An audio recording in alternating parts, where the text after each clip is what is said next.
to see so many people, not virtually, but actually in person. You get tired of looking at people on a 3-inch video screen and you wonder how tall they are and where they actually are coming from and all those things. I also want to say, I was driving down this morning and I told a couple of you, we have some new folk that we're going to introduce, and know that this is a group of 3, but we've also had other new folks. So you are not alone in your newness. And especially when you walk into a retreat, I was kind of thinking about, you know, the Ferris wheel, the big wheel in Seattle, and it goes around all the time. And this work goes around all the time. It never stops. And what you're doing is you're stepping in the Ferris wheel. And so you're all stepping in at different times. We all know different things. We've all been sitting around the table for different lengths of time. And so wherever you sit and whatever you come with is the right reason to be here and is the expertise we're looking for, because that's what makes this work in this world go round, is we have incredible perspectives and no one has more knowledge than anyone else in this room. We just all have different kinds of knowledge, and that is the beauty, I think, of the perspectives in the room today. So I just wanted to make sure to say that. So especially if you're new, feel like you can wonder and you can give your opinion, because we've all stepped on at different times. And there is no such thing as a question that is too ridiculous to ask because someone else in this room is wondering the same thing. So I just always want to kind of start that way. And I want to welcome 3 new members. And Tanya McClanahan is right over there and comes from Parent Voice Advocate as a Parent Voice Advocacy Manager, and is the Parent Stakeholder Group Representative. And really happy to have her on. There's a little bit more about each folk, but I think we're going to do a little go around and kind of talk about where we come from. And then we'll also have a little bit of time to get to know people more in depth. So rather than spend time digging into the 3 new members, I think we can do that. And also hopefully during break and lunch, you'll have a chance to chat as well. So, Tanya, welcome. And then Shelley Willis is next. And Shelley is the founder and executive director of Family Education and Support Services. And it is a nonprofit that's been around since 2000. And Shelley is what position? What position? Executive director. No, but what position on the board? So she represents as a representative of an organization that advocates on for the best Thank interest you. of the child. It did not. And is the founder and executive director, just like you said. Yeah, no, but thank you, because I hadn't made the connection yet on which position.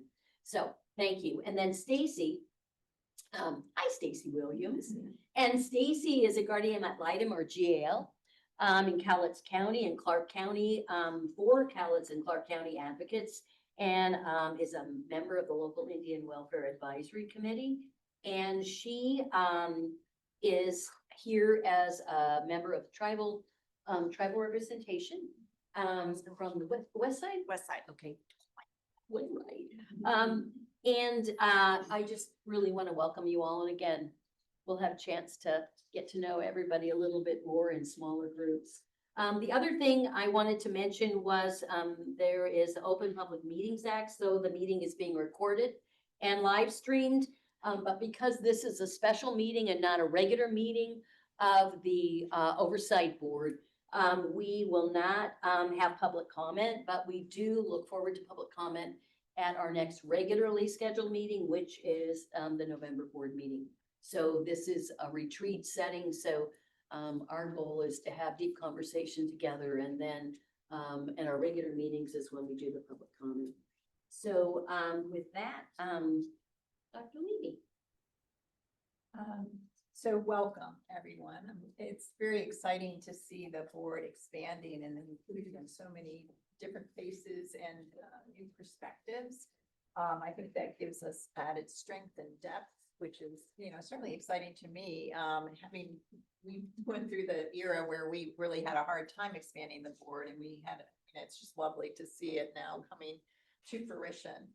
I just wanted to mention that this morning, and in particular, we're gonna be looking at a new process for the board that we haven't really done before. And so I'm just gonna insert that we need to be a little patient maybe with the process, because it's going to be new. We're all kind of finding our way.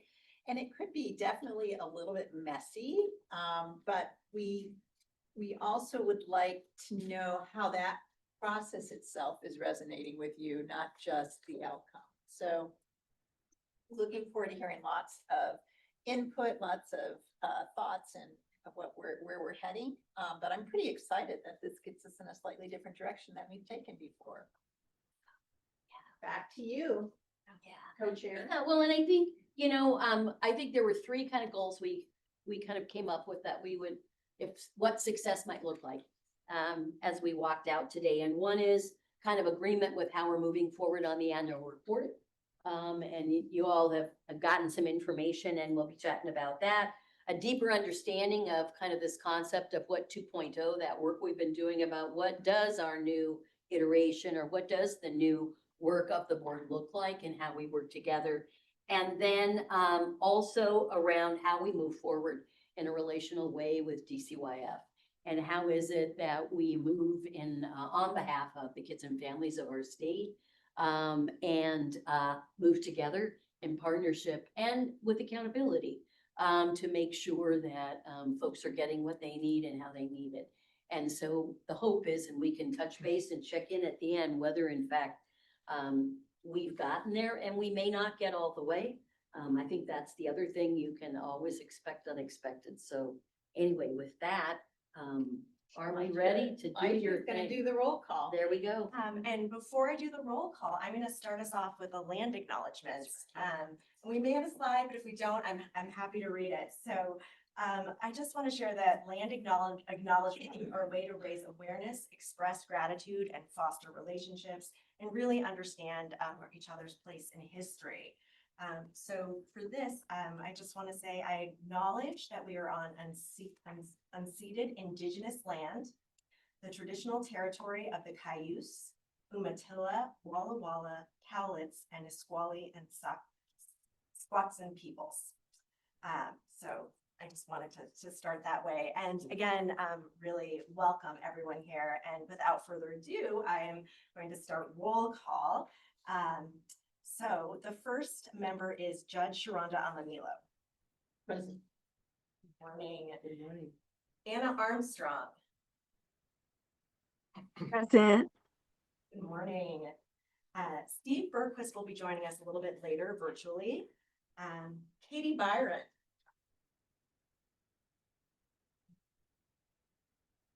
Bobby Bridge. Present. Wonderful. Senator Leonard Christian. Good morning. Representative Tom Detz. I'm here. Great. Dr. Ben DeHaan. Present physically. Dr. Marion Harris. Good morning. Pamela Javier. Present. Daniel Johnson. Present. Ruth Kagi. Present. Dr. Diane Levy. Here. Lois Martin. Here. Good morning, Lois. Tanya McClanahan. Good morning. Mary Spruti Garlant will be joining us momentarily. Stacy Williams. Nice to see you. Shelley Willis. Present. And then Senator Claire Wilson. Here, thanks. Okay, wonderful. So we absolutely have quorum at this meeting. Delighted to share that. Delighted by the number of people who are able to be here today. So now I'm going to turn it over to Diane, who's going to lead our 1-minute bio section. So with all of us, there's so many of us that are new, we thought it would be helpful to just do a very quick kind of 1-minute bio, kind of go around the room. And we thought it might be helpful to share name, title, location, meaning where you hail from geographically across the state, any participation in committees or groups aligned with board activities, and anything else you might want to add. And then after we have done the ones in the room, those of you who are on Zoom will turn to you to do the next ones. And I understand, Lytra, you're gonna give a signal if we're going over our 1 minute, correct? I am dedicated to do that, yes. So if you see my hand raised, that means we've reached the 1 minute mark. Okay. So, and then we'll have staff go to follow people on Zoom. And I'll go ahead and start. So my name is Diane Levy. I'm a developmental behavioral pediatrician, and sort of am in the spot of being a medical provider who works with children on this board.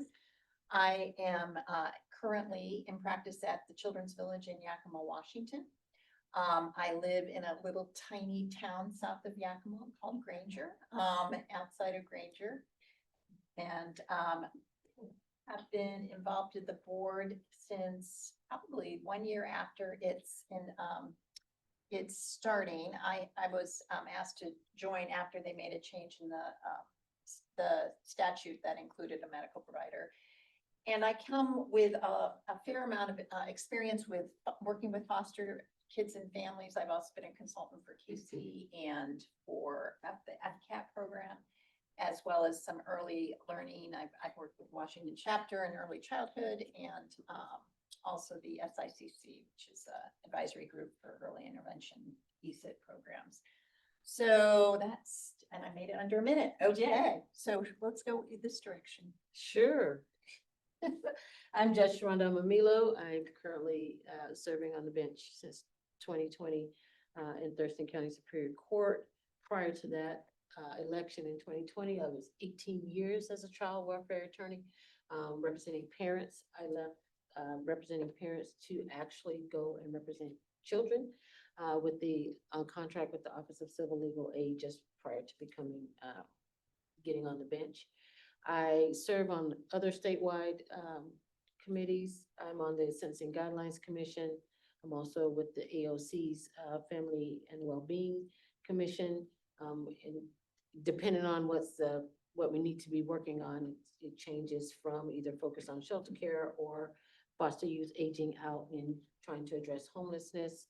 I'm also on the nationwide Judicial Anti-Trafficking Commission of judges who are committed to staying trained and aware of what's happening with vulnerable women and children and other capacities outside of child welfare as well as within child welfare. We talk about child welfare a lot nationally.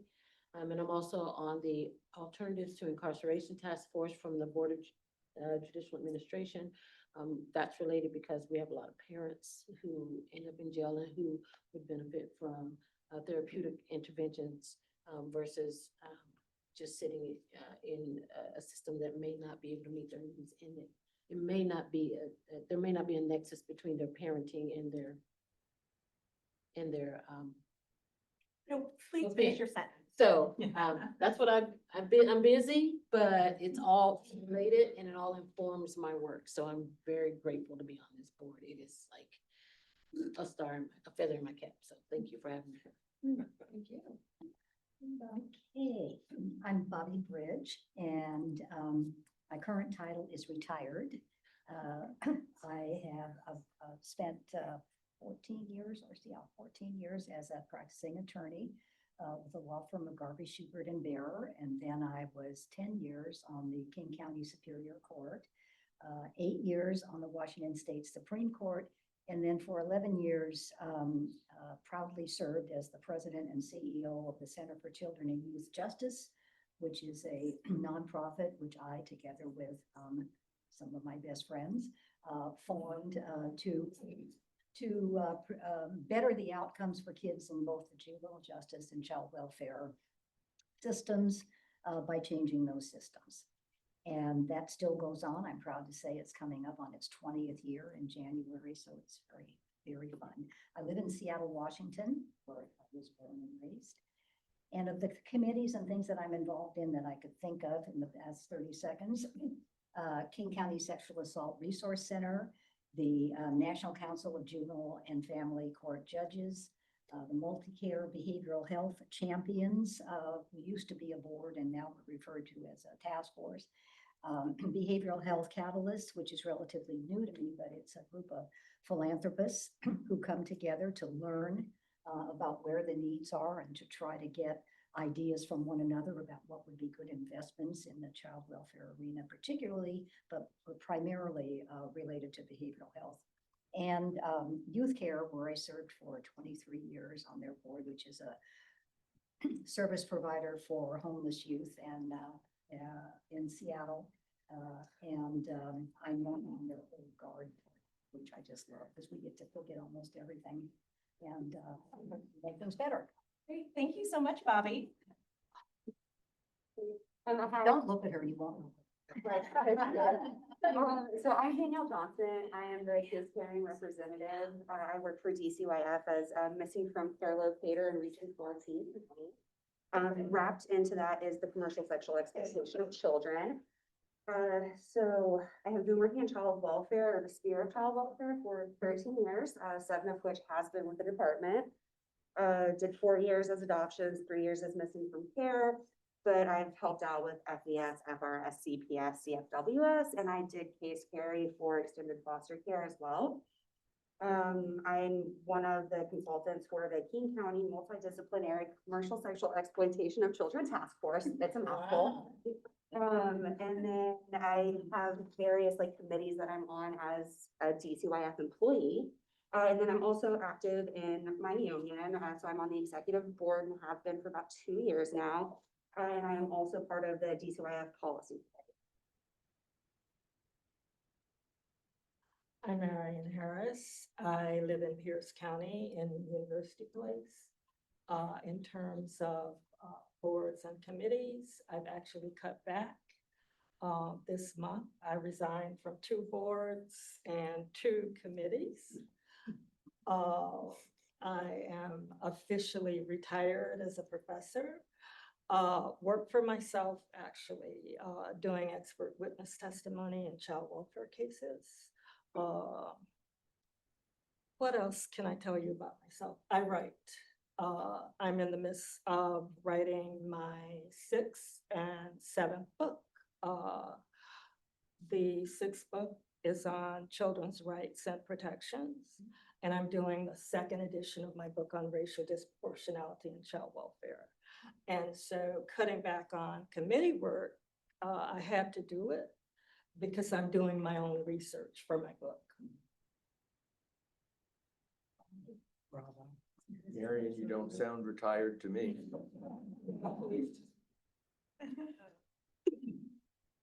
My name is Stacy Williams. My tribal name is Optose. That is my grandmother's name, the Kickapoo tribe.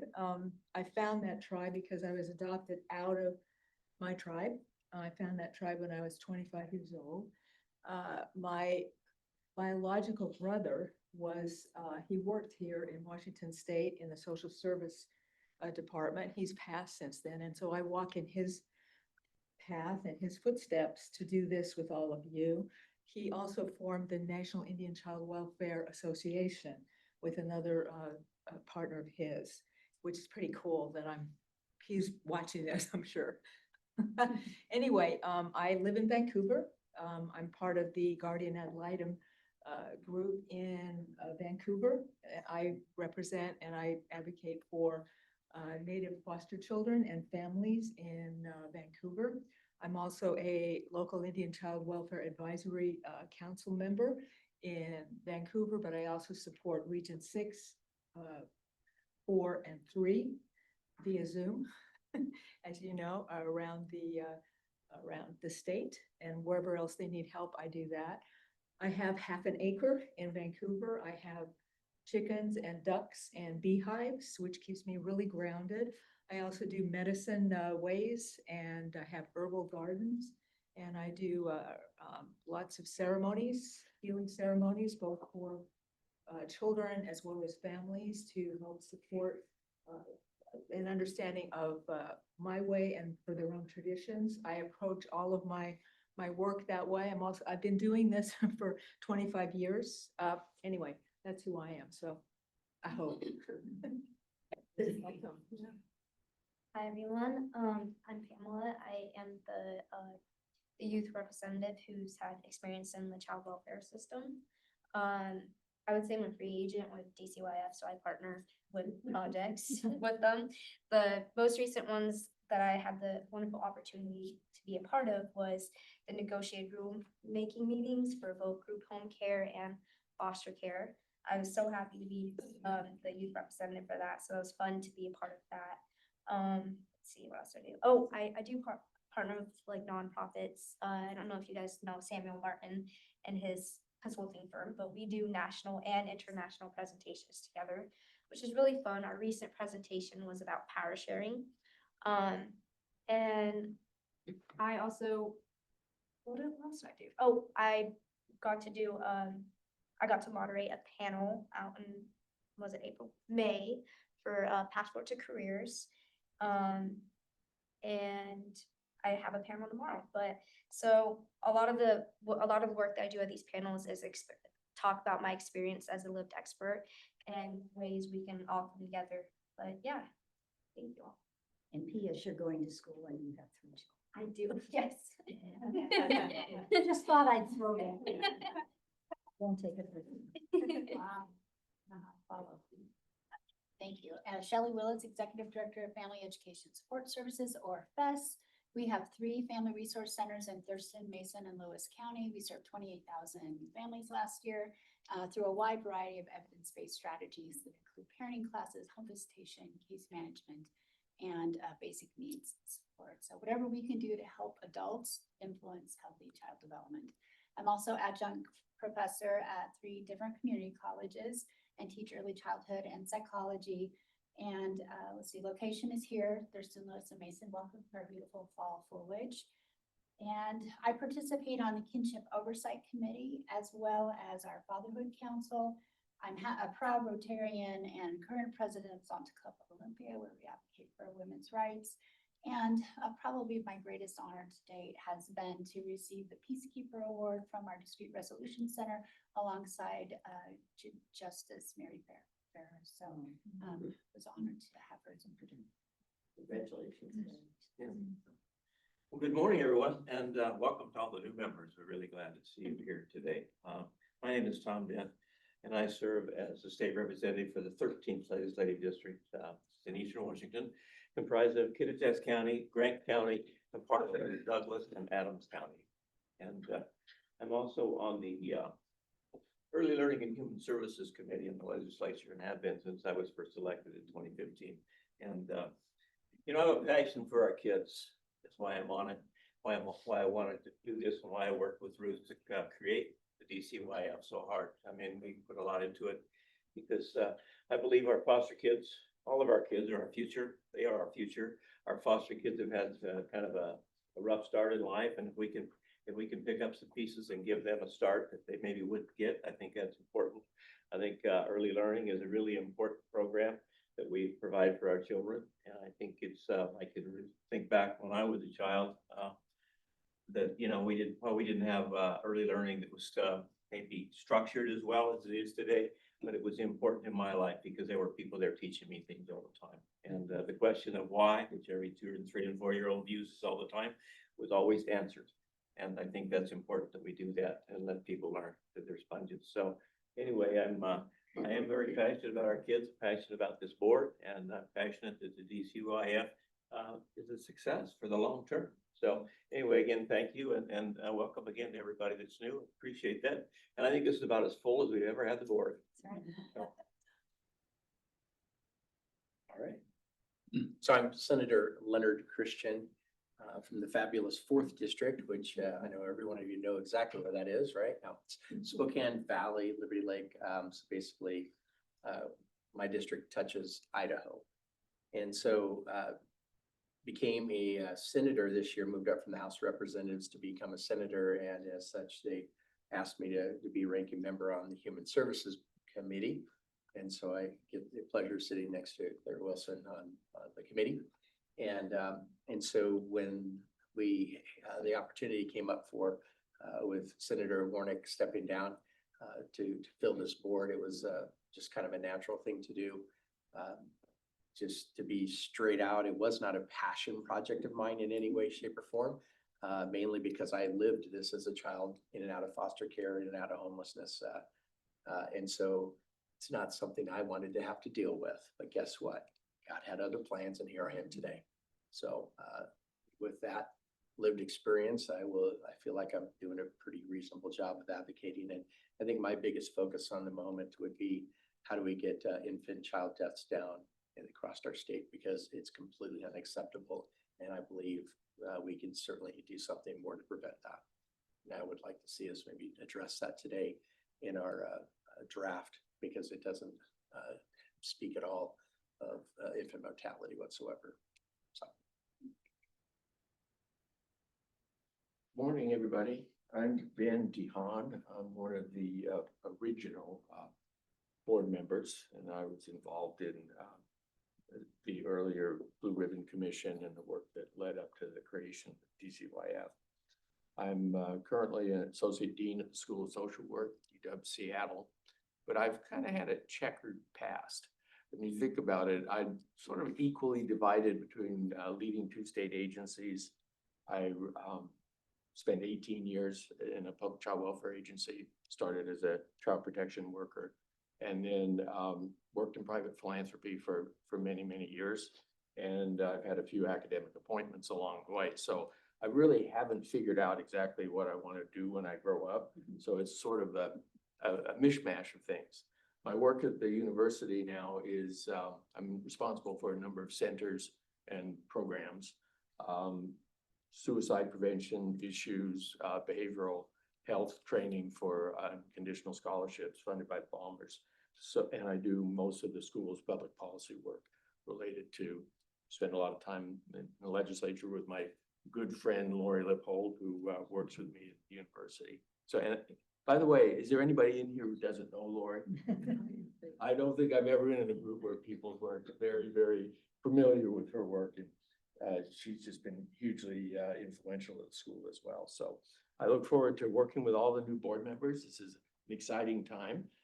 From my perspective, in my second term, seeing a full room like this is just more than we could hope for. And I agree with some of what Diane said earlier, that we're about ready to embark on a whole new direction. And I think it's very exciting. Thank you. Well, I'm Ruth Kagi, and I'm a retired state representative. I was in the legislature for 20 years and chaired the Early Learning and Human Services Committee and sat on the Blue Ribbon Commission with Ben, and was co-sponsor of the legislation that created DCYF. And Tonya and I were talking before the meeting. We were both at the kickoff for the new department when the governor and Ross Hunter were kicking a soccer ball to start the department. So, I mean, it's been quite a journey, and I feel like the department is realizing many of the hopes I had and has a lot more work to do. But certainly I came into the legislature to address issues around foster care and early learning. And that's really been my focus. I am also retired, but I'm very active in the Children's Campaign Fund to elect child advocates to the legislature, and then to advocate for policies supporting children and families. And I'm also chairing a capital campaign for the Linwood Neighborhood Center, which is going to provide ECAP classrooms and behavioral health for families and Boys and Girls Club, and the kinds of services that DCYF really, you know, the whole span of prevention to treatment and really supporting families. So it really is a thrill to be here with all of you, and appreciate how many different perspectives are coming to this committee. Hello, Tanya Flanagan. Thank you for having me. I am a lived expert. I'm the Parent Voice Advocacy Manager at the Washington State Office of Public Defense, first in the state. And I live here in Thurston County, Olympia. Boards and committees, I'm on several. So I'm on the Supreme Court Commission for Children in Foster Care. I was the first parent that they appointed to the commission. And then I co-chair the statewide reunification advisory committee that Justice Bobby Bridge created. And I'm on the Children's Justice Task Force. I'm on several AOC committees, you know, the shelter care early engagement program, or engaging parents at shelter care, excuse me. And, the family treatment court one. And I'm also on the CCYJ, who's partnered with AOC for the early childhood courts in the state of Washington. Thank you. I'm sure there's many more I can't think right now, but I'm just gonna end with that. Pass it to Mary. Hi all, I'm Mary Sprudy Garland. I am a policy advisor for Governor Ferguson. I cover the DCYF realm of policy issues for him. I am also on the Partnership Council for Juvenile Justice. I participate in the juvenile subcommittee for the sentencing guidelines. So I think those are my only two other things. It's great to be here with you all today. I'll go in, then we can maybe do theirs. So I'm Claire Wilson, and I am a state senator. I'm proud to represent the 30th legislative district, which I say is outside the shadow of Seattle. It is in South King County, and a very diverse community. And I'm here as co-chair with Dr. Levy, and I'm there because I am the representative from the Senate on this oversight board. I chair Human Services in the Senate, which covers all child welfare, juvenile justice, corrections outside of the judicial side. Everything I say is whole kids, whole families, and basic needs for kids and families across the state. And I vice chair early learning K-12, where I take the lead in early learning for the state Senate. I sit on the Foster Care Commission, also on the Sentencing Guidelines Commission. So many folks in the room are on many screens that I sit on. And also on the Children and Youth Behavioral Health Task Force and the Institutional Ed Task Force, all sit within or have a connection to an intersection with children and families that we're talking about. I come from a public health background. I started as a project director for WIC in a rural community in Montana, but have for the last 35 years before I got in the Senate, worked in education and really early care and education, Head Start, ECAP, childcare, all those things that impact kids and families before they cross that kindergarten door, and their families do as well. And currently I'm sitting on a national group of 17 other legislators trying to come up with a blueprint for childcare across our states that states can use as they create systems of support. Not only as we look at economic recovery and we look at work and jobs, but also as we know what we know about prevention versus intervention. And that has been my world and will continue to be my world. Thanks. Thanks. How about Anna, we'll come up to you. You're up on our screen.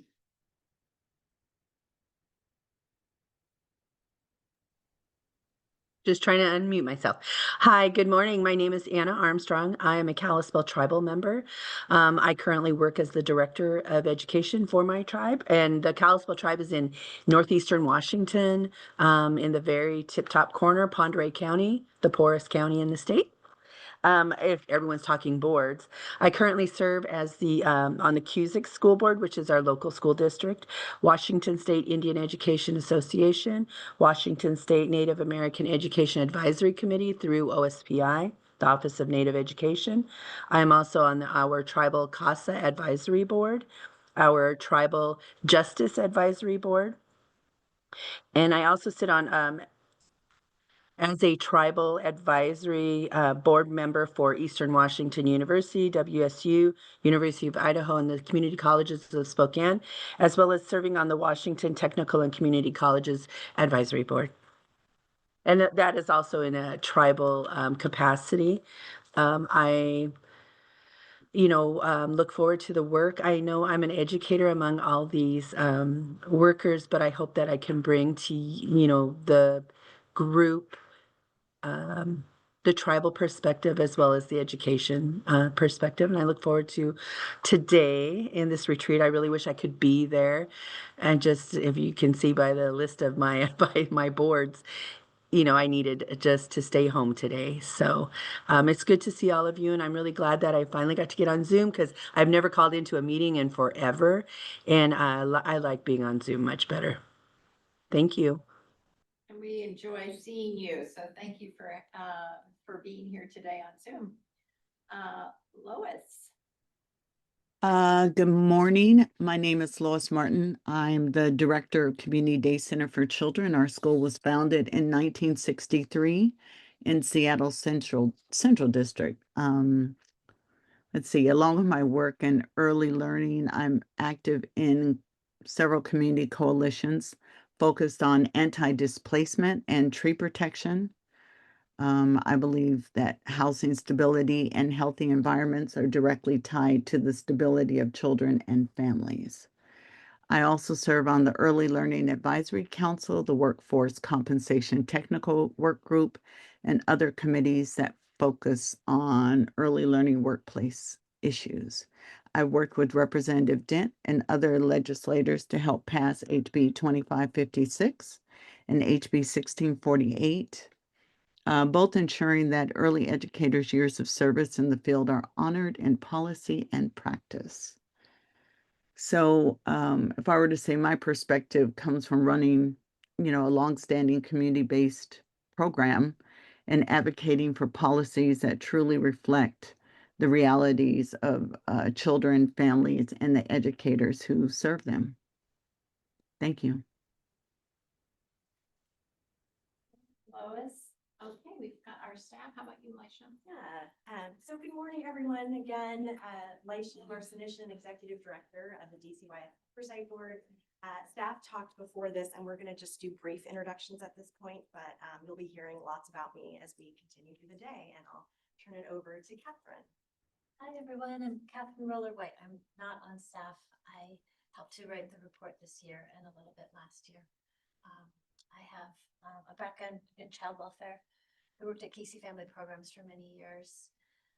Now I have my own consulting, and I'm still grounded in child welfare. I do a lot of writing for Casey, trying to,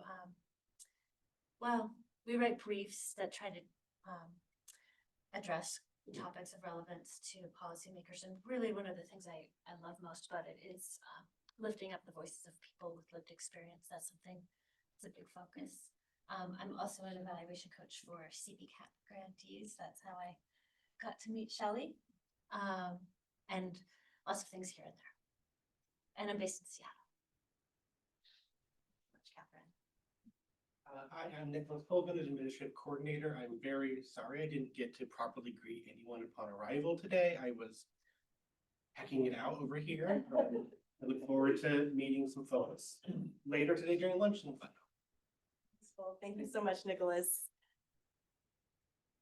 Okay, so I'm going to move us into our next portion of the meeting, which is our special agreements for today. And there might be one slide. Thank you so much, Nicholas. So last year in October, we had a board retreat, and together we came up with some meeting agreements. And just given time, I thought it'd be helpful to describe some of those and then see if there are other agreements that people want to elevate. Let's see. So the first kind of set of agreements that we talked about last year was around respect and mindset. So being non-judgmental and respectful, assuming positive intent, and having an open mind and seeking clarity. The next group set of agreements that we talked about were around communication and participation. So give space, take space. So if you were the type of person who talks a lot in rooms, this would be a great opportunity for you to sit back a little bit. Or if you're the type of person who tends to sit back, we'd love to hear your voice even more. So just wanted to call that out. And then listening to learn. So I think it's always helpful when we're really listening to our colleagues instead of formulating what we're going to say in response. So just want to call that out. And then equity and inclusion. So keeping equity front and center. You'll notice at the bottom of your agendas, we have equity considerations. So those are 3 questions that I think are helpful to reflect on as we go through our meeting day. And then really being aware of voices not in the room.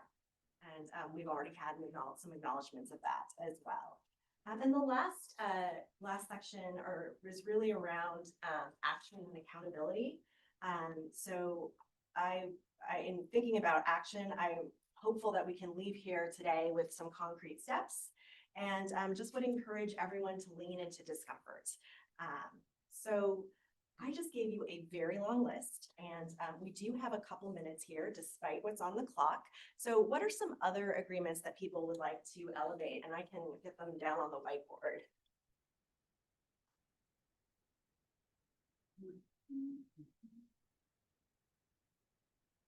Or perhaps that was very comprehensive and we're in a good place.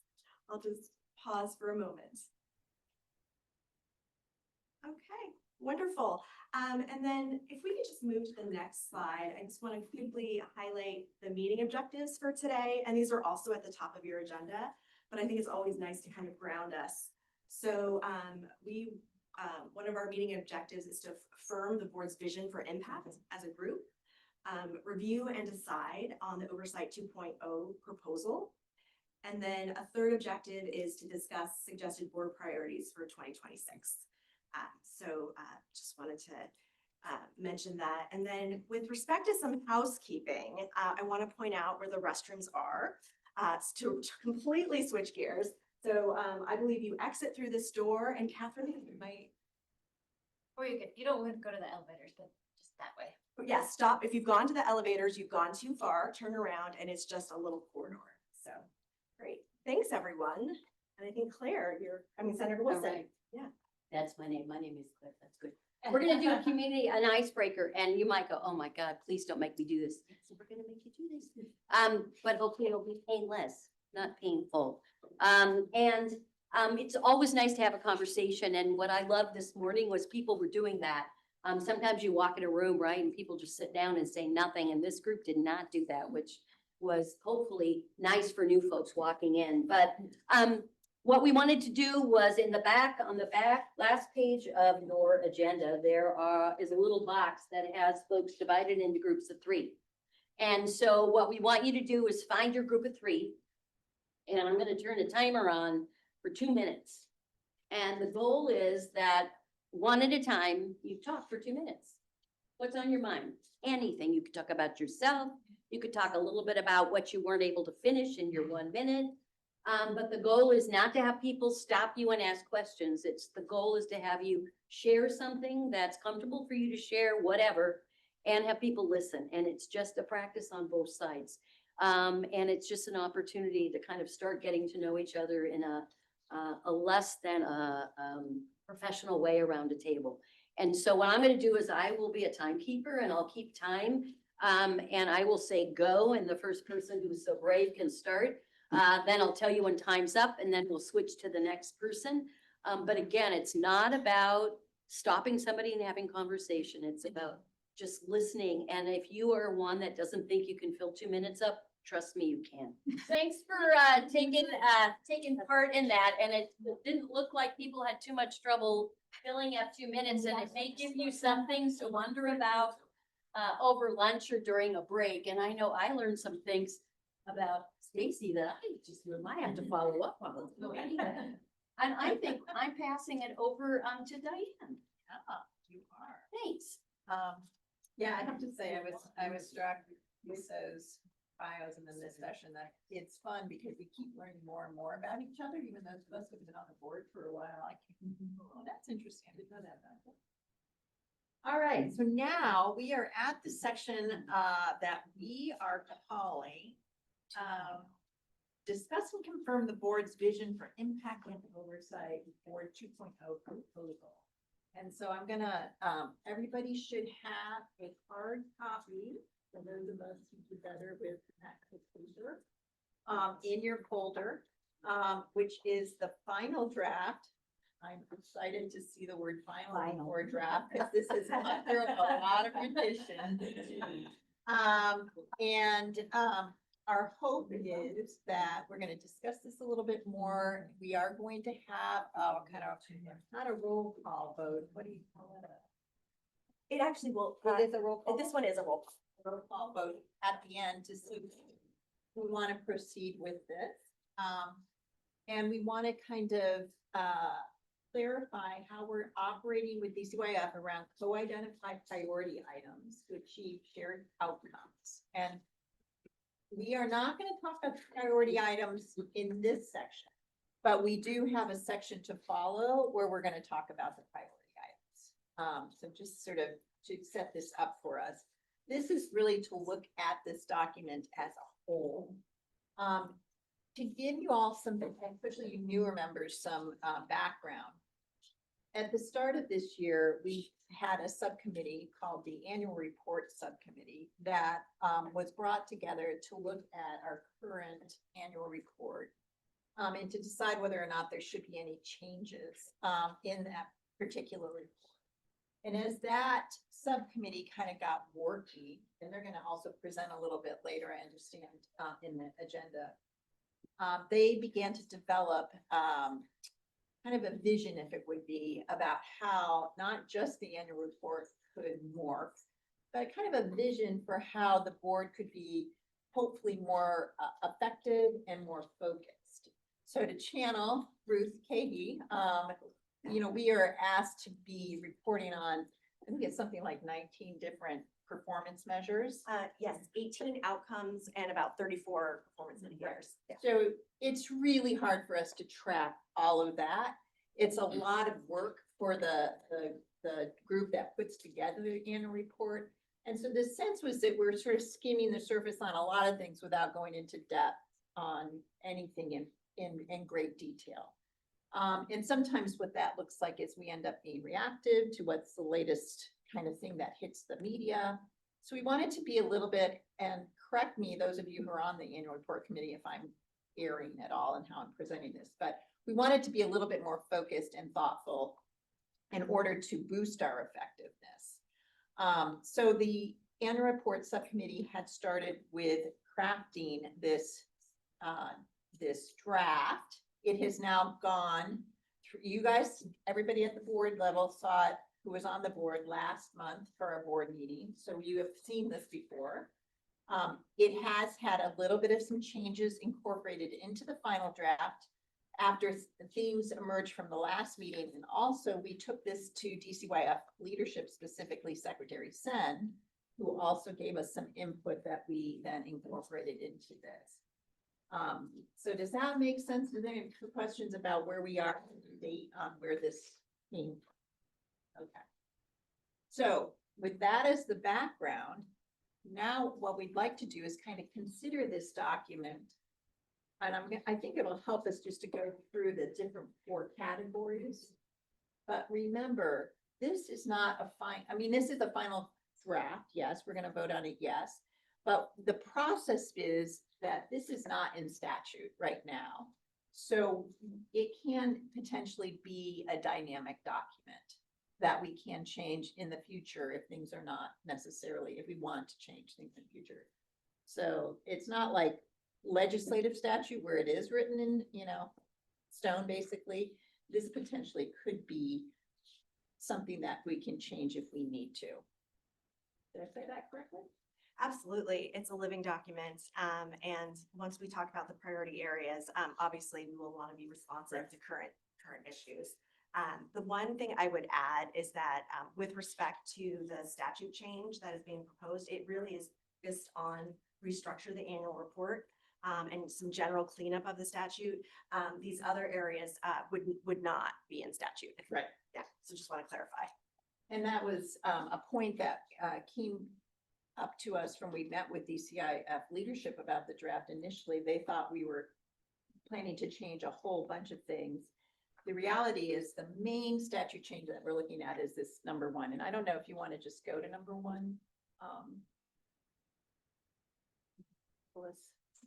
So in terms of so this is going to be contingent on a statute change, but this is, the attempt is going to be to restructure the annual report. You guys can read this, to transition from a broad research intensive report to a more focused collaborative model that tracks a small number of agreed upon outcome areas annually or biannually. And so to get that into place, a relatively minor statutory change would be requested to allow flexibility. Go ahead. Do we have language around like what this would look like, or, cause am I correct in understanding the RCW kind of lists out everything now, kind of explicitly, are we going to take that all out, or just say like, to the extent able, we'll report on these, I don't, curious. I'm gonna let the legislature. Sorry.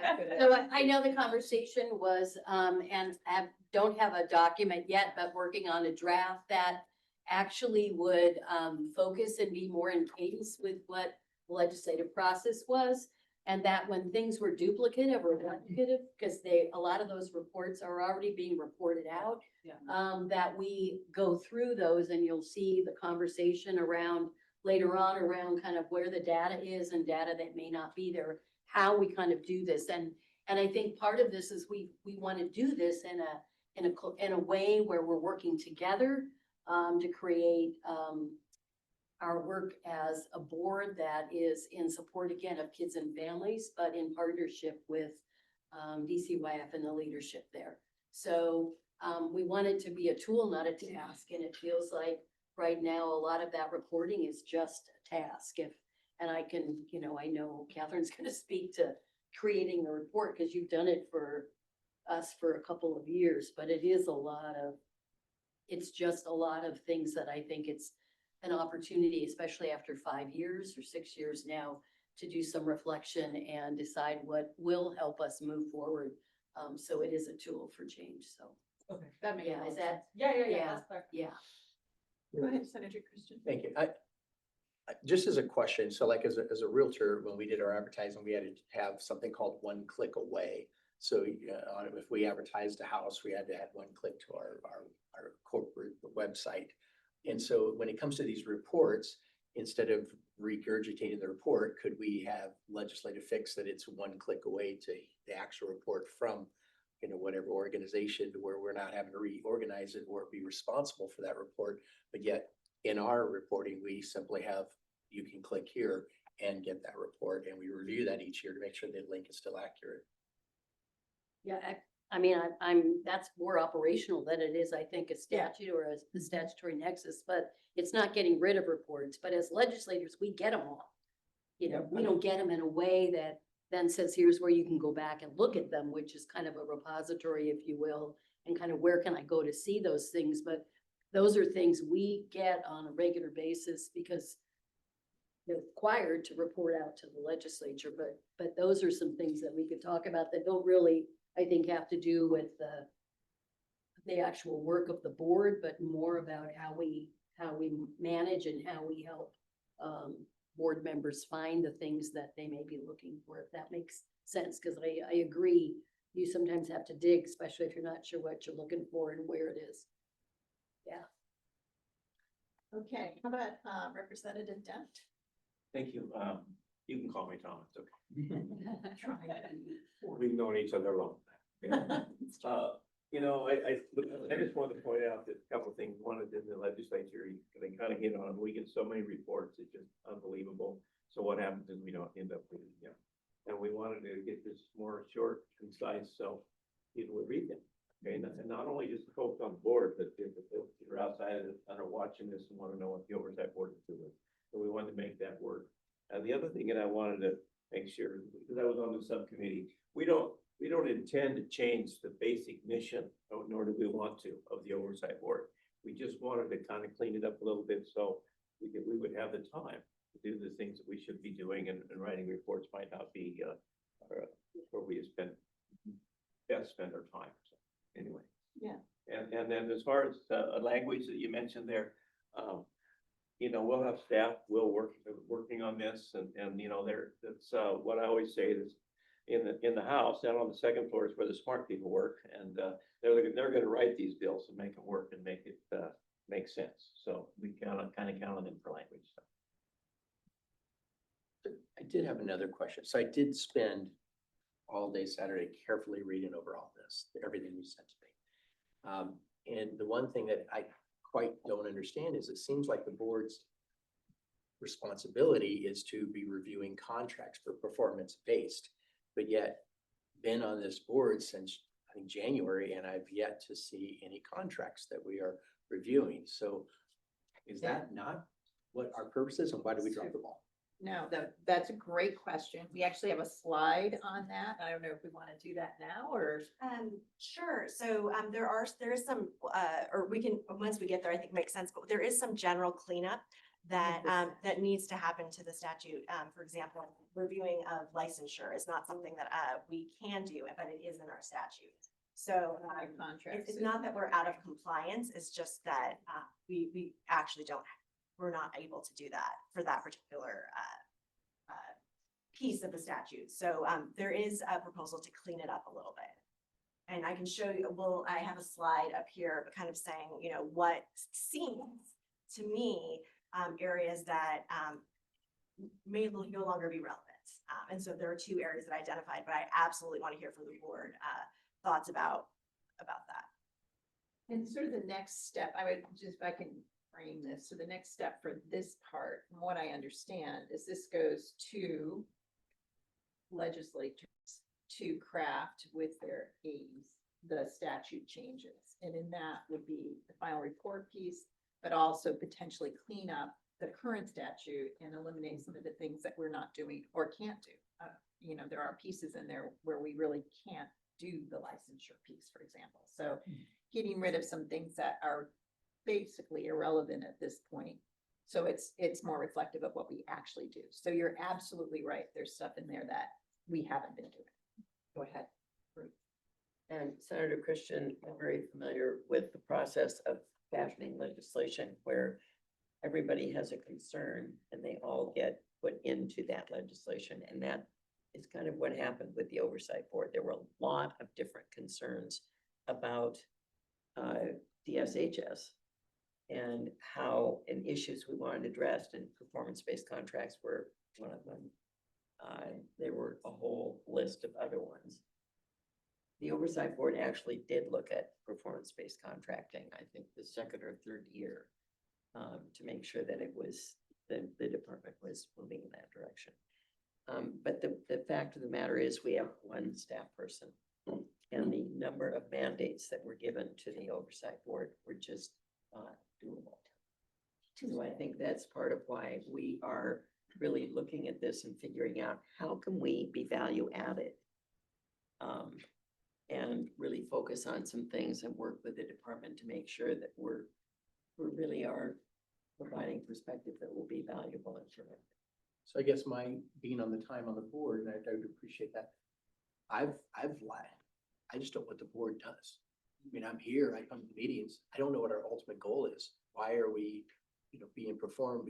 Is our goal to reduce child deaths or make the system work better? So, we need, it's almost like, what is the clear purpose of this board other than meet once a month? Where do we want to go? How can we be effective without trying to, for me, I'm an old military guy. Give me a mission and I'm going to get everything to it. Well, I'm lacking the mission for this. You're not the only one that feels that way. I think we've heard that board members really want to be involved in a more interactive process where we feel like we're affecting a change, that we are that value add, if you would be, to the agency. And I'll just be blunt, I think it's felt like we've been kept at arm's length to a certain extent with our involvement in the past, in terms of we get reports from the agency, but we don't necessarily there's not a bi-directional flow, right? Like they have really not come to us to say, I mean, look at this expertise on the board. We could potentially assist them, I think, in a lot of other ways, as well as providing continuing monitoring oversight. I think what we're trying to do with this document is to affect change by starting to focus and be able to say, these are the particular priority areas that we're choosing for the next year that we're going to do a deep dive on. And these will then translate into what we produce in an annual report, which hopefully will go to the governor's office and will hopefully affect some change, or at least be in that position where we feel like we're actually monitoring more comprehensively. At least that's kind of my vision for how we're proceeding. Ben? You know, one of the things that I think goes to the point that Senator Christian is making is that over time, there was sort of a drifting towards the annual report being the sum total of our work. Despite the fact that the legislature gave us much broader authority, it sort of shrunk over time to be the most measurable and the most limited role that we could have. And what this does is broadens that out to make it an interactive process, because there isn't a better way to keep the board at arm's length than to give us a very, very narrow focus and then sometimes make that narrow focus difficult to achieve. So, so I think that broadening it out gives us the wherewithal to identify the most important issues and to have an authentic dialogue with the agency around it. Go ahead. You know, the other thing is it was a sit and get. So people came and then you got. And you came and you got. And it was like report, but report to what end? It was like you sit and you got. So what are we gonna do with that? And I think right now, we're in a place where we wanna work together. But I also think we have something now called virtual nature, which we didn't have before the pandemic.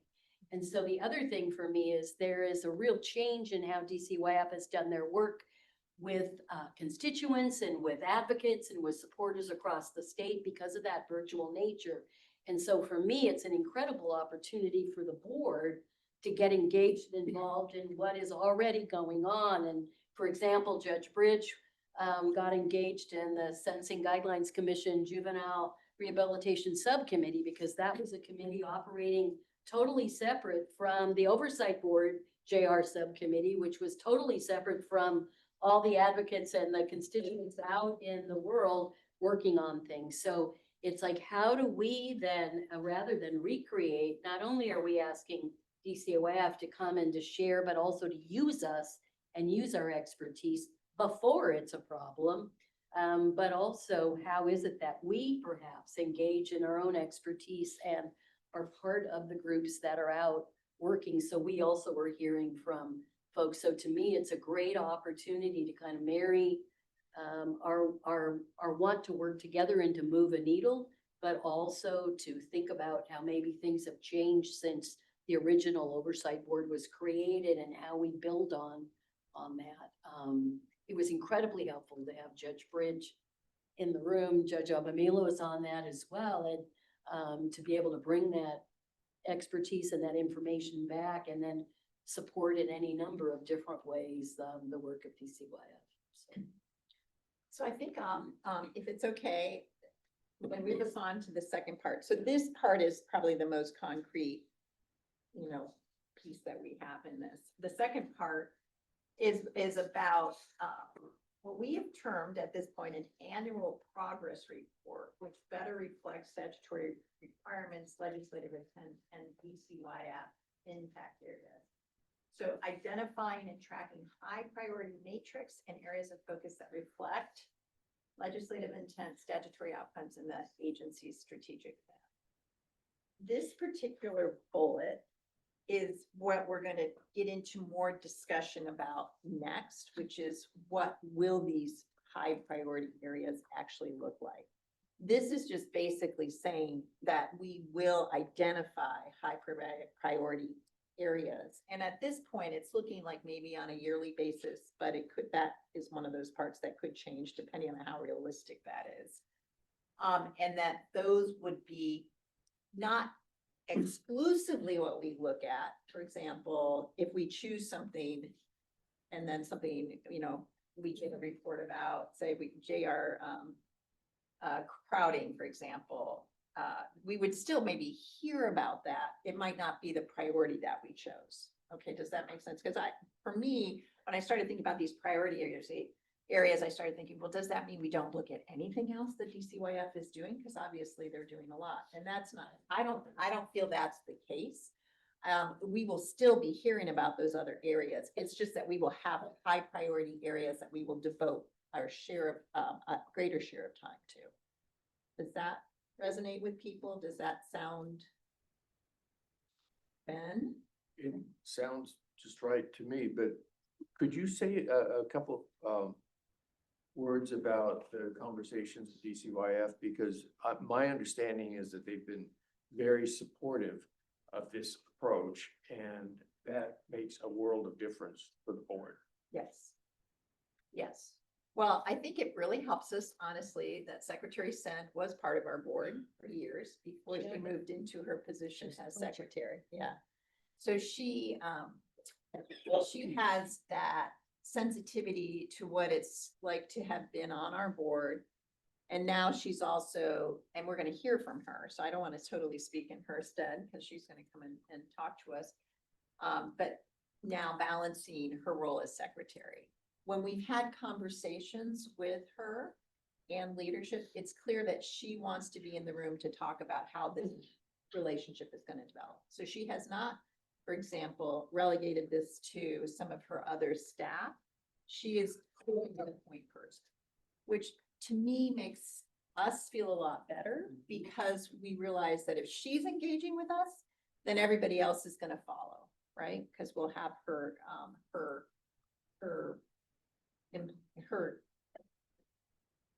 the word buy-in, yes, her complete buy-in. So I feel that she is very supportive. She's also, and this is something we're going to hear about, she's also very honest about the fact that they have some significant challenges with staffing, funding, resourcing that's impacting how well they can respond. And we're going to talk a little bit about this with the annual report discussion, how well they can respond to some of our requests. But having said that, she also really likes the idea of finding collaborative priority areas where we can actually help them. That's the value add piece, right? We can actually help them by choosing some priority areas that they would like us to focus on as well.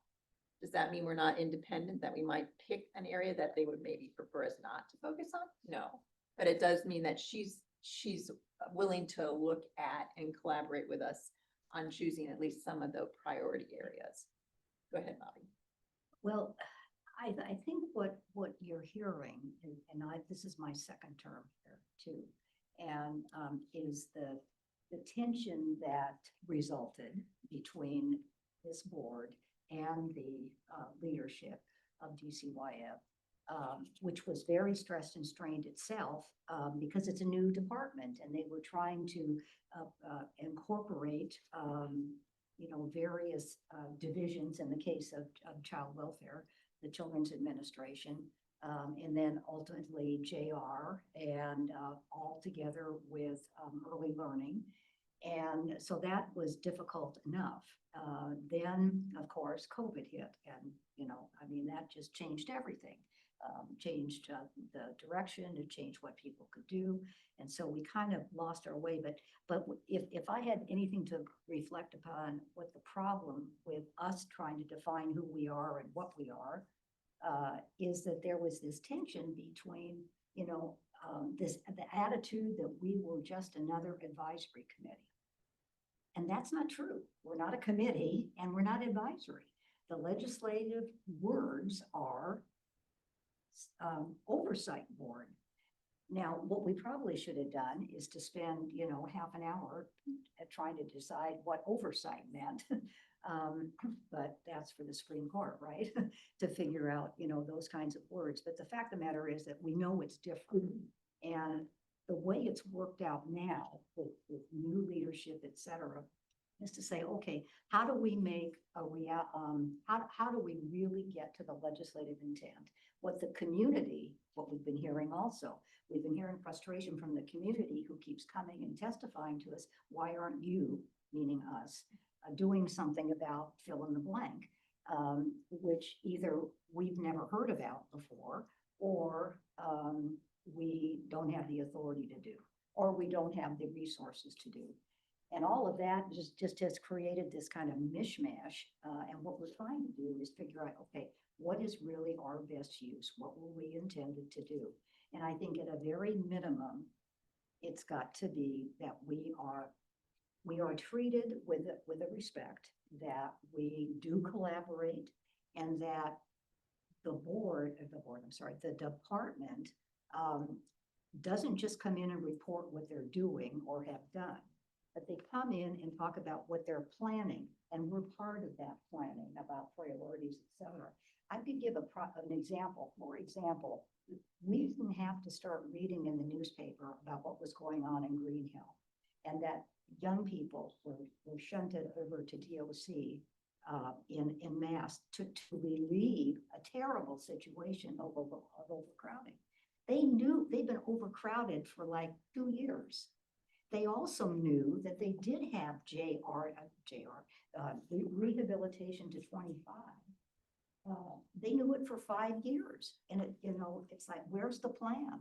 Where was the plan? We could have helped with a plan. They'd said, here, we've got this new legislation. We're going to take it. We're trying to figure out how we're going to put the plan together. Let's go talk to our oversight board and tell them what problems we're seeing and what kind of resources do we need. The kind of communication and the kind of responsibility, it seems to me. I think that would it have changed? I think it maybe could have, if we were being proactive and not treated like somebody who just needs to know what they want us to know. And you're an advisory committee, and they come and they give presentations, and we take notes. I think they're public, and certainly the legislature expected more. And I think the public clearly expects more and is entitled to more. It's a reason why we're independent as well, that we're not part of the governor's office, we're not part of the legislature. We are sitting out here with an enormous amount of responsibility that we need to figure out how to use in the best interest of these kids and families that we're trying to help. But at the end of the day, our sum total of work is an annual report. We don't have any power with I don't need another That title. was kind of the to tail wagging the dog, Right. basically, because it was so time consuming. But that's what our staff people, and there's two, they just got totally absorbed in that. And it was, at the amount of time, I can't even imagine, and the board time that it took was just kind of silly when you think about it. Go ahead. End of the sermon. Thank you. And very well said, Bob. We appreciate that. And we know that we've had some challenges around the oversight portion in our name here, and we're trying to find our way, and I get that. But the thing that I want to make sure that we do with this number 2 is, and I'm good with working folks, and that's how we get there, but we are independent of DCYF. We want to remember, we make sure that's that way. And because if we are going to find an issue with something they're doing, it can't be the good old boys club. The oversight board, if we see there's something that's going on that's wrong that we take issue with, then we need to be able to take issue with that and not feel like we're going to, cause some kind of a ruckus. Well, we will, but that's our job, is to provide that oversight. So we want to keep the DCYF on track. And so, we've been through one secretary, now we have a new secretary, and we actually are feeling good about this, and we're going to have a good relationship with Tana, and I'm feeling good about it. But I also know that she won't be the last secretary.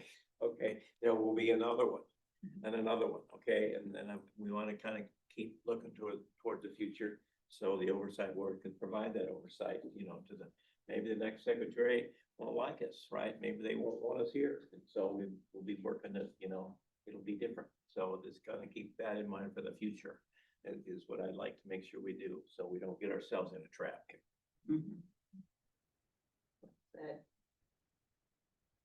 The independence, I remember asking that question at the last board meeting, and everybody was pretty clear, yes, we are going to be an independent entity. I would just offer one other thing about conversations with Secretary Sen is that, one, she has asked for our input on their strategic planning process. So that will be, she might give us more information about that at 1. So I feel like that's nice that she's recognizing that we could provide input, and because I think, again, that hands-off kind of arm's reach, we're hoping to change that dynamic and be more collaborative. I do agree that, secretaries change. So when we think about, especially, statute changes, and I think this is something that he also said, Judge Amarillo, that we have to be careful if we give away any powers. We don't want to like have to suddenly say, oh, we want to get those back. So we have to be kind of careful how we approach that. Okay, so we're going to talk about the actual priority areas that have been discussed in the length next. So maybe I'll move on to the next one. Do you want to? Yeah, thank you, Diane. So the next discussion point in the 2.0 proposal is to create pathways for discussion and analysis. So briefly, supplement board meetings with informal sessions involving DCYF and key constituents to promote deeper analysis and shared learning. And then I'll just read that second bullet for context. These sessions would focus on jointly identified priority areas with their frequency determined after annual or biannual priorities are established. So I'm really interested in what people think about this, what this might look like. Just want to open it up. And did this come from people wanting to have more information, that from what was being presented at the board, or what kind of triggered the, can you talk a little bit about that? I think there has been concerns among board members about the ability to sit down and have, quite honestly, real conversations with the agency when they're being recorded and live streamed.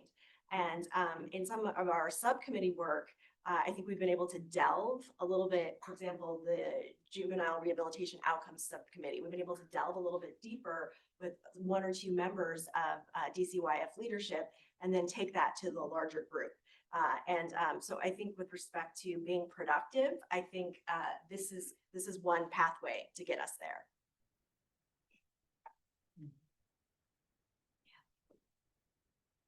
Well, I think it's abundantly clear to all of us that authentic dialogue is difficult when you're on television. And there are lots of things that have been presented to us that do have another interpretation.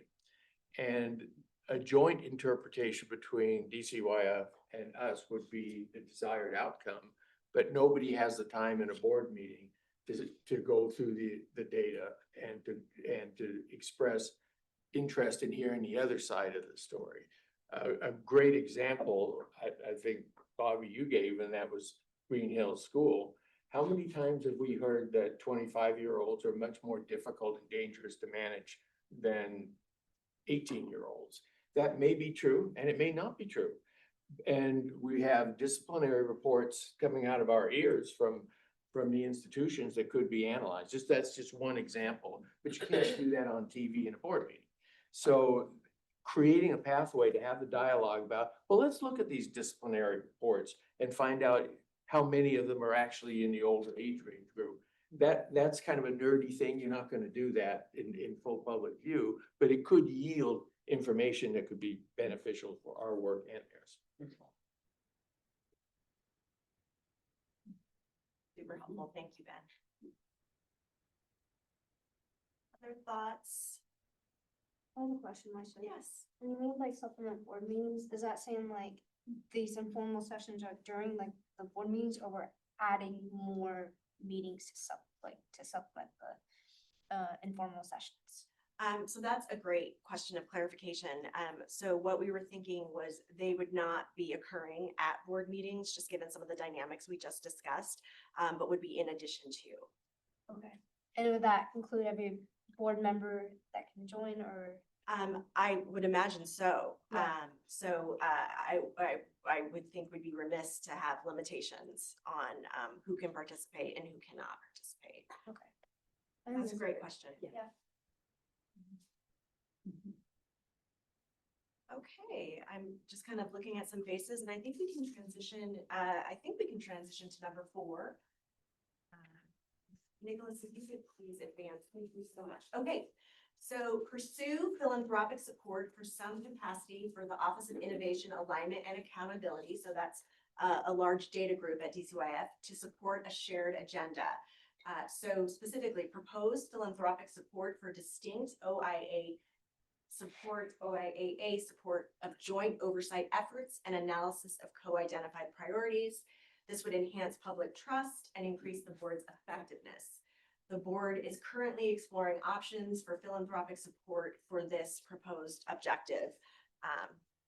For folks that may not know, can you share what OIAA is? Yeah, so it's the Office of Innovation Alignment and Accountability, and they are responsible for looking at the effectiveness and processes associated with DCYF's efforts. So just, you know, as you would expect, early learning, child welfare, juvenile rehabilitation. When you go to their website and you see their dashboards, those are produced by OIAA. So they truly are the data group for all of DCYF. Thank you. Right, you're welcome.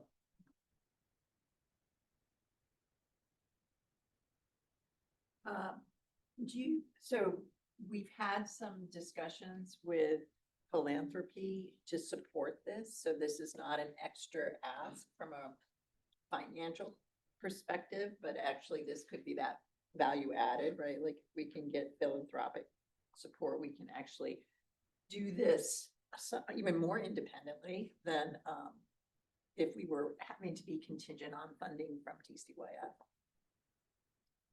Does anybody have questions about what those conversations have looked like today? For myself, what starts out as a philanthropy ends up getting funded additionally out of the legislature at some point when the philanthropy goes away. And so I just would be cautious with if the money dries up some other way that it's not required to continue on with legislative support because we may or may not have the money at that time. I think that's true, but one of the things that we should be doing, if we should be doing, and I mean by that the department and the board, if this comes to pass, is be aware of that. And so plan for what's going to happen in October. And one of the things that has not been done yet to its optimal potential, in my view, is to build up relationships with other branches or with other departments, even on the data side, for example. I mean, there's capacity out there that if we have philanthropic support to carry us over a few years, even those relationships could be identified. I think we don't know what we don't know, but they also could be enhanced and forged so that it becomes standard operating procedure that certain data points are shared, for example. Areas of expertise like how, what's a better metric of fill in the blank? I mean, AOC's Administrative Office of the Courts has WISCR, which is the Washington State Center for Court Research. They do great stuff and they've got lots of data. OSPI has got lots of data, and too often those datas are in little silos and they're not exchanging. And that's one of the things that subcommittee is talking about. And it's not that, I don't think it really is a case of reluctance, but that everybody in their own, to share, for example. But I think it's that everybody is working so hard to do what they think they have to do in their own silo that they just think they don't have time. But they can make time, and with this philanthropic support, maybe that's how we build up the capacity so that it doesn't become a load on the legislative branch.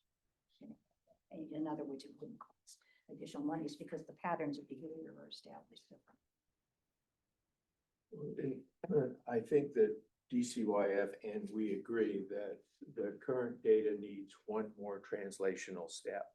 OIAA was created, at least in part, to fulfill a public mission as well, not only to sort of stoke the fires within the agency, but also to let the public know in translated terms, in terms that we can use and understand how well the agency is meeting Transparency, people's needs. accountability. Right? Accountability, exactly. And if you go to the dashboards, which are a great start, we all agree that they're putting information out there, but it's really difficult to absorb unless it goes through one more refinement process.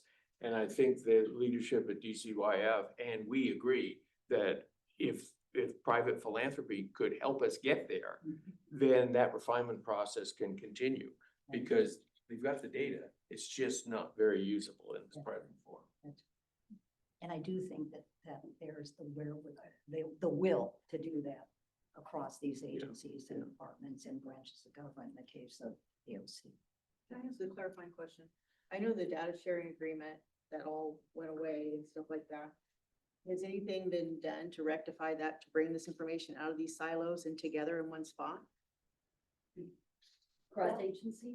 Or Yeah, because with Matt Orem leaving and this and that data sharing agreement went away. And so everyone has their own little data pockets and it's not coming together anymore. I think that's true. Yeah, it kind of, probably we could go back to COVID to say, it stopped doing it because everybody had to be all hands on deck and all thinking about their own, responsibilities under the statute, right? And we can't be worried about that, but I mean, that was wrong because we shouldn't, torpedo those relationships because they should have been deemed to be essential too, just as essential as, the 20 other things that are part of responsibility, but it wasn't treated that way. And so that's done. No fingers need to be pointed, just get on with it. And this could provide the help to get on with it and redevelop in some cases the relationships and in other cases forge new ones. So we get the data that we need.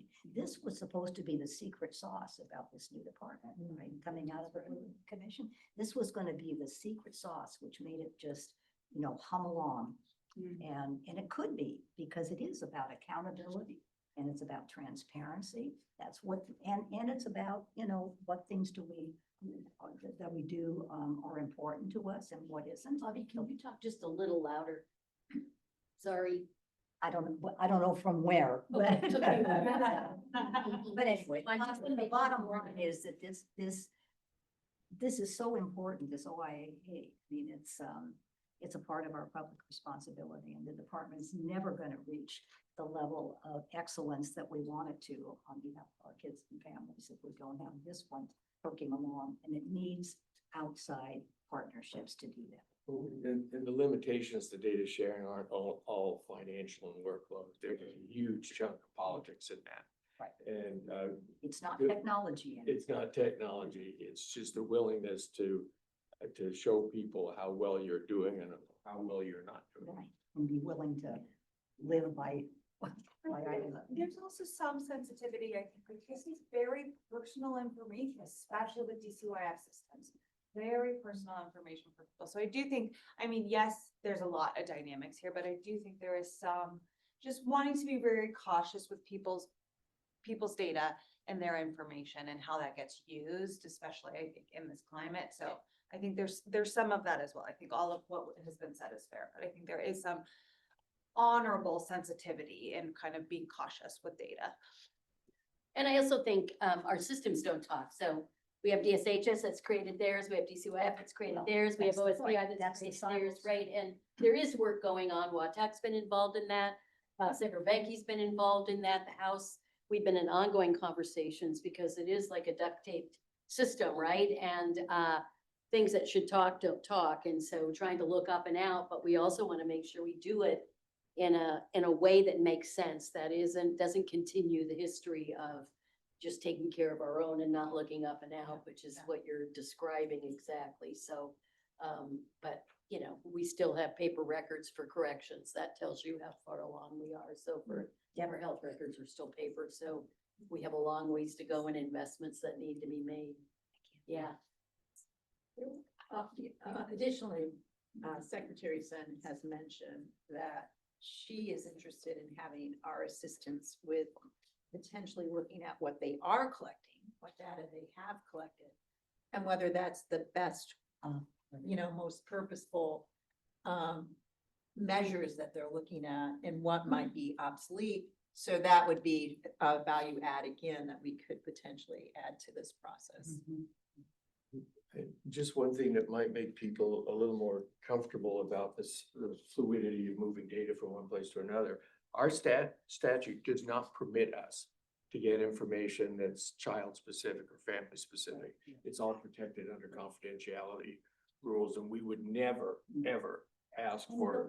We don't need it. It's all aggregated, de-identified data that we're interested in. In no way would we want to be responsible for anything beyond that. Well, the challenge throughout the whole state is we're spending so much money, as you're pointing out, on DHS, DCYF, DMV, voting. Everyone's got a different system, and it's easy to have the systems crash or the data doesn't, they game the system.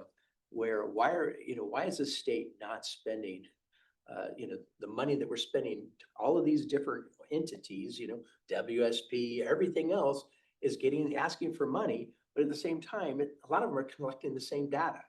And we're throwing all this money away as a state on all of these different systems, where if it was combined, at least combine what's combinable, then we wouldn't be throwing money away and we'd have way better data that would be way more accurate. But instead, everyone else keeps having want money for their own, system to track whatever they want to track, unemployment, whatever. It just seems like we're throwing tons of money away and getting crap out in the long run, not getting good, solid data. That may be a bigger fish than we could fry in Oxford. Well, and it is, it is happening, and I've been around, and I know, Rep. Dent, you've been around, I know probably the conversation was ensued when, Representative Kagi was Representative Kagi, so it certainly is not a new conversation at all, and again, we still have paper. We still have people still collecting information on paper, which is just hard to believe at this point. But we also have to be willing to invest, and that's the other piece of this, it does cost money.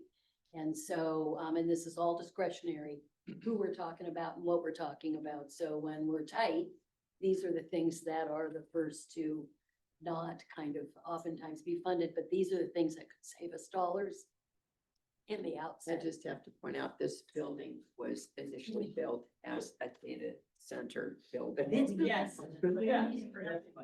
The whole project was abandoned, so there's so issue of data in the state is huge There's a big history. and complex. Yes. Anyway. There's some irony. Yeah. Where we sit in the town. I know. The data center complaining about. Yeah, I think, well, the subject that I keep hearing about is we're all silent, everything's silent. Yeah. So how you break down silos of communication, and that's what we're gonna do when we communicate with Donna and the, her leadership of DCYF. And hopefully we can break that down so that we know what's happening. You wanna go do all the agencies, that's a different fix. I just have to say that it's kind of interesting that the Blue Ribbon Commission's whole idea, right, was to break down those silos, right? Because Exactly. everything. But we didn't deal with the data systems. Yeah, that's true. Okay, that is true. Okay, so we're gonna get to a vote here shortly. Anything else from folks? Did you have something else, Judge? I just wonder if part of what we plan to do today is to actually identify these intentional, purposeful, focused. Yes, that's the next Yeah, part. that's Okay. next on the agenda. So I just wonder what Yeah. we're moving on. Yes, we are. I thought it might be helpful to look at those next steps before we completely, it's on the very back page of the document number 6. So some of this has already been done, but you can see we've got the oversight board votes on supervisions. So that's Oh, there what we we're go. doing next. Yeah, so it looks like the back page of the board 2.0, page 6. Develop legislative proposal for law change. Might be a pretty ambitious date. Given that's a couple days away right now, 10/30, no, 25. Okay, oversight board drafts a funding proposal for private philanthropy. Oversight board completes the transitional annual report. We're going to talk about that next. And then we're going to convene what we're now calling a progress report work group and assign group membership from the oversight board and DCYF, contingent on funding by 12/10/25. So those are kind of and finalize the agreed upon metrics. So those are kind of the next steps. Does that make sense to people as they kind of seeing how this process is gonna march out, hopefully? Okay. But I want to follow up on what Rep. Dent said. Seems like a goal should be that we focus on, or that we should add that we break down these silos to the extent that are relevant to us? Like, is that something that we can add? Like, we need data and we need to be very clear about what data we need and who has that data. That's gonna be the first priority we talk about, I believe, in the next session. Creating a culture, around data accountability. So that is at the top. Yeah. No, you're just right on it. Yeah, Because you that's are. right, we're We're very still close. back at the family. I think this is the You're on the framework second we're floor. trying to set up for the change in how we do our business. And then the next section is actually filling with the priorities and actually having the conversation about the what. This is more about the framework and the new, how we want to approach. And our next set is very specifically what's top of mind for you and those kinds of things as we kind of hone down, if that makes sense. Okay. I think yes, that does make sense. Process is important too, because process is not good, you get bad data. Oh, I don't want that. Right. Right, exactly. Okay. Okay, so, Just one other quick thing. Anybody on the remote, either Anna or Lois, do you have anything you wanted to add?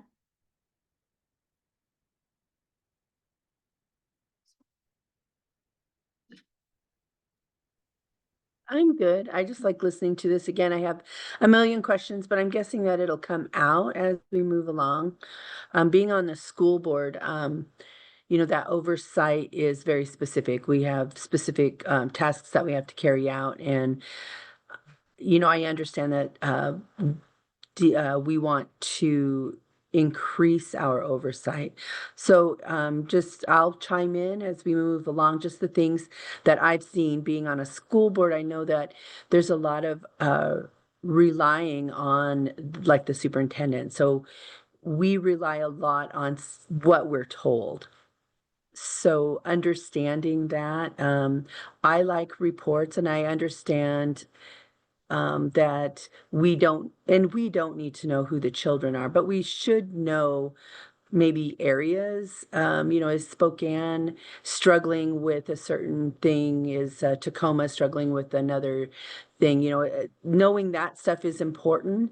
I'm a problem solver. I want to know what the task is at hand. What are we dealing with, and then how do we fix it? In education, our struggles and issues differ from year to year. One year we're dealing with underage drinking. The next year we're dealing with dating violence. So it's always changing. And I'm kind of thinking this might be the same type. So having that communication between DCYF and ourselves is really important. I like reports. I like data. I like to know if something is rising one month and goes down the next month, and then how do we fix it? Because again, we're all wasting our time if we're not completing any tasks. So those are my 2 cents. Thank you. All right, I think we'll go ahead and proceed to the vote. Go ahead, Maisha. Yeah. I have one more comment. I would like to see us put language in here to maintain our independence from DCYF. Be sure that's in there, if understood.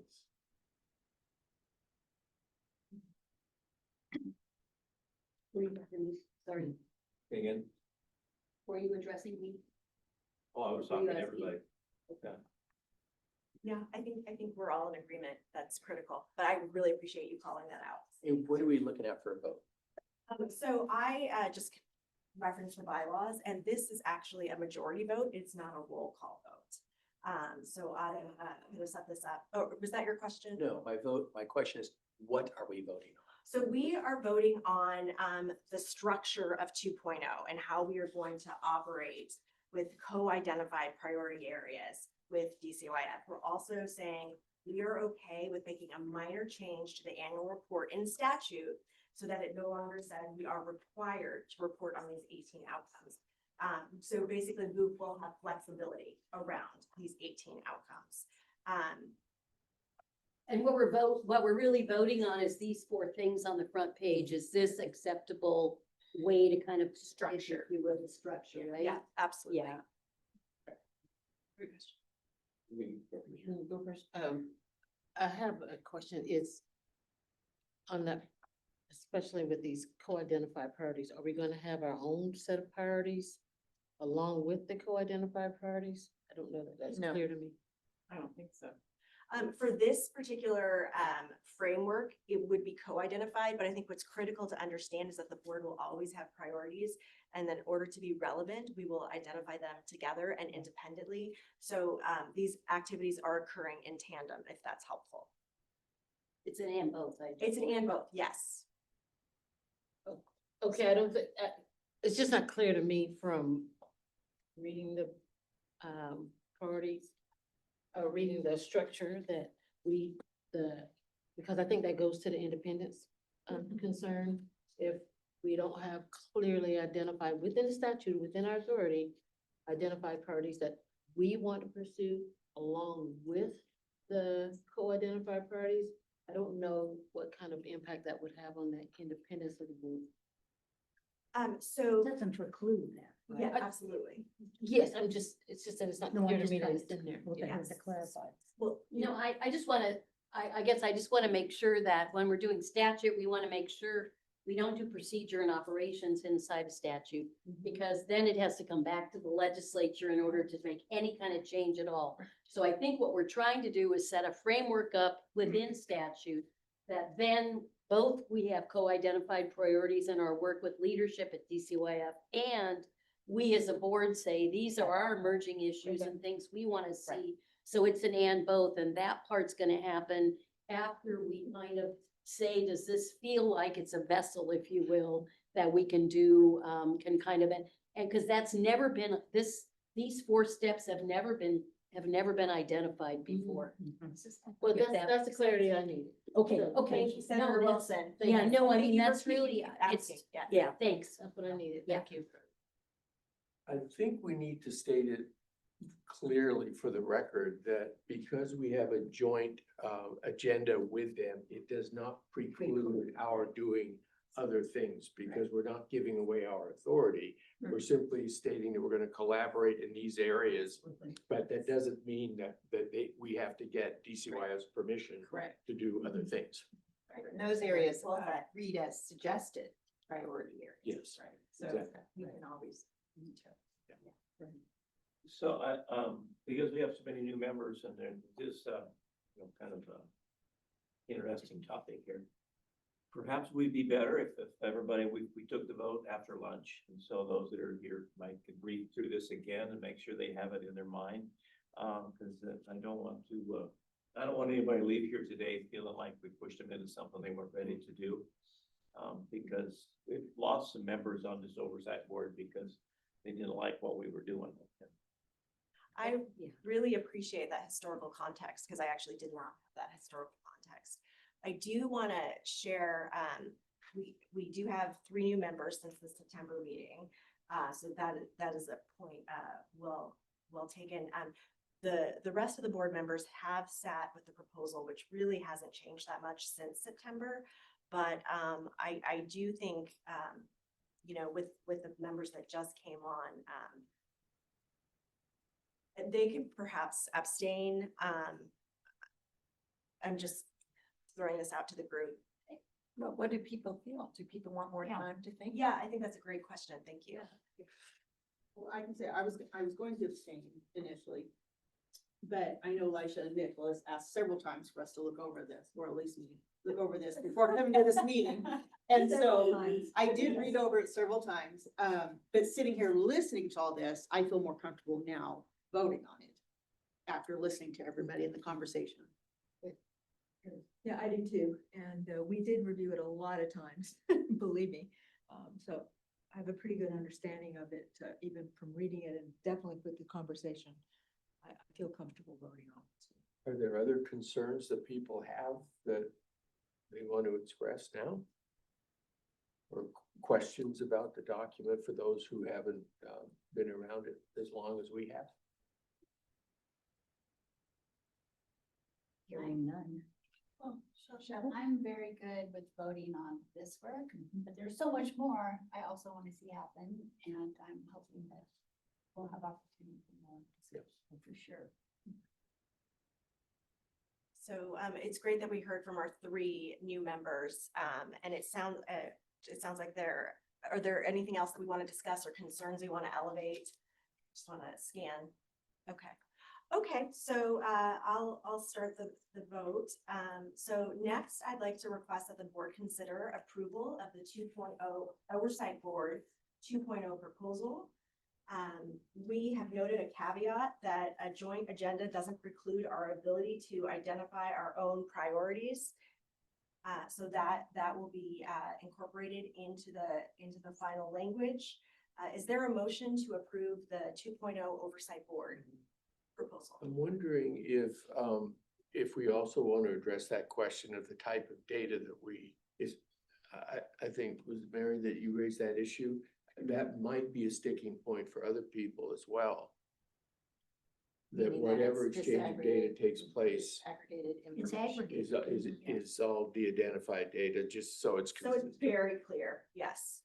Okay, and also noting that data will be disaggregated and de-identified. Right. Yeah. So Can I moved. clarify one more thing? I'm sorry. If we're gonna adapt this as so written, can I ask that we change that one word? Oh, the word stakeholder? Do you feel comfortable sharing that with the group? I feel comfortable with that, but I wanna, I think. That word is in statute right now. I know it's a lot of statute, and so every time it comes up, I try to bring that up. It was brought to me a while back, and so I try to advocate for that at every chance I get, so. My goal is to eventually change it in statute, but it's like, we have to start somewhere.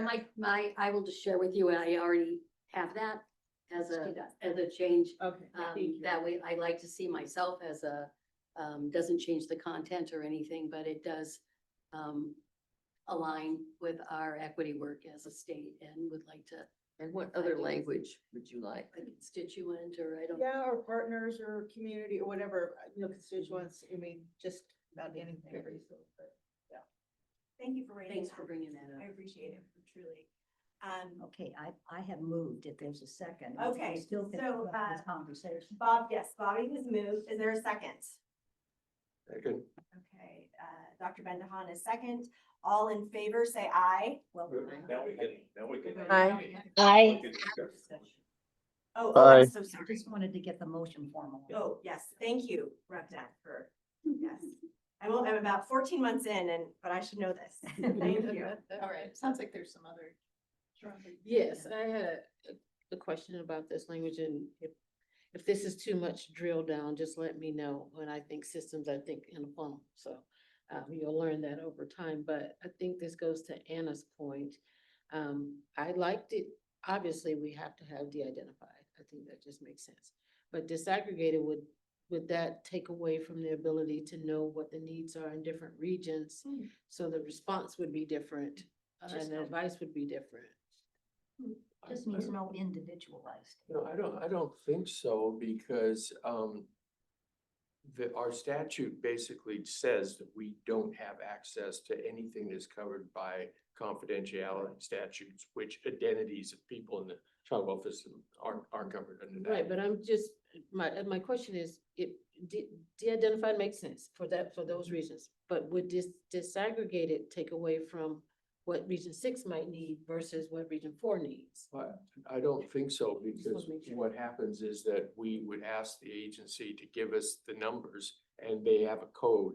They work out, we don't need to know the identities. And if there's small cell sizes, like in a republic, and you're talking about someone with a certain descent, that you could figure out who that one person is, there are statistical methods that we can use to blank that out. So we will still be able to make judgments, but we won't know who the individuals are. By region, that we'll be able to, we can also see by region, so we. By could be- region, by gender. Yes. Yeah. But maybe we should stop and just say de-identify, because if we say disaggregated, I was just looking up the definition. Okay. It means that we can still identify if there's at-risk groups or Yes. geographic areas or whatever. Yeah. Without Yeah. exposing personal data. Yeah. Okay, so just so I'm clear, the consensus among the group was de-identified, disaggregated. Just talked about. De-identified, thank you. De-identified. It's really Okay. de-identified. Right, de-identified, and I think that's perfect. That's, okay. Any other discussion? I have, I don't know that we made this clear, but, I'm just reading it here, but on number one, restructure the annual report, that's subject to legislative, Right. rule, basically. So, we need to make sure, that should be written in there, so somebody doesn't take it, somebody outside of this body that reads this, they need to understand that as well, that is subject to the legislature. Well, it says a minor statutory change would be requested to allow flexibility. So I know Yeah. that Rep. Burks and I have been in conversation and we're expecting that we would be able to work together and we would take the language from the oversight group and move that in. And there may be other changes, as you well know, as it moves along the legislative process, but it would come from this group and we would have companions on in both chambers that we would work through.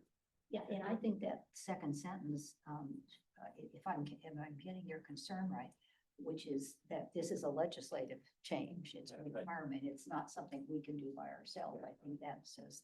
I just make sure that we think it's clear. I'm not worried about people at this table. Yeah, you If do. it's people outside or may look at or read this, to understand.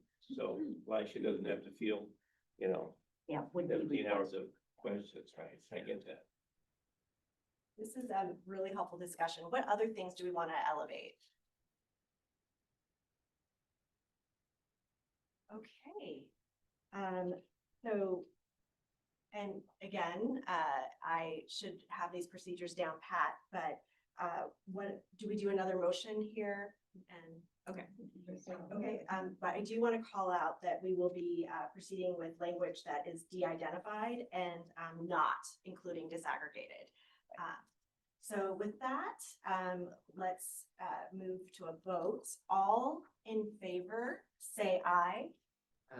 Aye. Aye. Thank you. Wonderful, thank you. All opposed, say nay. Any abstentions? Okay, wonderful. Just want to thank everyone for their really hard work on this. And I think it's really putting us on a really helpful, proactive path with the agency. So thanks to everyone. Representative Debt has reminded me that we have in the past left our titles at the door. If people feel comfortable just using first names, that's fine. And that may be easier for folks. So just wanted to bring that up again. And now we're gonna send it over to Claire. All right. So we had a little bit of a conversation because Judge Almamila was asking about kind of like where the priorities are and where things are, because right now we have kind of a vessel, but there aren't actual areas or content of things that might be popping up for you, like JR or like early learning or like child welfare. So this piece right now is really this conversation around how it is that we look at the priority areas we just kind of talked about, and we've got those up here. But then also what are other areas that are top of mind for you, that I always use that word top of mind, but also things that may be emerging issues, because we may put into play, kind of the co-designed or the co-created areas we're going to look at with DCYF. And there are also potentially areas of priorities that we as a board or as an individual board member want to put forward. So the goal would be, the hope is we could find and agree on one or two of the six, I think there's 6 areas, the 6 priorities that we would like to choose as a group to focus on, and what other things are top of mind that you want to make sure we address. And then I also will add, when we have lunch, this is not the only time. If there's things that come out of conversation from lunch that, are emergent or you didn't have a chance to share, we'll put them on the board, because it's, it's a running thing, because they are emergent and we'll have an idea. But I just don't want this conversation to be thinking this is the only time if something comes up later. So What I'd like to do is, maybe we can do this because I know Matt, Nicholas is helping set lunch up.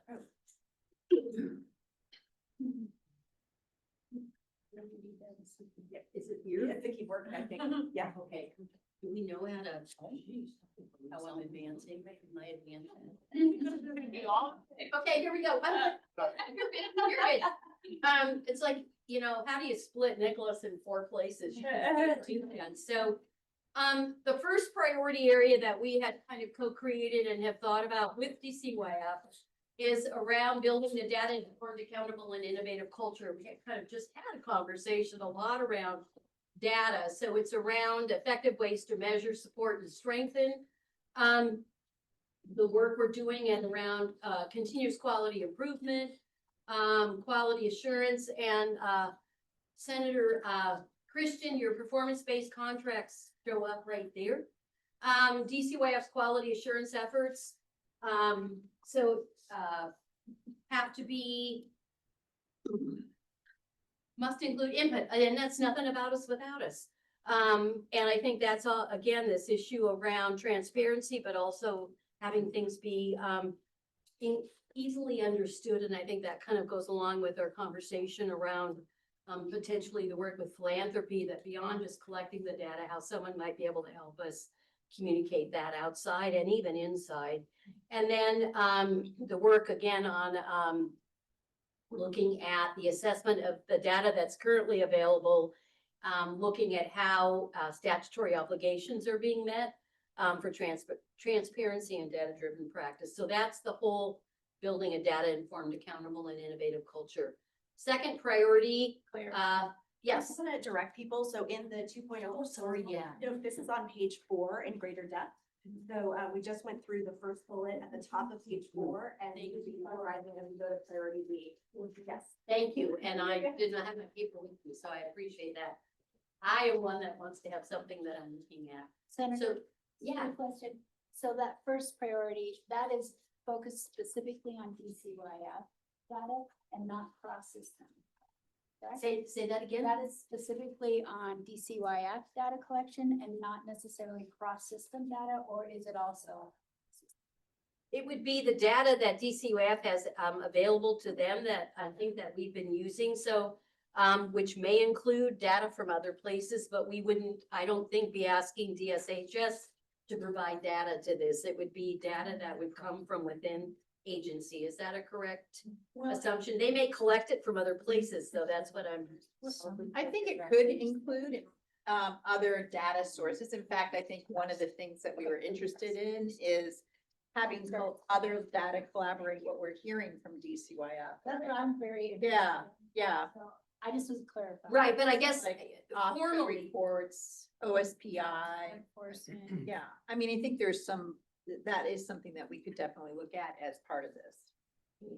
right, but we would do that through the oversight board, and we would do that through our work with DCYF. We wouldn't go as an oversight board, I think, to OSPI and say we want data on X, Y, or Z, or would we do it in partnership with, we'd have, I guess it, cause yeah, I'm curious about, I don't know, we haven't really talked. Well, I think that's a great question. So this would be collaborative. However, as executive director, I have gone to OSPI and collected data. Yeah. I have gone to OFCO and used data at a higher level. So that is absolutely occurring. However, for this, it would be in collaboration, and it wouldn't preclude us to just DCYF, but it would be a joint decision. Like, we really need, to understand graduation rates. It's not working. We have to go to OSPI, obviously, and look at that for the JR population, that sort of thing. Thank you. Yes, Ben. I don't think we should be limited to only the data that they collect now, because how many times have we asked a question and the answer was we don't track that? End of discussion. Well, in some areas, that should not be the end of discussion. There are certain things that we and they need to know. And so collecting new information should not be excluded from our conversation. Great point. Nicholas is back. Yeah, any other, just thinking about this, and we can talk more about it. So that, let's go, we went to B. B was, this was data. Priority B was, the workforce training, and this is around, we've had lots of conversations for those folks who are new members around just the whole idea of workforce and well-being. And, we do understand that an organization is only as strong as its workforce. And, a lot of times in what we know, especially in human services, outcomes are determined by training, tools, and the skills of those that are available. And we have a great habit of writing good things on paper, but not a great habit of funding those things that we've written down and making sure people, I think, have what they need to do their jobs. And so we also want to review and understand retention trends and frontline staff challenges and the effectiveness of the well-being supports and initiatives. And there's been some surveys in the past of members, and we've talked about that, but we also know there's work that we need to continue to do. And I'll just say, especially right now, as we see additional stressors coming, children and families across the state, we see additional stressors to those who work with their children and families. And they are as at risk and really in need of support as the kids and families themselves. So that's kind of where this whole worker well-being comes from. And then also the idea that we want to look at existing professional development and training and make sure that it is appropriate and it is relatable and adaptable to not only our legislative kind of landscape, but also legal landscape, and also what we're knowing and what we're learning about research and best practice around early learning, child welfare, and juvenile rehabilitation and juvenile justice. So that's around workforce training and well-being. Can I add Yeah. a question? Oh, and then I see also Danielle. Yeah, I don't see it clearly in there, but what do we know about how they develop caseload standards, best practice caseload standards for the social workers? Or the, or like the case life workers? forecasting. Yeah, how do they do that? I'm sorry, I didn't hear that. That would be good data to look, to know how, how do they come up with the caseloads? Caseload. Because Well, it's bargainable. it's like hot potato. Is that how they come out? They're bargaining, but they also, they get data. They get data right, about from that. What's going on around the country and what research shows is the But it best. basically is what is funded by the legislature. Yeah. Well, that's what it is, but is Well, that that's the best ultimate, practice? yeah. I don't know. But I can put an aside in here, and if you're interested in committee days, caseload, the forecasting council to human services to do a report out on what they're doing, how they're doing it, and then what are some other sources of data that we're looking at. So just an FYI, but clearly critically important. Oh, yeah, I was just gonna say, it's an independent agency in our state, caseload forecast council, that determines what the caseload is, that's. For the social work, For social work, for a child welfare caseload, which correlates to how many staff we get, for our early learning caseload, for our JR caseload, so all of it is part of the forecast council. And they view, like, they'll look at, what are the policy bills that passed the legislature that impacted this, et cetera. And so they have economists that look at and determine the caseload, and it's an independent agency that does that work. But as Ruth said, it really depends whether or not the legislature is going to fund to that level or whether it's something forward. Right. Yeah, they can, yeah. The recommendations, the forecast council can recommend, but it doesn't mean the legislature will then fund that recommendation, right? Which is. But it's the foundation of the governor's budget. Yeah. It's the caseload forecast council. Yes. and if we are, See you, Dan. if we have co-developed priorities that hinge on performance, and we have caseloads that are not aligned with the caseload forecast standards, studies about what's best practice, funded at a lower level, then we have to And you're take that talking into about reality. consideration. And then you have to throw, then you have to throw in retention, because there's, supervisors out there carrying caseloads right now, That would be potentially a value add too. I mean, that's potentially a value add this group can add. Well, Danielle. to your point, we also have to take into consideration how DCYF distributes FTEs and counts caseloads. That is independent of That's right. all of these things. Because I believe right now what we use is the ROG, and I cannot tell you what the acronym is, but essentially they take all of the cases in a region and they divide it by all of the DCYF staff in that region, not case carrying staff, total staff. So then you're seeing this disconnect where it was actually kind of, you have the numbers. So like, for example, in region 1, there's about 2,700 cases, and DCYF lists that there's 212 staff. So the ratio of staff to work or worker to case should be about 13. That is not accurate. There's only about 125 case carrying workers. So then that shoots that number up to 22 cases per worker. Yeah. And on the front end of things, a case is not just an individual person, it is everyone in that family. So then if you have to have IFF's initial face-to-faces, if you have to have monthly health and safeties, instead of it being one person, one case, it's now one case, 8 people. So that kind of, to a point that I was going to originally make, is caseload workload should definitely be identified in this well-being, because there is that trickle-down effect where workers are literally just meeting the bare bones requirements of, you know, case notes, health and safeties, IFFs, court report, and they can't really do much more to help a family and potentially reunify, because their hands are just tied by virtue of time. And that's what I see in there. Yep, what you see in court. That's what I see. And that's what I saw in court. That I haven't could been in court be- since nine- This is an excellent discussion, very interesting. In a very kind of sad way, but very interesting, but I think if we choose this as a priority, that's the key that we can dive into. Right. I mean, I think that's a great example. Right, that's a really good example, that's right. So, and Lois. Lois is raised her hand. Oh, Lois, I saw, Thank you so thank much. you, Nicholas. Hi, Yeah, Lois. thank you, Nicholas. Hi, I was just going to add that it would also be helpful to look at how caseloads are determined for early learning licensors. And even if the legislature doesn't fund the recommendations, wouldn't it still be valuable to show what the caseload forecast standards are and how our state is or isn't meeting them? That might be something to look at for our report. Again, I think a value add, very much, because the same folks and the same voices potentially always are telling the same story. And sometimes it's wonderful to have an unusual partner come up and agree with that story and kind of talk about, so what are we gonna do and how are we gonna make a difference?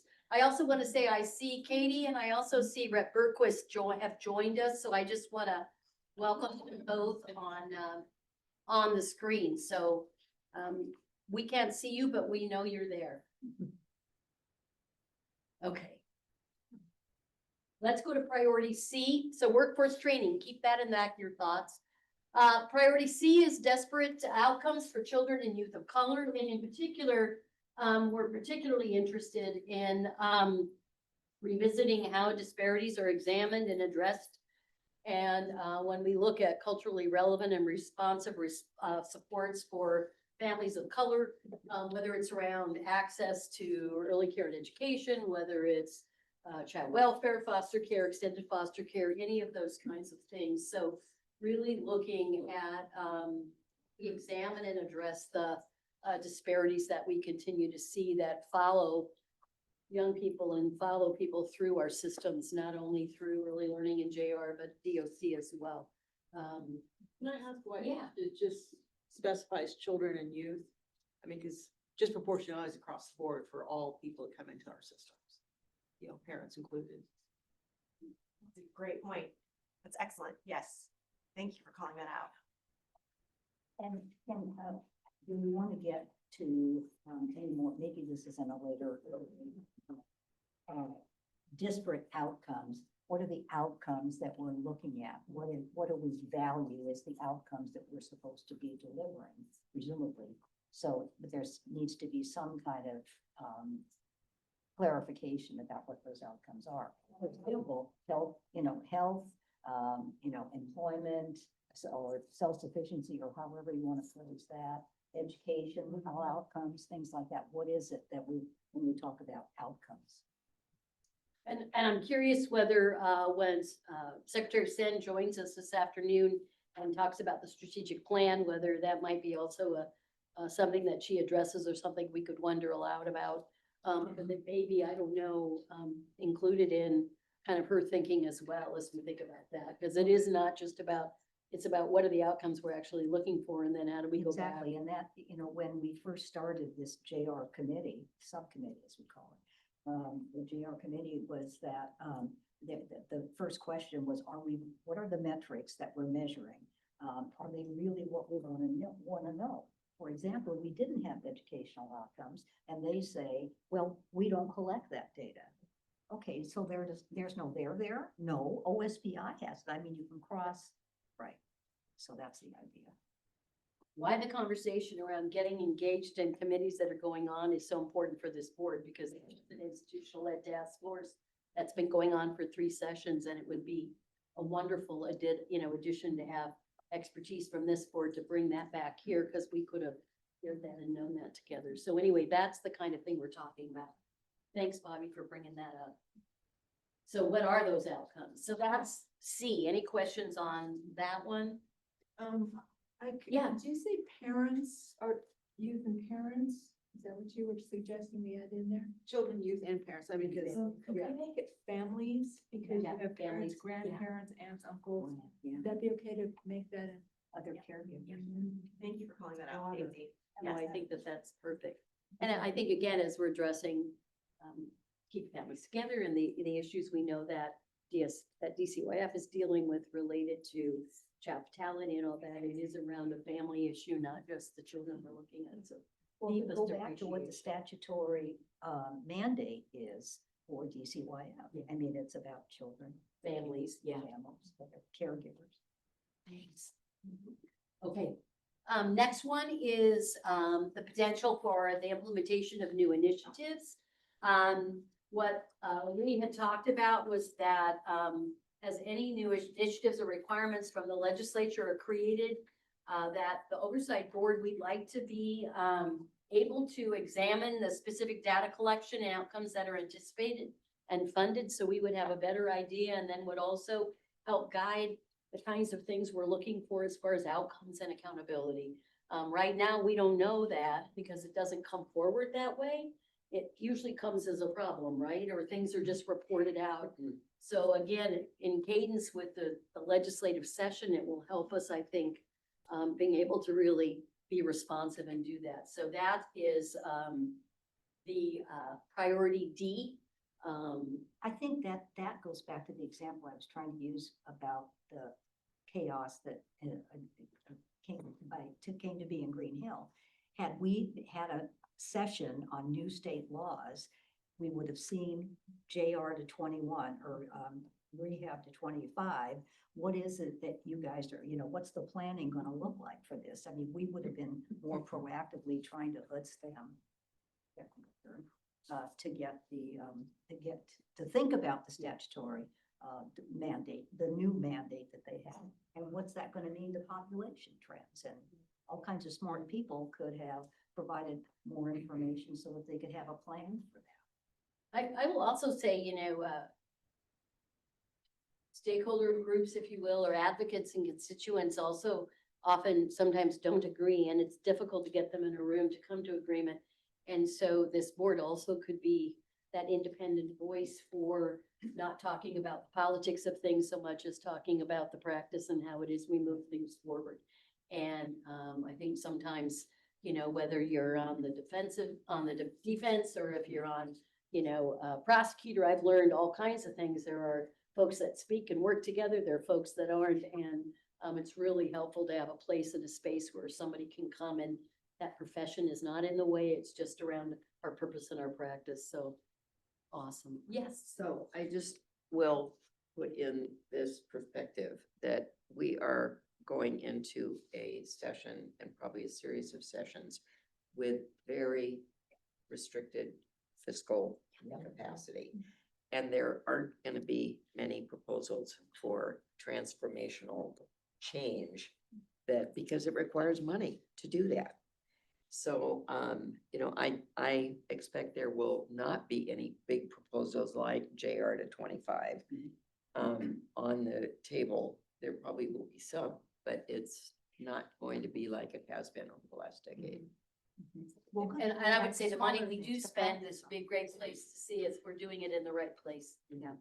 Because you're right, it's gonna be a challenge. Senator Christian? I'm gonna respectfully, with love, disagree. I think we're spending a lot of money as a legislature on things that are not working. And we could shift a lot of that money to programs that have a better shot at making a difference in this world and in this state.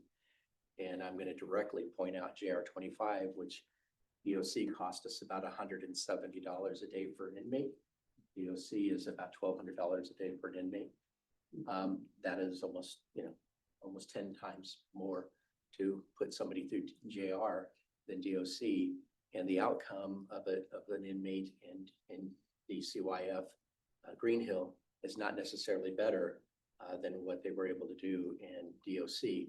And so simply by moving that number from 25 to 21 and shifting that fund, those monies saved to early intervention, in my opinion, is something the state could really do to improve outcomes in the long run. We're looking at $500 million in lawsuits last year, and I just saw an email that I just looked at. 1.7 billion will be needed going forward for lawsuits. We should be focusing as a state on how do we not be having those lawsuits. When you have a guard in Green Hill opening a door to allow another guard to have sex, that in itself shows a culture of unacceptable behavior amongst the staff in a facility that's overseeing these young folks. And it's that culture that we have got to, as a state, demand change so that we're not spending the money in places that doesn't make any sense. So I believe if we really, as a group, want to make a difference in infant and child deaths, and where do we shift some focus to where we can actually make an impact? And I do believe the money's there. It just needs to be have a serious conversation in the room. Unfortunately, this group doesn't vote on money, so we can have that conversation when we're in Ways and Means and on the floor. But it is about the outcomes for kids and families. And I'm just gonna say, our systems were never put in place to get people out of them. They were created to keep people right where they were. And part of what we're trying to do is to undo those systems. And why early learning, early care and education, child welfare? I just say to people, take a step down. So if you can get any closer to prevention, we're gonna do better. So if you're at a place where you wanna move folks to DOC, let's look at JR. If you're at a JR place, let's look at child welfare. If you're at child welfare, let's look at early learning. If you're in early learning, let's look at families and communities. But I think that's our goal here, is to try to figure out how we leverage and how we use our money in the right way to benefit kids and families and really communities across our state. So, But as a yeah. board, if we were able to review all of that data as this board and come back with a suggestion to say, we believe as a board, money spent here and here would make more of an impact for our young folks in the state in the long run, that would be an amazing goal for this board, other than just continue looking at data. By what the research shows, what actually works. Be amazing. That point could be embedded into almost every one of these That's right. priorities. In other words, if we choose a priority, then looking at what is effective, what is working, what's not working, I think could be part of that whole structure. Yeah, I think, it's worthy of looking, and as you well know, and I think Rep. Dent, same thing with Representative Kagi, there are pieces of legislation I know, that haven't been looked at since the 70s. So, there's lots of things we could do differently, and the thing is, now we're at a place where we may be able to lift those up and actually make some of those changes and do the efficiencies without actually perhaps spending new money, but maybe money a different way. So, and then the other thing is, we know change takes a period of time, so we have to be very careful that we also don't do some work and then before we have a chance to actually see whether that has made a difference, pull things away. I think that's all of our work with DCYF and the experts in this room as well. So, and you're right, new initiatives might not be the thing we're gonna pop up, but when we have, because we will get back into that period of time, this would be something that we could be doing as a board. And then I think the last one is exploring the availability of SUD treatment, substance use disorder treatment for youth involved with DCYF. Again, we know, it's an issue, and it's not only an issue when we think about fatality and near fatality with infants and toddlers, although that's a large group right now. We know that both SUD and MOUD, as well as behavioral and mental health, is a big issue for our young people across the state. So, Can I ask again, why Yeah. not just youth? excuse me? Can I ask again, why is it just youth on this one? Because we are lacking so many treatment facility, inpatient facilities in the state of Washington that, I mean, work for families or for one parent and child to go to and stuff like that, to keep the family. Yeah, and when I look at youth and child welfare, I think of all ages, so, but I think if we need to define that and make sure we're inclusive, that's really important to do, and that we look at the family system as well as what I'm hearing you say. I mean, if we could have double the PPWs in this state, I think we would do tremendous help. PPW. Pregnant and parenting women. And last I checked, there's only one facility in the state that will take a dad with child. I heard that there's one going, I think Grace Harbor, the tribe is going to, but we need more of those, you know, where a parent can go with a child. Is there a reason why SUD is all alone in the title without mental health? I mean, we're looking at both mental health and SUD. Is that, do you know? It's statutory. Exploring the availability. of That's the SUD statutory and/or outcome. Behavioral health treatment. But we've added, I think, the SUD treatment, right? I mean, that's. So, this was in a co-identified priority area, so, I'm less close to this particular one, but I think, But to leave the mental health. it makes no sense. It makes no And it's inconsistent with our statute, which is what Senator Wilson was just saying. So thank you for calling that out. Absolutely. Because you got it below, I'm sorry. Yeah, Right right below. Just not in the top. Yeah, absolutely. And I'm not suggesting to add anything beyond what just Richard said, but we're persons, right? By Sharonda. Right. But this just came up this week. What's today, Wednesday? So this came up Monday afternoon. There was a conversation about the Involuntary Treatment Act statute and how we have all these hearings for the mentally ill being, you know, on an emergency basis being involuntary committed. But that statute also covers substance use disorders for involuntary commitment, and there's 0 facilities in our local area for, so those petitions don't even get filed in Thurston County. They're, you know, other counties there's a few counties where there's involuntary treatment facilities for substance use disorders, afflictions. So I think Tanya's right. We have to, like, everywhere you can, you know, broadcast that. So South Sound Behavioral Hospital isn't doing it Well, anymore? that's the 5-day detox, and they're doing it on their own. Oh, gosh, right? We don't have a separate facility, nothing for youth, and nothing for children. Hence the expertise in the room and why it is so important to have you here. Because without that, you know, that's not an expertise I bring. Danielle, what you brought is not an expertise. I may have an email, but I don't necessarily live or work that every day. So critically important why the voices and why it's so exciting to have folks in the room being able to bring that expertise in. Yeah. Wow. Okay, so those are the, yeah.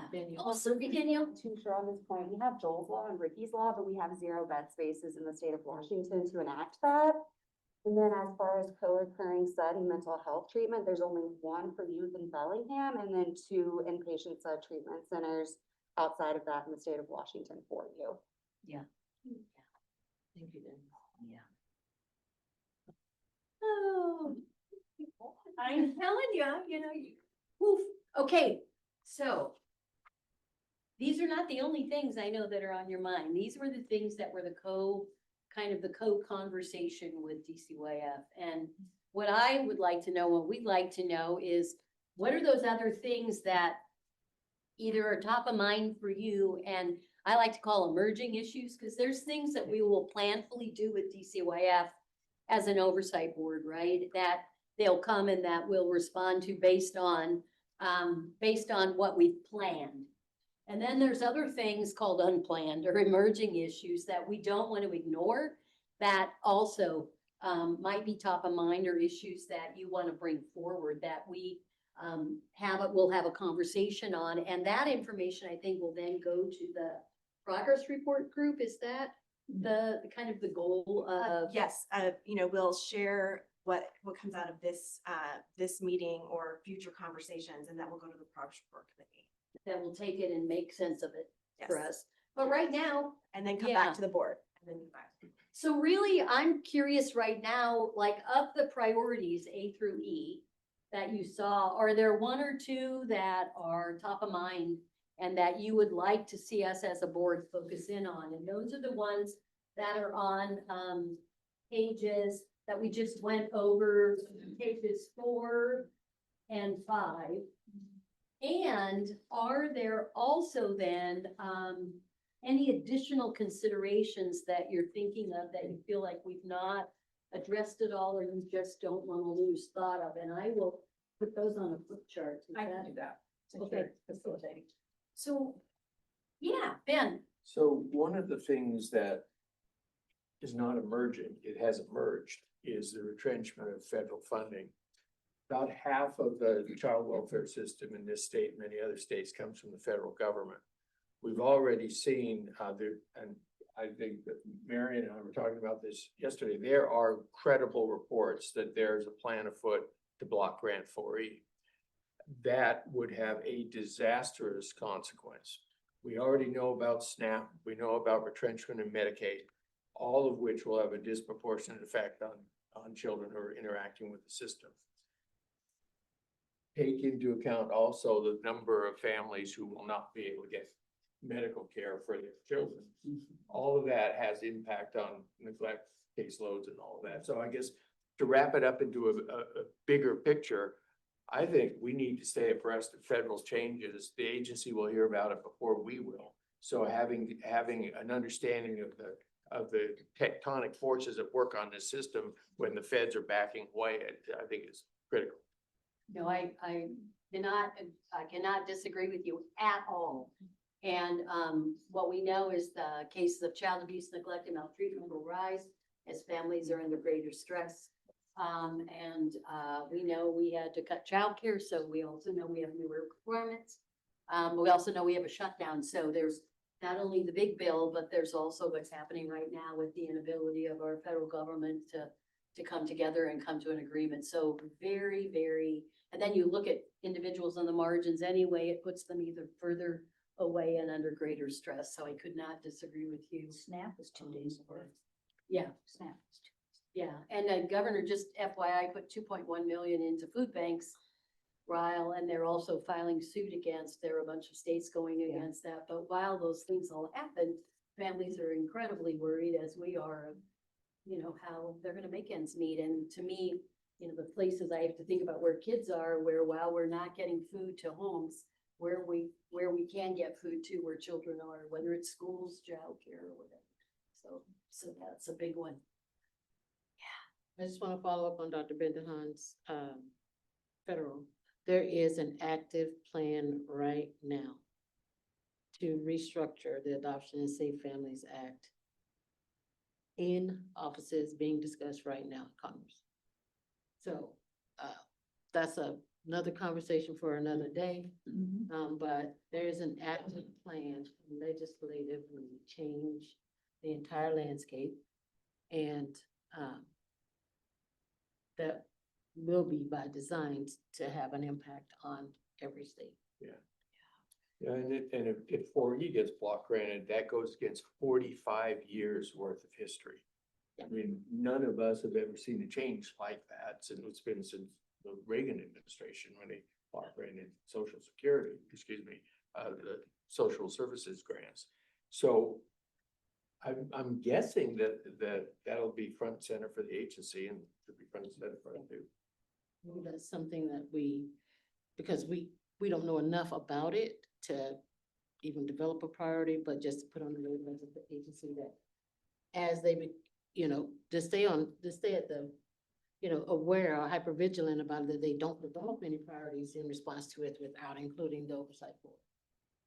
Well, responding plan. now, and the governor's office is responding now on a daily basis to what's come. Right, that's the. Yeah, and legislatively, of course, we can't do anything until we're in session in January. So executive orders right now are how things are kind of coming out. But I can tell you just from my vantage point, and I'm certain it's no different from my colleagues, that every day I'm getting emails from agencies because every time something comes down, they have to then figure out what the impact is and then are letting us know. But again, you know, it's coming faster than sometimes we're able to kind of keep track. And I don't know if you want to add, we were just talking about beyond priorities, what are our emergent or emergency or kinds of things we want to add to this list. One of them was the impacts of the federal cuts and ongoing kind of staying abreast Federal on what that actions, is. period. Yeah. Yeah. And it could be maybe, Lisha, and on your Friday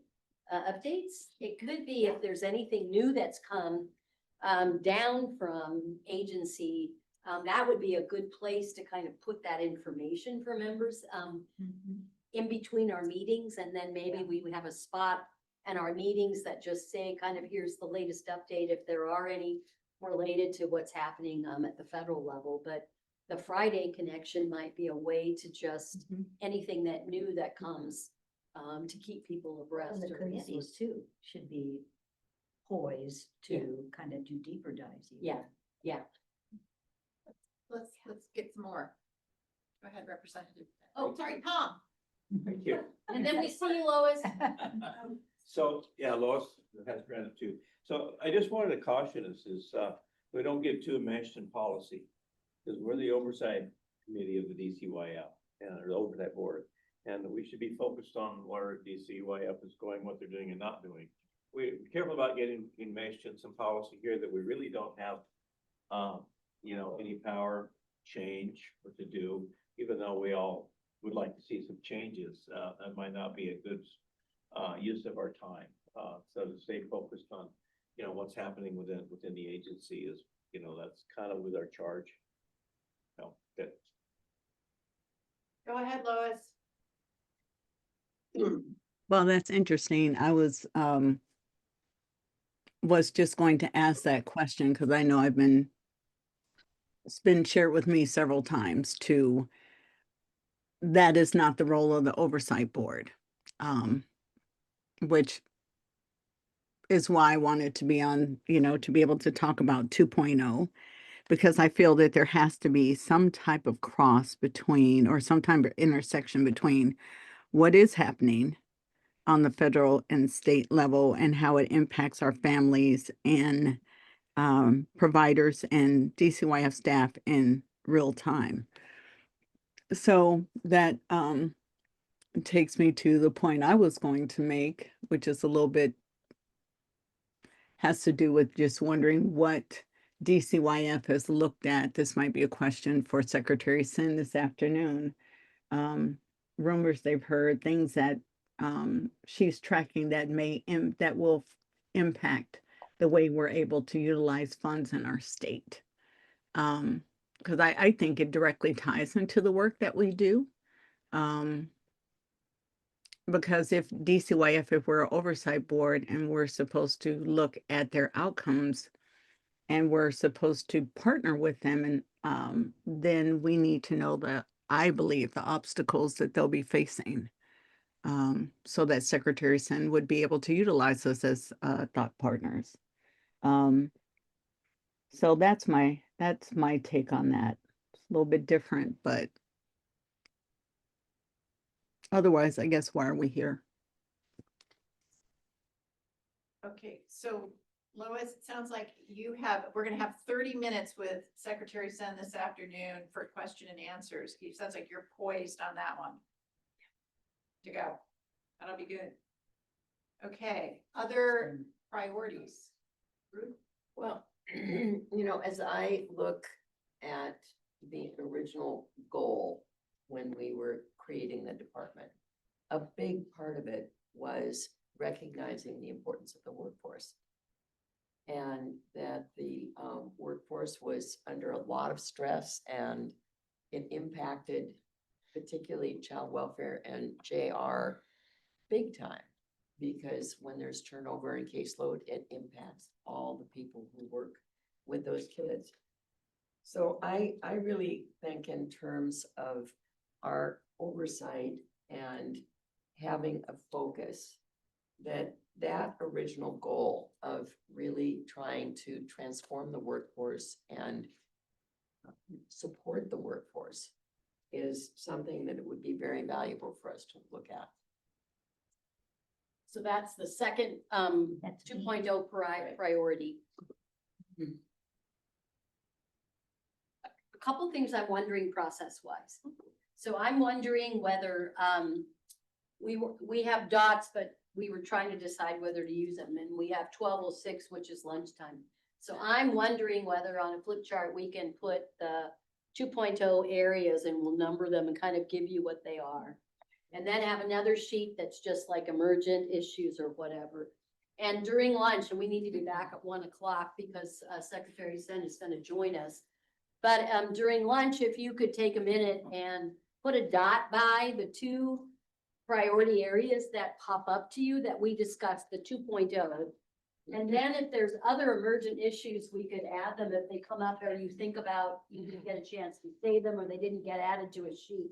We could add those because those aren't going to go away, but it would be a way for us to kind of see where we're at as a group on our collective thinking on the 2.0 and then any of the other things besides the federal impacts that have come up related, because the one that Ruth just brought up was part of the co-created priorities. Does that make sense? Because you could eat and think, eat and chat, and maybe come up with some other ideas, and then we can come back together at 1 o'clock. Does that? That does sound good. And then for the people who are board members who are participating virtually, I'm wondering if they would feel comfortable putting information in the chat. So really reflecting on the 5 co-identified priorities in 2.0 and maybe pulling out 1 or 2 that you prioritize, and then any other emergent issues that we've discussed that really you'd like to put your, this is what I want to invest time in. If that makes sense. Okay. Well, without further ado, there are box lunches behind you and a lovely fruit salad. I was told that people's names are actually on the boxes themselves, which is wonderful. So there should be like minimal confusion. Please get to know new board members, and we'll see everyone back here at 1 p.m. Thank you. So where are we supposed to? 59, and I see Secretary Sen joining us. We're in your house today, although you're not here, so we're taking good care of your house. And I just want to say thanks for being here. And what we're going to do right now is we have an opportunity to have a conversation, to hear from and have a conversation with Secretary Sen. And she was last, I think, at our board meeting in mid-January. And I think it was your day 2 or day 3, if I'm not mistaken, on the job. So there wasn't a lot of other than, do you know where your office is and who is working with you and for you. But we're now 9 months in, and you've had a chance to kind of see the landscape. And I know you've been traveling across the state and have been visiting CSOs and visiting programs and all kinds of things. So just want to welcome you, and you've got a 30-minute conversation with us, and then we've got 30 minutes, I believe, on the docket for questions for you. And we have a full room and a number of new members that you've not met. So when we're at the Q&A time, it'd probably be great if members have questions, if you'd introduce yourself so Secretary Sen knows who you are. So with that, good afternoon, you're on. Wonderful. Well, you guys are very prompt.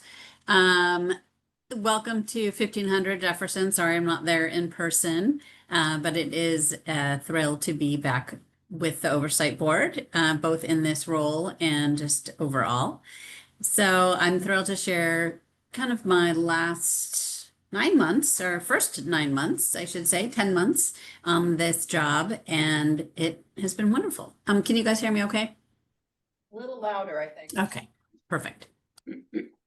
So some of the things I want to share, I just want to go over some of the kind of overall things that I have seen and some themes that have emerged that I thought you might appreciate to hear about. A little bit about some of the new organizational structure, not getting too deep into the weeds, but just so you have some staffing updates. And then talk a little bit about the climate that we're in and how that's impacting our work and our families, and then talk a little bit about our upcoming strategic plan. So as Senator Wilson started out mentioning, as new secretary, I really thought it was important to make sure that I am out and about visiting with my staff and having them meet with me, hearing directly from me and vice versa, hearing from them, especially since the agency has never had a second secretary. And so wanted to really set the tone, let them know who I am. And so I was in Spokane, I've been in Vancouver, I'm going to Yakima in a couple of days. I'll have visited all the regions by the end of the year. I have created what I call 2 Minutes with Tana, which is literally 2-minute video or 2-minute email read that I send out regularly so people just hear from me directly.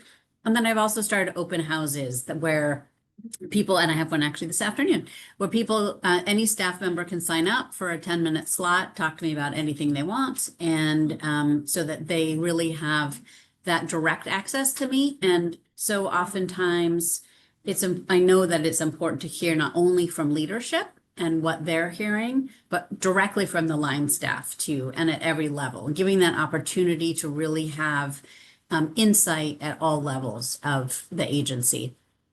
And that has been very valuable. And I have to say, and I've been out to visit the institutions, our JR institutions, a number of times, and also hoping to get to all the community facilities in the coming months. So some of the things that I have clearly recognized is, man, our staff are so dedicated. I mean, these are not easy jobs, right? I don't have a lot of friends who are like, oh, I want to go work in a juvenile rehabilitation institution, or I want to go and work and, go into families' homes and wrestle with, with parents about how their children are doing and making some really difficult decisions and inputs. And so I've just been incredibly impressed with our staff. I'll just give a quick anecdote. When I was at Green Hill, I was speaking with a young man, or not a young man, a man who works for JR. And he was recounting, he's like, this job is so hard and we have not had the staffing that we really need to make it, as robust as we want for these young people. And sometimes I don't feel safe. And if I can't feel comfortable and if I can't do all I want to do for the young people, the young men are suffering and not getting what they need. So even as he was sharing with me his struggles, it was all about the impact on the young men, not on the impact on him. So just want to really underscore how impressed I've been with our staff. Another theme that has emerged, and maybe I'll share this with you and spoke out to me because as a former legislator, I have been made very aware of how different it is on the implementation side, on the agency side versus as a legislator. And it's clear that there are some policies that are systems change. And then there are some policy changes that are tweaks. And I don't think we've always done a great job recognizing and addressing when we pass something or we create something that is a systems change. I'll give you an example, like JR to 25, right? Important policy, we passed it. And then, we talked about funding, but there wasn't a major conversation of what are the impacts of bringing older men into a facility, on the interactions with the younger men, on the length of their stay, and what is the impact on participation in services and rehabilitation if you're going to work or you're gonna go stay at DOC for another 20 years, how does that perspective change, et cetera, et cetera. And so I think sometimes, again, our bills are just a bill, and every bill is the same in terms of a bill, but some bills are systems change and some bills are tweaks. And we need, I think, a better recognition and awareness of when something's a major policy, systems change versus a tweak. And then similarly, if we do pass a bill, regardless of what it is, if it's a policy change or a tweak, or a systems change or a tweak, if we don't fund it, we probably shouldn't pass it. Because it sets up both false expectations for the public and I think for the legislature, and that we're going to be able to accomplish something that we're not, because we're not funded. So we're asked to do it without the resources to do it. And you know, Senator Wilson, I'll give you an example because it's your extended foster care bill, extended foster care bill.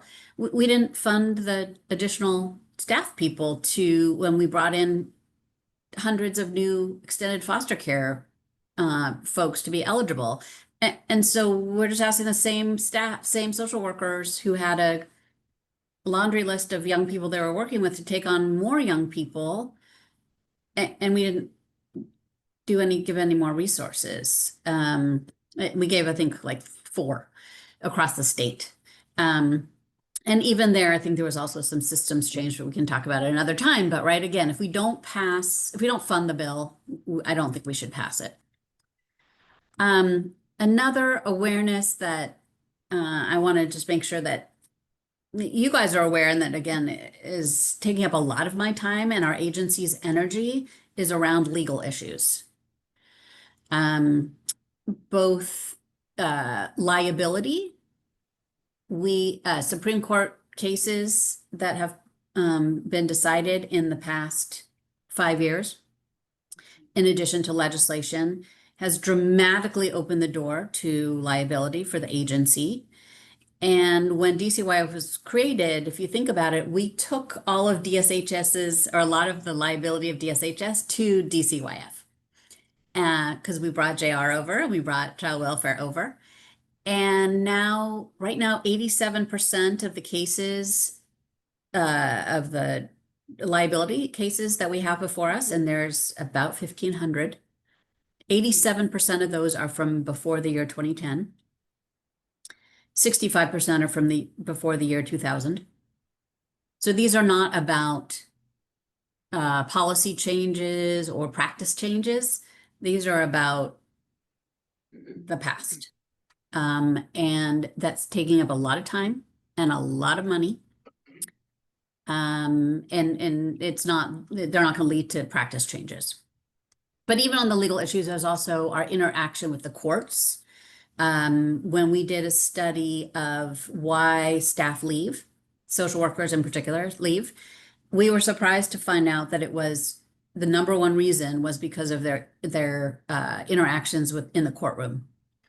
And as we have added, this is my theory, as we have added more attorneys to the involvement with child representation, parent representation, et cetera, our social worker and our AGs have gotten busier and busier. Our social workers are being called on to do more and say more.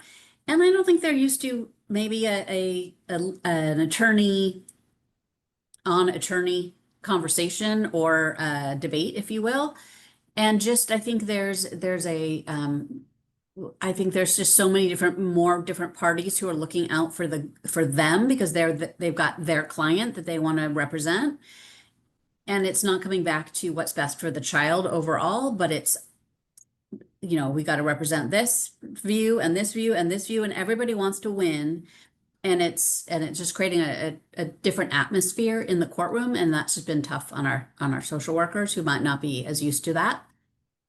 And then also we've got involvement like in JR resident review boards, and other additional, just stacking on top of things, additional legal court procedures that have just added to our work and our overview that I just didn't realize and has just been growing exponentially over the past few years.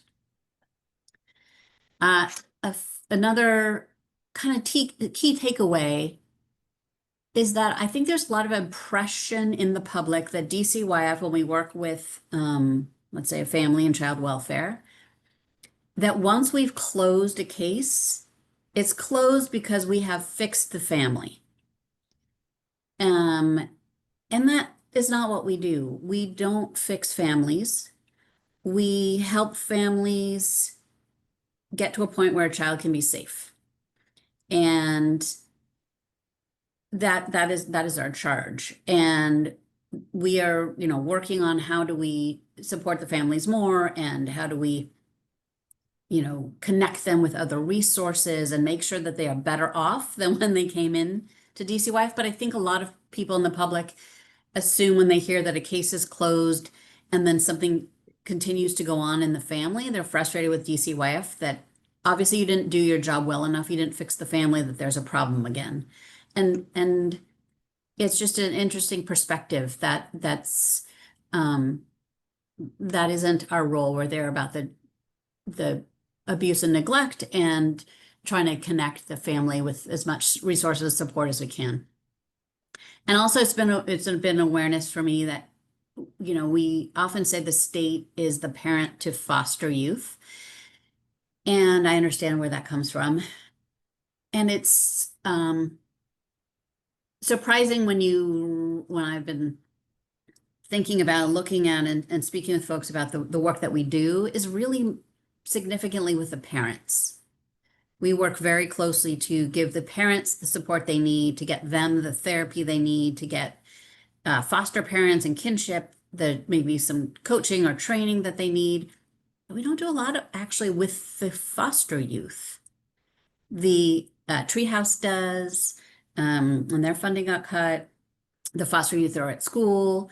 Obviously, if we connect them with childcare, then the childcare is working with the children.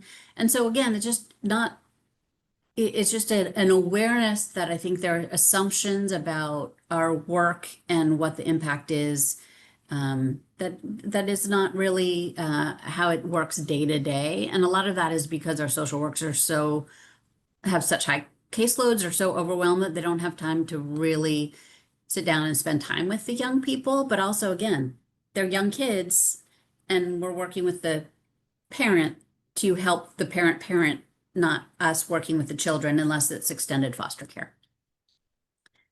And then, again, overall theme is that we can't do this alone, right? We're kind of the safety net for the safety net.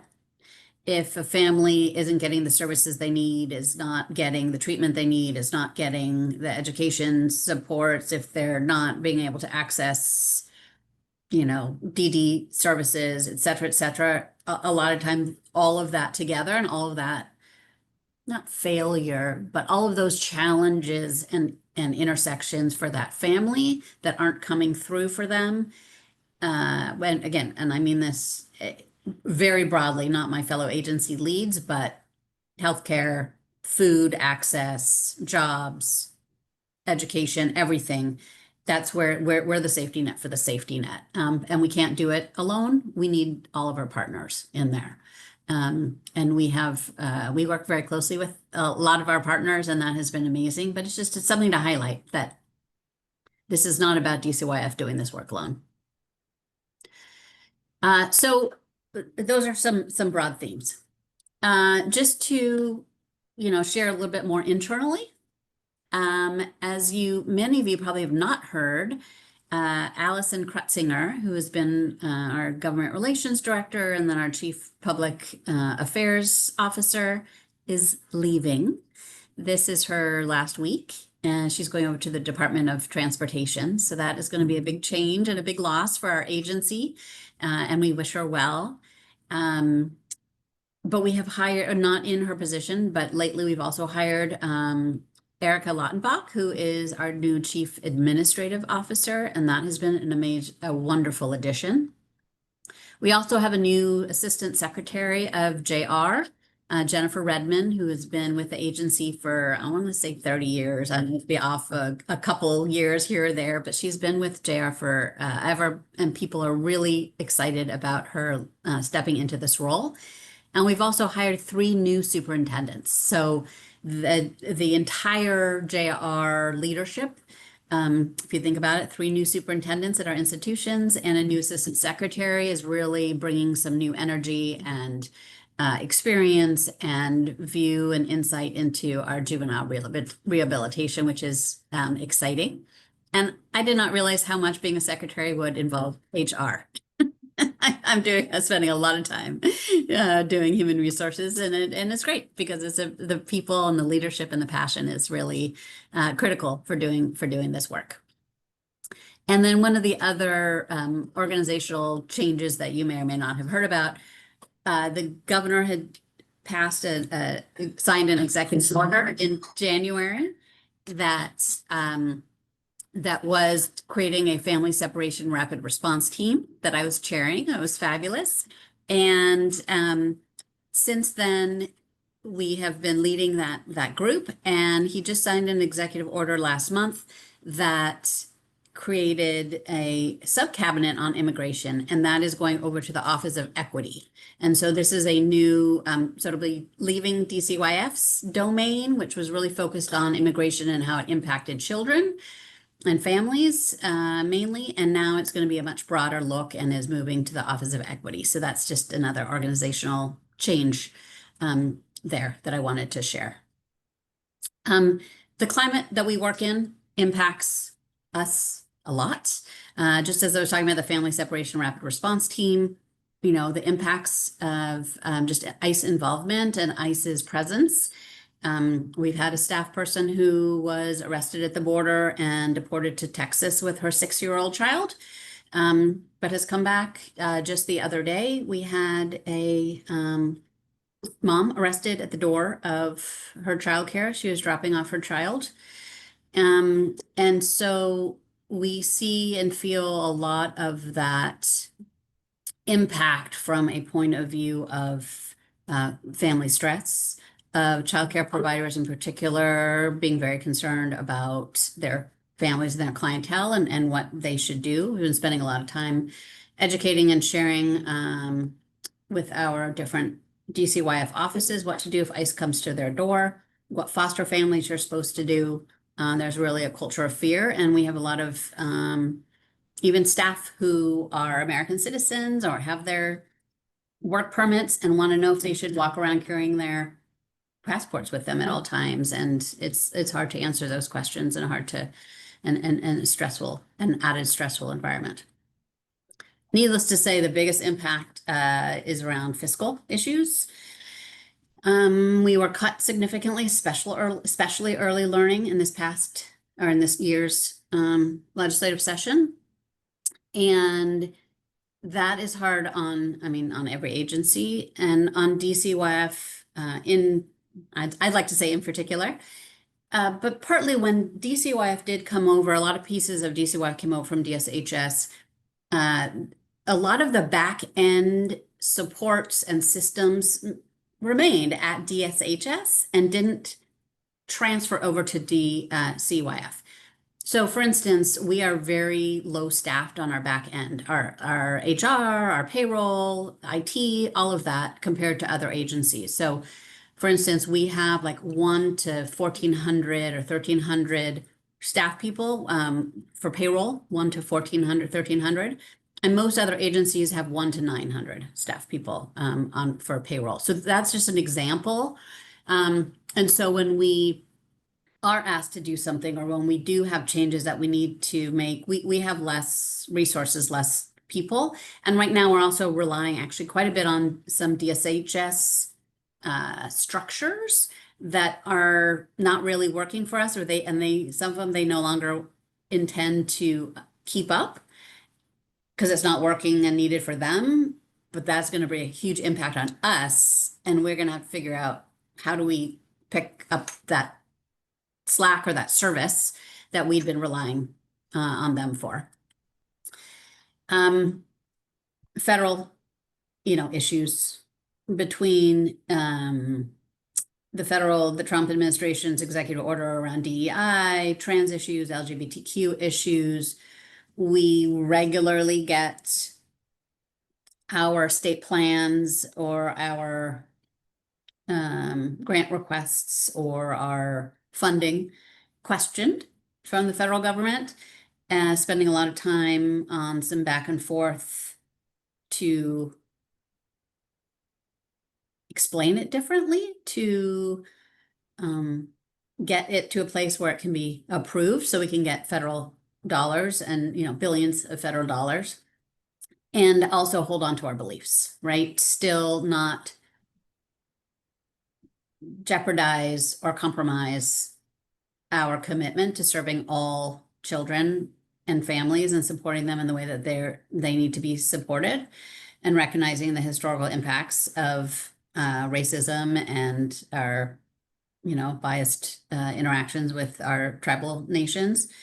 And it's a challenge. It's a lot of time. It's a lot of energy. It's a lot of concern from our staff and our families about how that goes. But we are absolutely committed. We are not changing our commitment, but it is a lot of effort. And then just, again, federal dollars. As we, you know, the federal shutdown, while right now DCYF doesn't have any direct impacts for our services currently, of course, our families access SNAP. So our social workers are asking, like, is DCYF having a contingency plan to provide food for, you know, our foster families? Like, we don't have extra money, right? There's, I think, 940,000 families in Washington state who access SNAP.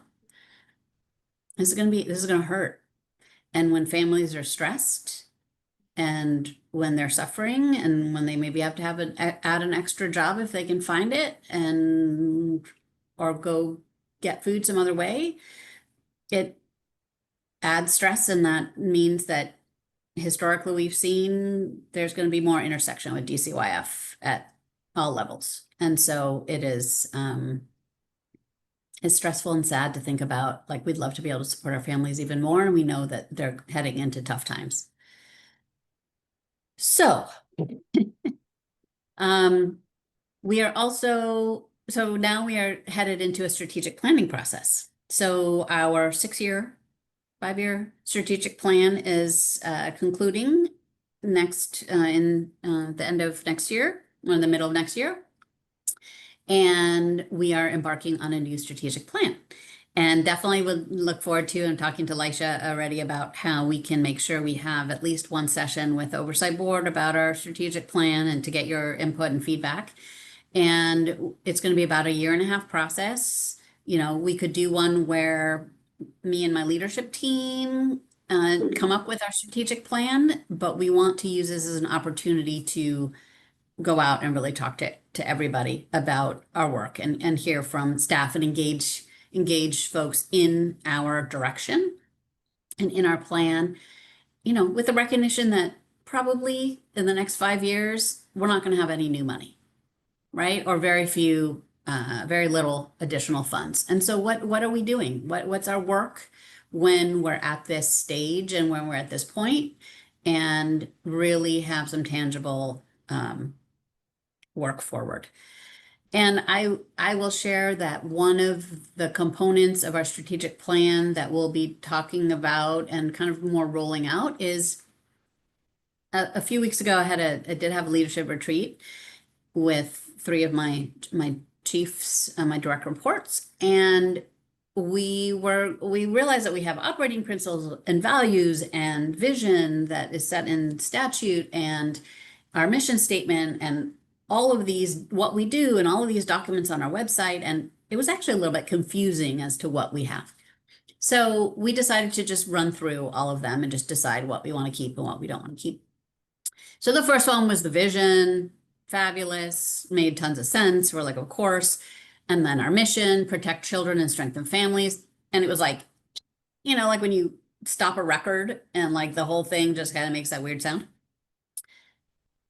We kind of all looked at each other and we're like, wait, our entire mission is protect children and strengthen families.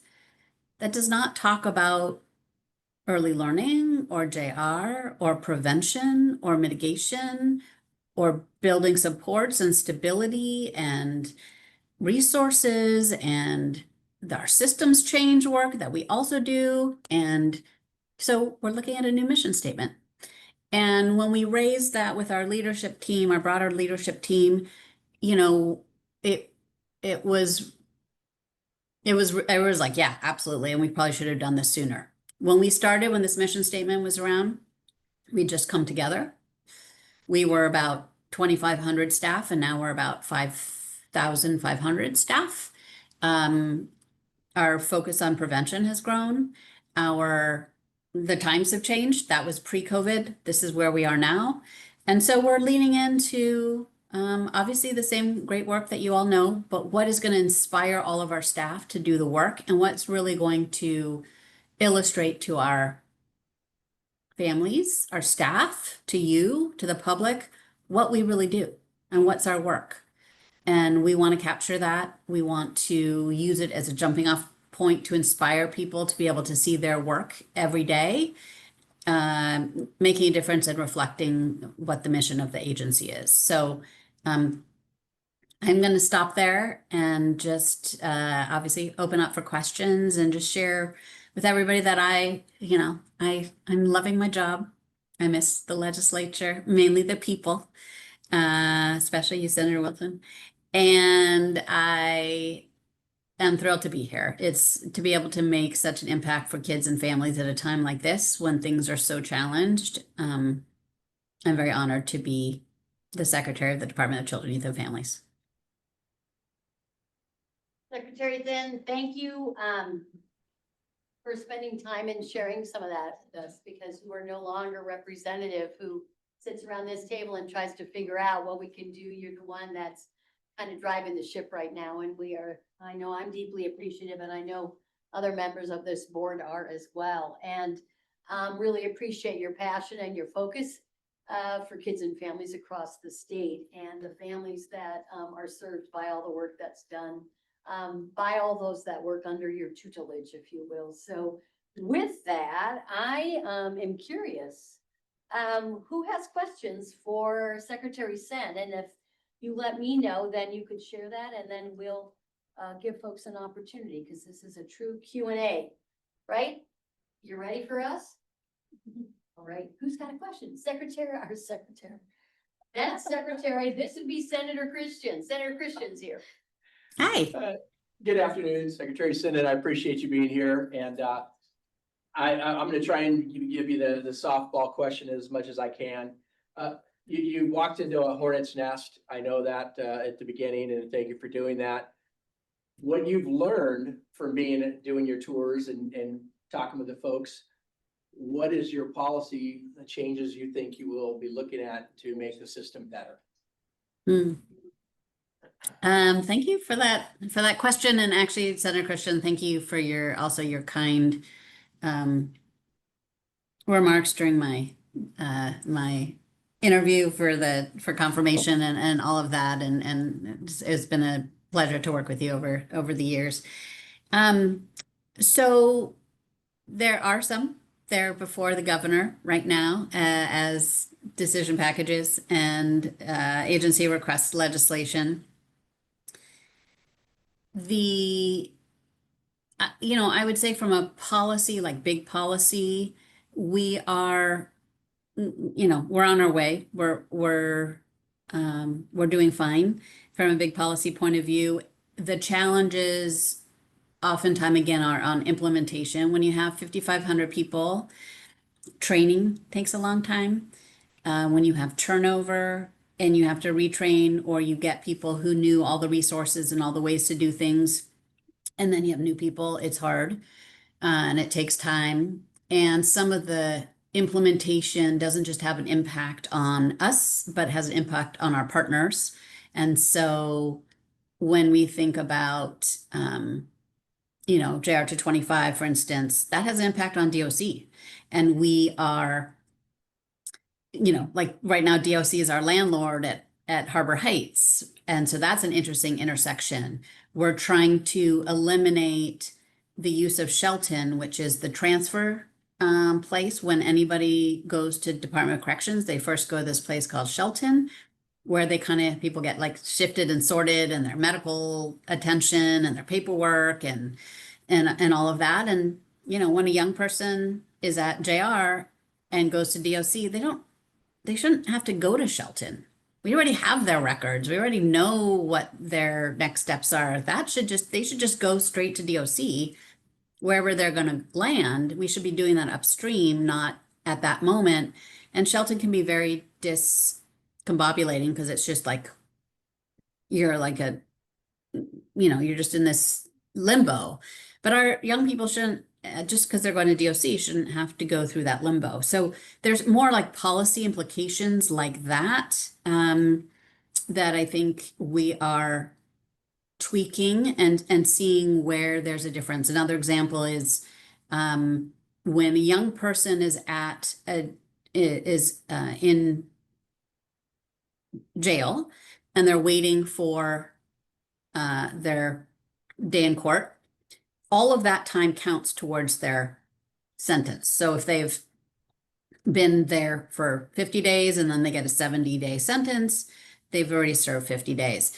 But for DOC folks, that starts the day they're convicted.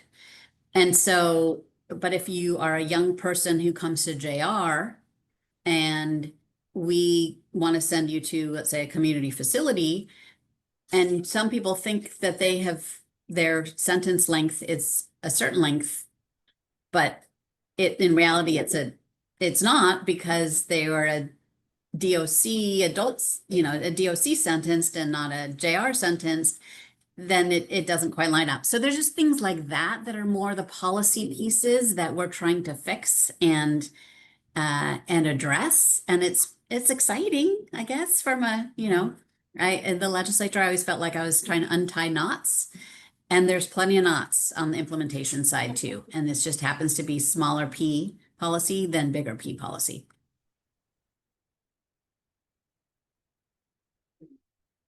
Yeah, Pamela. Hi, Tana. This is Pamela. So my question is in regards to your strategic 6-year plan. Would there be any lived experts, not particularly like youth, but even parents or, people who, like foster parents or any of that sort, be it part of that process? And then the other question that goes with that is, what is the overall end vision after the 6-year plan? Like, what is the vision for this? Like, what is driving the 6-year plan? Amazing questions. Thank you. So lived experts, yes. Although I am definitely making a note of that to make sure that we do have a specific plan that I can specifically speak to on that. We definitely need to hear from lived experts, and because it's an internal strategic plan, more of this lived experts are like the social workers and the folks who work in JR, etc. However, like I said, and you asked, we definitely will have an opportunity also to talk with lived experts, but I need to look at the plan and have a very clear answer. So I will get that. Thank you for that question. What is the outcome that we are looking for at the end of 6 years? I will say that what I am kind of hanging my hat on one of these, when we think about the agency, is because families come in at all different stages and phases of their lives and their success and the needs that they have, and because we don't fix families, and because what would that mean in terms of like what do we think is a appropriate way for a family to be versus another. What I've been talking about is, as families leave DCYF, we want to make sure that they are better off than when they came in, and on an upward trajectory. And so thinking about all three pieces of those when they leave DCYF, so that means people are not expected, or we don't want people involved with child welfare or JR or for life, right? This is a moment in time, and we should get them. So that's when they leave our involvement. We want them to be better off. So again, we don't fix families, but we want them to be better off. And however that means for that family, for some, it might be, getting mental health treatment or substance abuse treatment. For a young person in JR, it might be they got some more credits at school. For, somebody in early learning, right? They maybe have just had a year of early learning, or they got ESIT services. So whatever it is, they're better off than when they came in. And then the upward trajectory really is important to me, that they know where to go next. That they're hopefully not coming back to DCYF, but maybe they're going to a family resource center if they need help. Or they have made friends from their preschool that they can talk to those other parents when they need parenting support or when they're in a stressful environment. Or they are, getting food stamps and are on Medicaid. And so they've got a little bit more security as they're moving to the next step. So I think right now that's kind of where we're headed. And so wanting to really figure out how can we make sure that we have quality interactions, that we are making those differences, we're making those connections. But a little bit, I don't want to presuppose too much, because I'm really listening to our staff and listening to where, we think folks should go within the work that we are doing.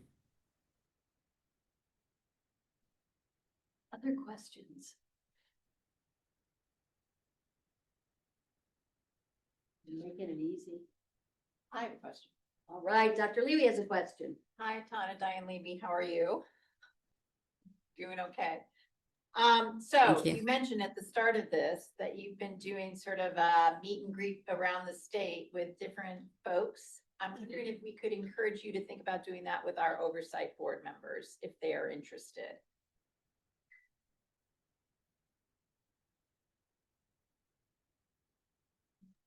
I'd be happy to. That's a really great idea. Yeah, and so when I should also, yes, so yes, if anybody wants to meet with me, I'd love to. And so I'll work with Lisha on that. I do just also want to clarify, when I'm out visiting different areas and things like that, I like to visit and visit with what I call the DCYF ecosystem. And so I'll just, and actually, so because when you said the oversight board, I was like, right, well, that's exactly kind of how I almost plan my visits. So for instance, when I was in Spokane, I didn't just meet with the staff. I met with the local judge and commissioner. I met with the mayor. I met with the Department of Health. I met with with Crosswalk, which is the homeless youth shelter. I met with the Kids and Teen Closet and the main media TV host who is a foster parent and does Wednesday's Child monthly on air. I met with, you get that with Maddie's Place and Rising Strong. And so you get the picture that I want to understand the ecosystem within which DCYF is operating. And I think that's why there's the power in the room for you guys, is that you got, right? We've got the judge, we've got the law enforcement, we've got the K-12, we've got the medical care, the health, because all of that impacts our work and our families. And so I want to understand what's going on in those different areas and those different regions and build those relationships. And so I know, who to call. Like when we started set up, as we're setting up Harbor Heights, I've met with the president of Grays Harbor Community College, because they're going to prepare, they're providing some of the testing for GEDs and providing a little bit more of the education. And the president was like, okay, well, this is great. What's the ask? And I'm like, no ask right now. I want to make sure that we have a relationship. So before we need to make an ask, we have that relationship, and I can understand what you guys have to offer, and you can understand what we have to offer and what our needs are, and we have a relationship. And so that is, that's how I'm operating. And so meeting with all of the oversight board members would be right up my alley. I'd love that.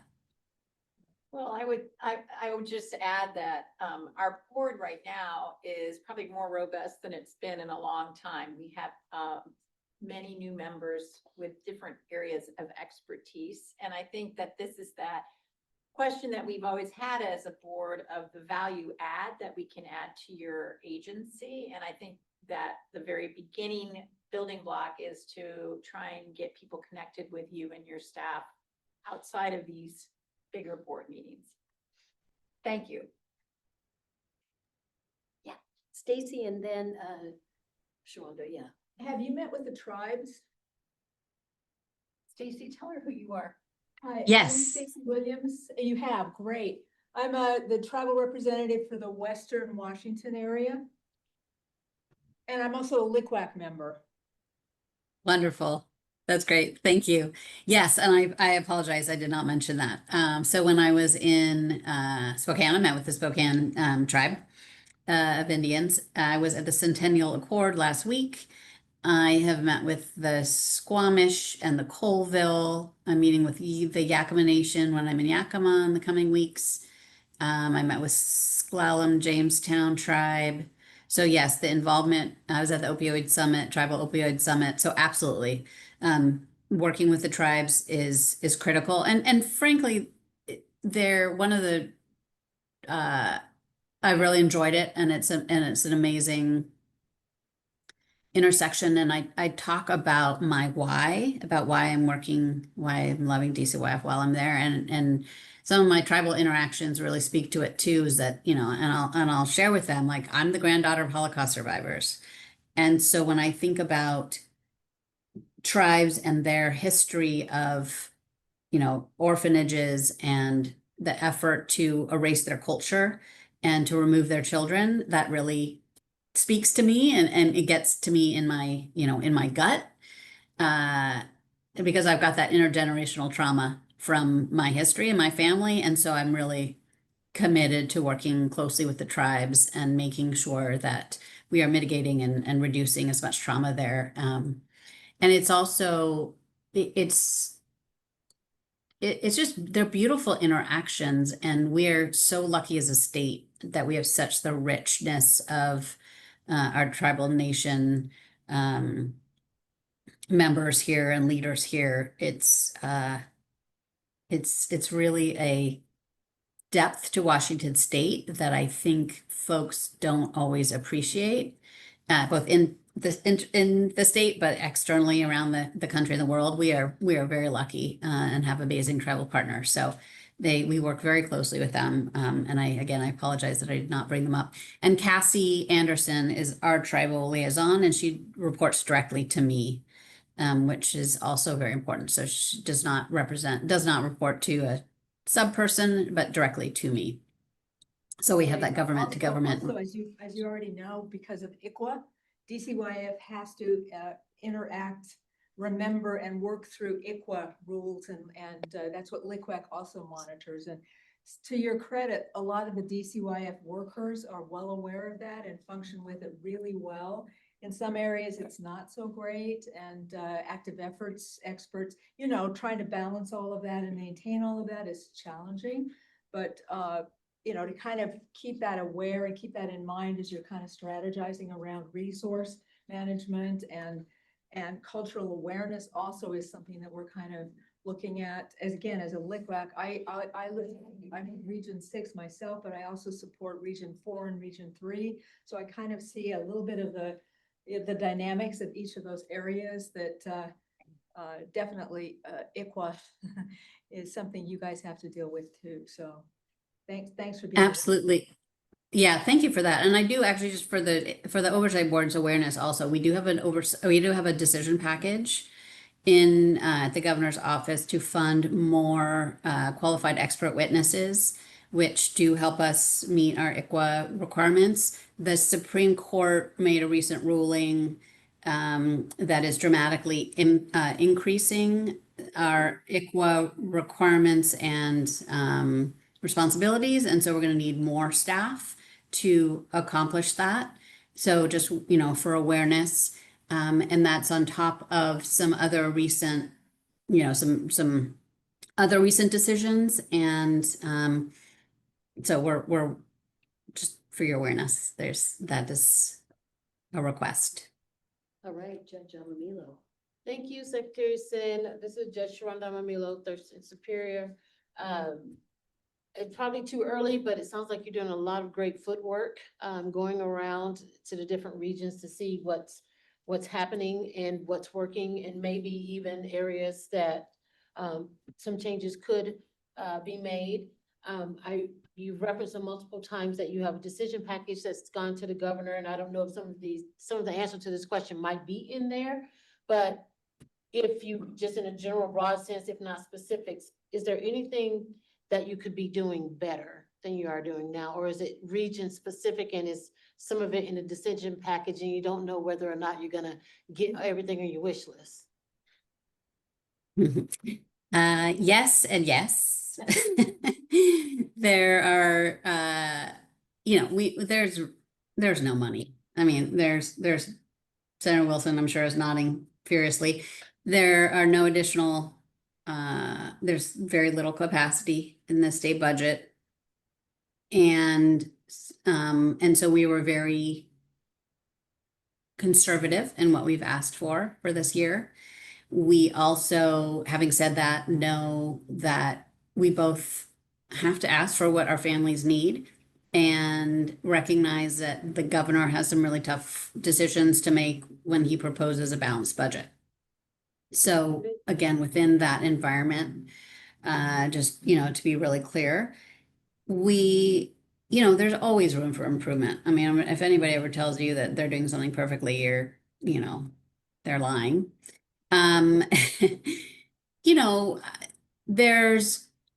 There's a lot of opportunities. When we were just talking about ICWA, we've been waiting for an approved ICWA training from the Alliance for almost a year now. And so that means we have not had an updated ICWA training that we've been able to use for our new members.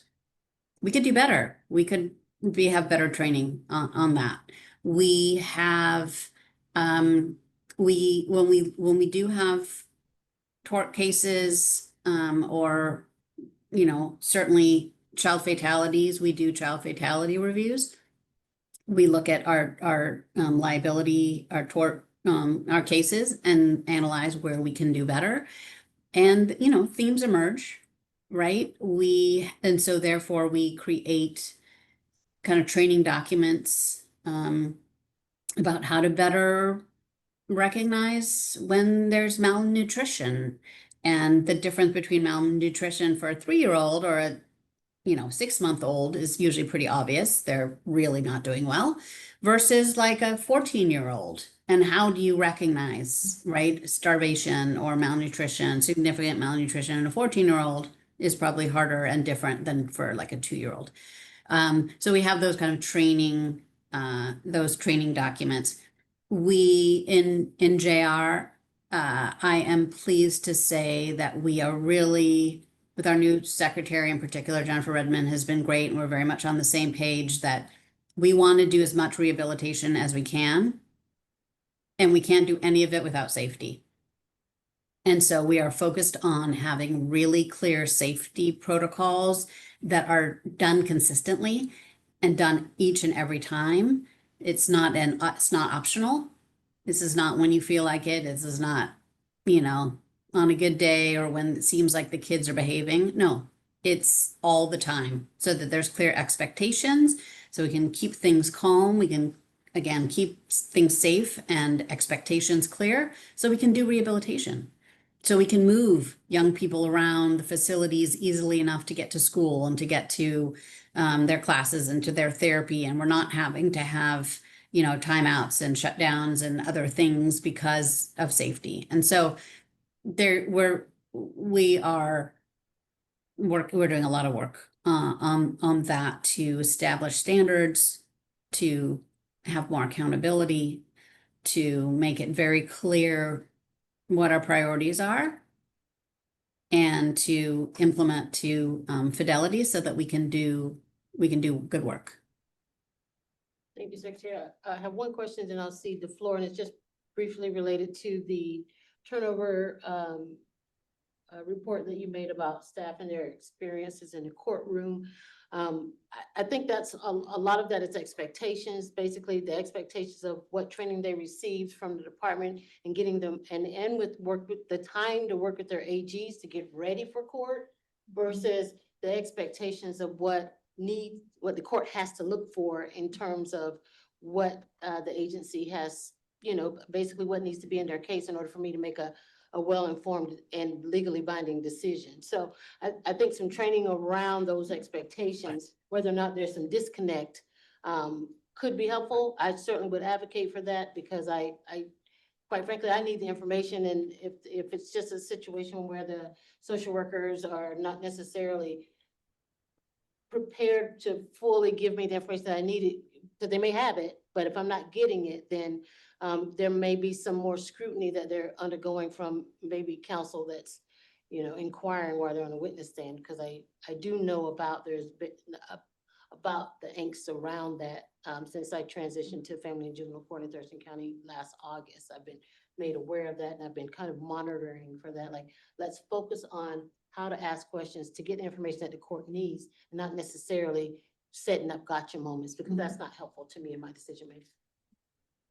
Absolutely. Thank you very much. Thank you very much for that. And I concur. I think there is a significant piece that's expectations, and that before I think we had the AGs took on more of the legal, kind of some of the legal work. And so it has just changed a little bit for the expectations and the role of child welfare. And so as they, they're not trained in social work and at their social work school to do courtroom work. That's not what they're trained in. And so, yes, I think they need more training. And then, to be honest too, I think there's that real tension between, when a child welfare worker asks for a child or recommends for a child to be removed and then they're not removed. That can be really devastating for social workers, that they are very concerned about the child and whether they made the case properly or not, or whether they did not understand the legal, bounds. That can really take a toll, and we don't track at all when there's been a difference of opinion between a recommendation and a ruling. And so that, I think, takes both a mental health toll, a soul toll, if you will, and then all the liability still falls back on DCYF and not on the court. And I think just as we have to be trained lately on the great weight around fentanyl, so, do the courts, and then also we know the police also, who haven't had training per se on that if they come across a case and they arrest somebody for, a drug-related crime, for instance, are they checking out the child and calling DCYF and recognizing that probably, especially if there's fentanyl, they need to be calling DCYF quickly and not just leaving them in the house with some other adult. There needs to be a quicker reaction because it's fentanyl. And so it's just like there's these trainings and these moments in time that are changing, and it's not everybody's always on the same page. And so I think so I think you're right. It's training. I think it's a soul toll. I think it's,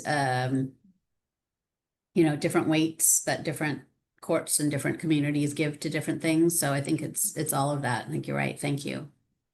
I see Lois's hand up, and I did want to respond that we did do a piece of legislation with the administrative offices of the courts to do training for judges, but also to provide liaisons in all of the CSOs, the DSHS offices, to support individuals in their preparation before they go to court, because we also knew and heard from caseworkers, case managers, they were finding themselves in courts and again, we're not up to date or feeling confident or as they can walk in and really do their due justice and due diligence in representing. So that has been a recent change, and I will be interested in seeing, what difference that does make. Also interested in the fact that it would be interesting to see the difference between those cases where children are removed and are not, and kind of what kind of a, you know, difference in equity that we're seeing, or are we seeing differences like that? So, Yeah. Can I just add one Thank thing? you, Senator Wilson. The That's great. legal Yeah, just liaisons have,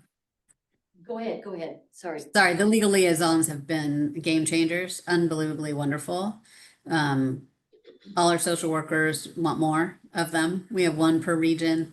They're fabulous. Thank you for that. Yeah, and Lois, I still see you, and Judge Bridges is related to this, and then. Yeah, I just Okay. wanted to say, maybe make us, this is Bobby Bridge, to make a suggestion to you. Your attorney is the Attorney General, and your caseworker is his witness or her witness. And every attorney who is in litigation prepares their witnesses for when they go to court and what they can expect, et cetera.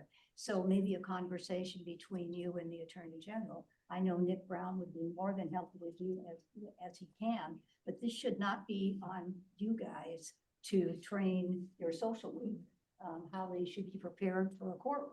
And maybe they should get trained in social work school, those who are interested in working for public agencies on the forensic end of that job. But that's not happening right now. And until and unless, the obvious place to go, IMHO, is your attorney. And those attorneys, when they prepare their cases, that's what they do. They prepare their witnesses, and they can't just expect that the social worker comes in and they're going to be all ready to go, because they're not. And then they get upset, and rightly so. Thank you. Lois, good Thank you. afternoon, you're up there. I am. Good afternoon. Hello, Secretary Sin. How are you? Great. Hi. How are you? Good, good. So at first, before I ask my question, do you have a hard stop at 2?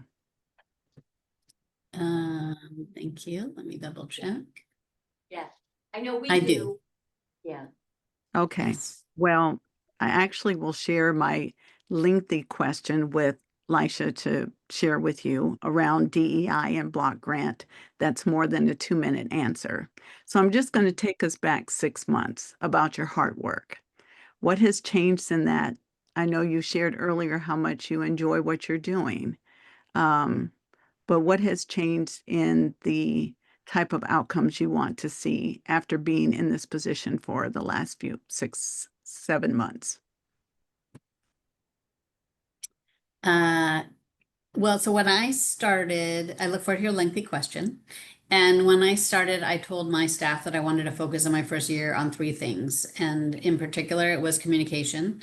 Number 2 was support. And number 3, it was customer service.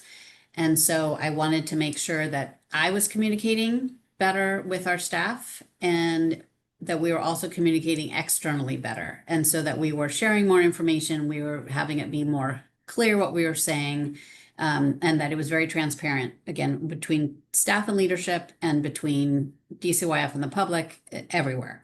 And I feel like we've been doing a great job on that, but getting lots of really great feedback and really leaning into that. For support, I mean, not only are we supporting our families as much as possible, but if our staff are not supported, then they cannot do the hard work.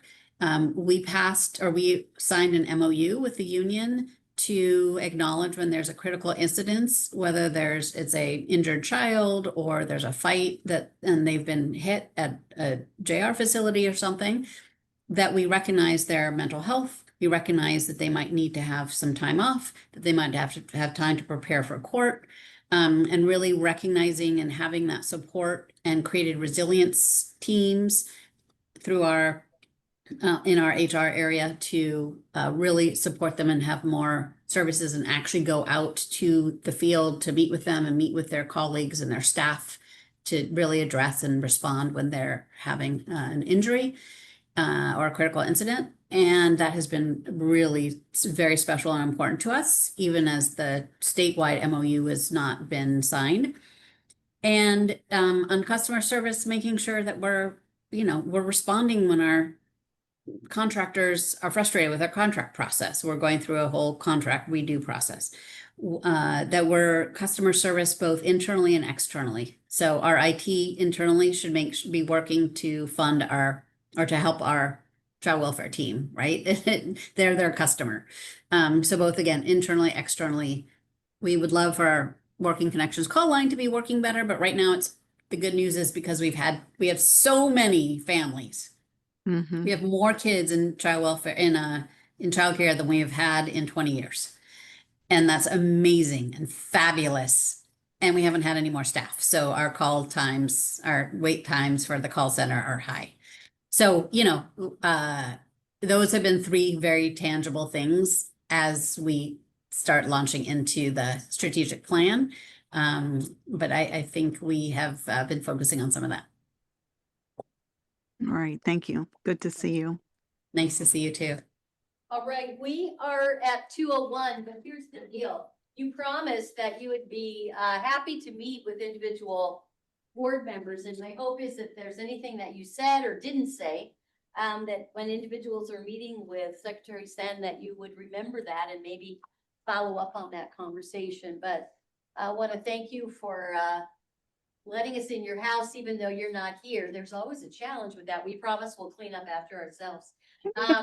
And also really just appreciate your time and your willingness to share, but also to answer questions on the fly. So not the only time we will see you, most definitely, but looking forward to continuing our work together and our partnership on behalf of kids and families across the state.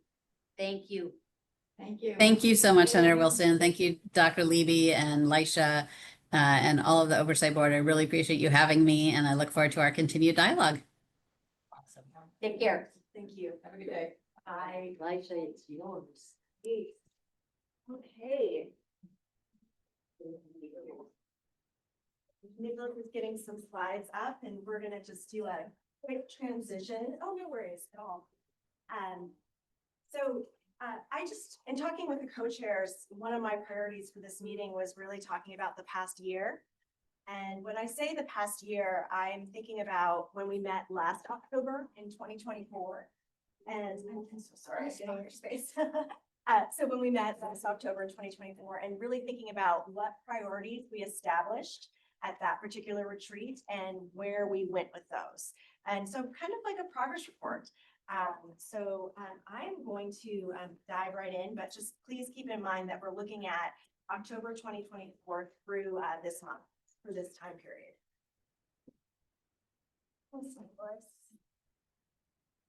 Okay, awesome. Just go to the next. Oh, perfect, even better. Thank you.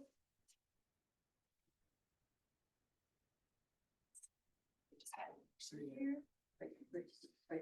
Awesome. Team efforts.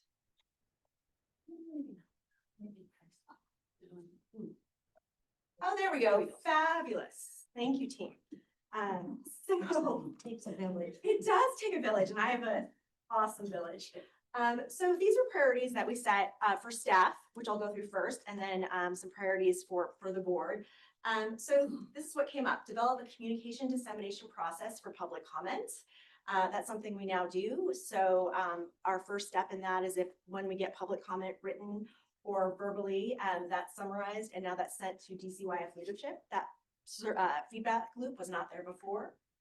We were able to do a website refresh, and people wanted to know what's happening. What do Nicholas and I do? What are we prioritizing? And so there's a Friday flash newsletter that you get every other week, and hopefully that's helpful.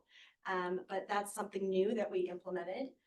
And then some things where we've made progress, but have not yet put over into the achieved or complete box. We have done a lot of new member recruitment, as you know, and can see, and we're not there yet. We have 2 more positions to fill, and I'm excited to doing work to advance that. And then strengthening onboarding processes. That's an identified need, and I think have strengthened our orientation somewhat. We have done some new member meet and greets, which I think has been helpful. Those are virtual, but I think those having those conversations in small groups and building those relationships, I think makes a really big difference. And we did some consulting with Katie Byron, who's our foster care parent representative, around how to really integrate lived experts into the board. But there's still a lot of work that needs to be happening in this area. Next slide. And so new members. I just want to call out that we've had since October 2024, 11 new members join the board. This is a board when we're at capacity, it's 21. So this is big, right? This was one of my #1 priorities when I started as executive director in August of 2024. And we have been really fortuitous to have a good relationship with the governor's office, and that has allowed us to really make some gains in this area. So priorities that were more board focused. One of the things that rose to the top last October was launching ad hoc subcommittees. From that, we had the JR Outcomes Subcommittee and the Annual Report Subcommittee. I believe JR Outcomes met 12 times, and they launched in February. And then our Annual Report Subcommittee has now met 11 times. So these are really active groups that are really delving into topics at a much deeper level and are really able to, spend the time in actual discussion and are not so limited by, okay, we've got 20 minutes at a board meeting, discuss, elevate points. So I've been really, really thrilled to see how well these have gone. DEI training was identified as an area that the board would benefit from, and we did that at one board meeting. And then we also updated the board's shared values documents, and I believe, have a copy of that in your folders. So progress made. We have built stronger relationships with DCYF. I'm really pleased that I can share that. Are we there yet? No, but they're most certainly stronger. And we really have been able to have a really solid, good working relationship with our governor's office and our governor's office representative. And it's just a delight to work with Mary. Other areas that were identified: continue to monitor and address disparities across DCYF programs. First of all, could this ever be done? Honestly. But we did bring it to the forefront in about 2 of our board meetings, but there's a lot of work to do in this area, and I'm very pleased to see that one of the priority areas for the 2.0 proposal is focused on this. At the same time, I was having a conversation with a board member over lunch that this is intertwined in everything, right? Everything that we do. Another area that was identified was tracking outcomes in the 2024 annual report as needing improvement. You may sometimes wonder, well, why are we discussing this at this board meeting? And it goes back to the annual reports and our assessment based on the data that's provided to us, most of it from DCYF, that the trend is going downward. So we're not seeing gains and improvements like we would hope. And that really kind of guided what topics were brought to the board this past year. We've also done some monitoring of adolescent outcomes in the JR25 space and understanding their reentry supports. I think that has been most significant in the JR Outcomes Subcommittee that Bobby Bridge chairs. And then also doing some initial review and implementation of early impacts on recent reforms. You'll hear a little bit more about this, but last month, the JR Outcomes Subcommittee did a tour of Greenhouse School, and that was very informative. And then not achieved. This is a tough one for me. So I feel like the board had a strong voice of really coming together around this one priority, which was improving child welfare worker well-being. Out of that 2024 retreat, everyone was like, yes, this is something that we all want to elevate. And we made some strides in that area. And we were able to get some data from DCYF, including raw data, qualitative data, so interview data that have not yet been analyzed, but really wanting to find a way to lift that up and produce a report that would be meaningful and actionable. So that is something that maybe was a little ambitious, but is still something that I am holding, and you can see it in the 2.0 proposal and in our discussions today. Okay, key accomplishments. Today, we passed the Oversight Board 2.0 proposal. Thanks for everyone's collective hard work on that. The 2024 annual report most certainly was an achievement. One of my highlights of the past year was the conversation we had with the House Bill 1661 group, and that was started as a listening session. And so for those board members who were there around the time of the Blue Ribbon Commission report, who were there for the creation of DCYF and the Oversight Board, just hearing their perspectives of this is where we've been, but this is where we want to go. This is going to inform where we're going, and that I just felt privileged to be able to sit and listen to those conversations. I just mentioned the Green Hill School site visit. Senate Bill 5199 was passed. So I don't know if you knew this, but up until 6 or 7 months ago, in our statute, it said that board members could not be paid for their service. And that was not in alignment with the Office of Equity and those who are lived experts. And so if we have lived experts on the board who are doing work that is not compensated by their job, then they are eligible for a stipend. So this is a big change and something I'm really, really proud of. And yes, Senator Wilson did sponsor that. So yes, so want to acknowledge that. We've had some initial conversations with philanthropy. They're going well, and there's interest, and I'm excited to see next steps in that direction. And then just one more thing I want to call out here is when we had DCYF come and present to us last January, one of the first things on our meeting agenda was based from the October 2024 retreat, which was looking at child welfare worker well-being. So we had them come and present data on their employee engagement survey. And one of the questions that came up from the board was, well, this is good, but we'd like to understand this for those staff that are case caring compared to those staff that aren't case caring. If we really want to look at outcomes for kids, children, and families, we want to know who has contact with this population. And DCYF told us that they couldn't look at the data that way because there was no question at literally asking staff, are you a case carrying worker? So I know, just one question, right? So this was a board concern. I worked with the survey developer this past summer. This year's employee engagement survey, which not only goes to child welfare workers, it goes to all of DCYF, has a question. Are you a case carrying worker?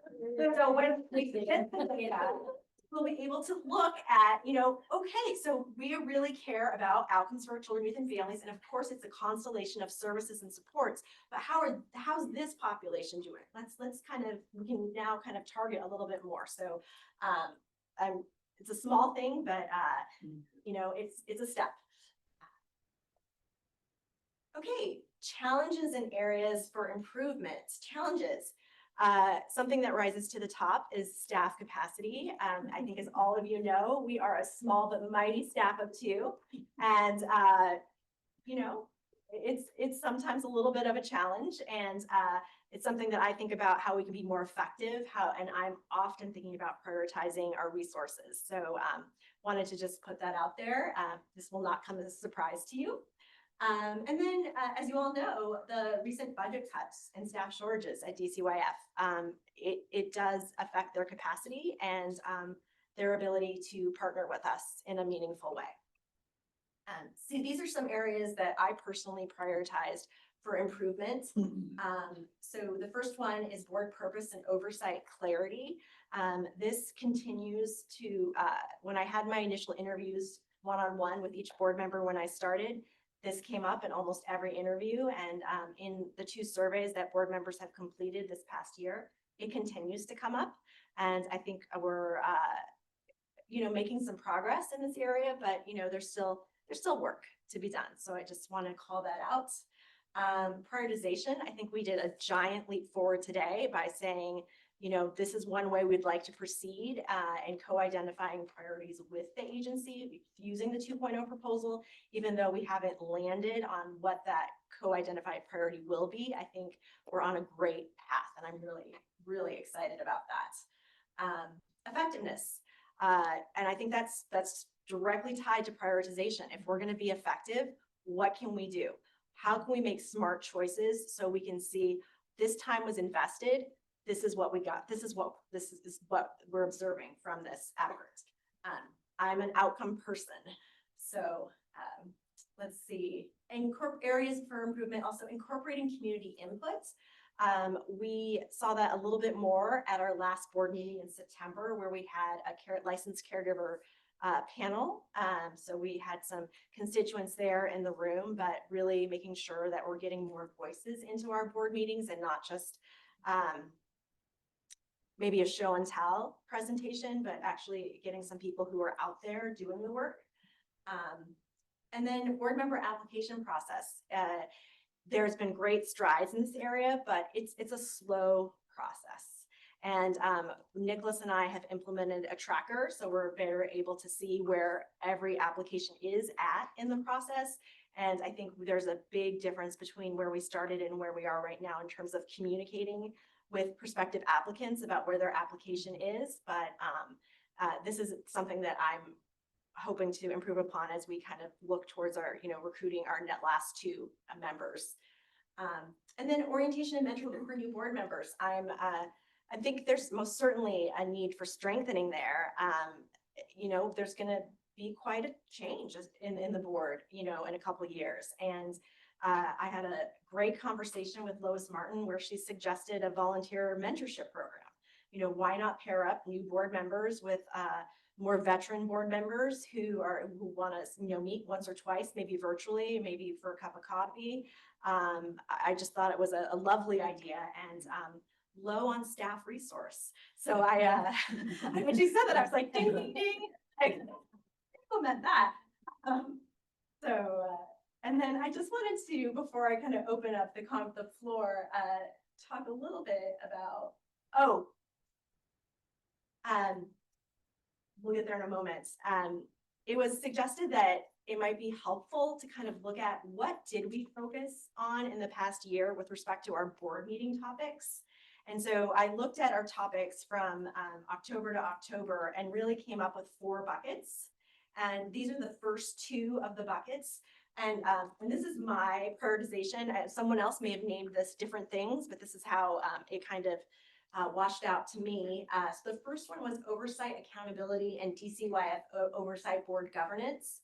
So things like when the Office and Family Children's Ombuds comes to present on their annual report, or they come to present on near fatalities and fatalities.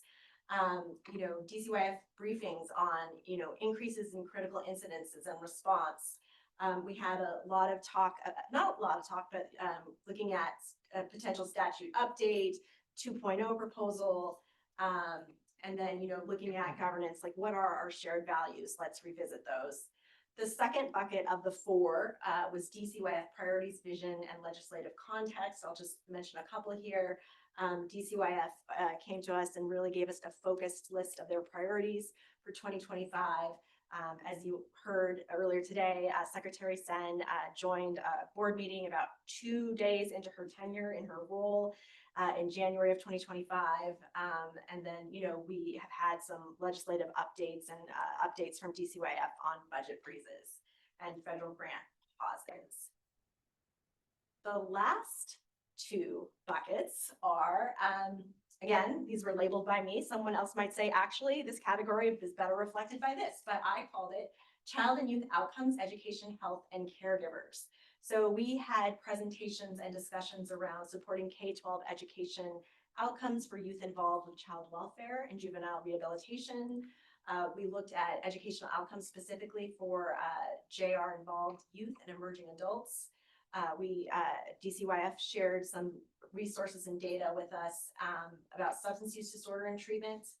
And as I referenced in one of our achievements for the year was the DCYF staff survey results and how we now have a question for this year's survey about case carrying status.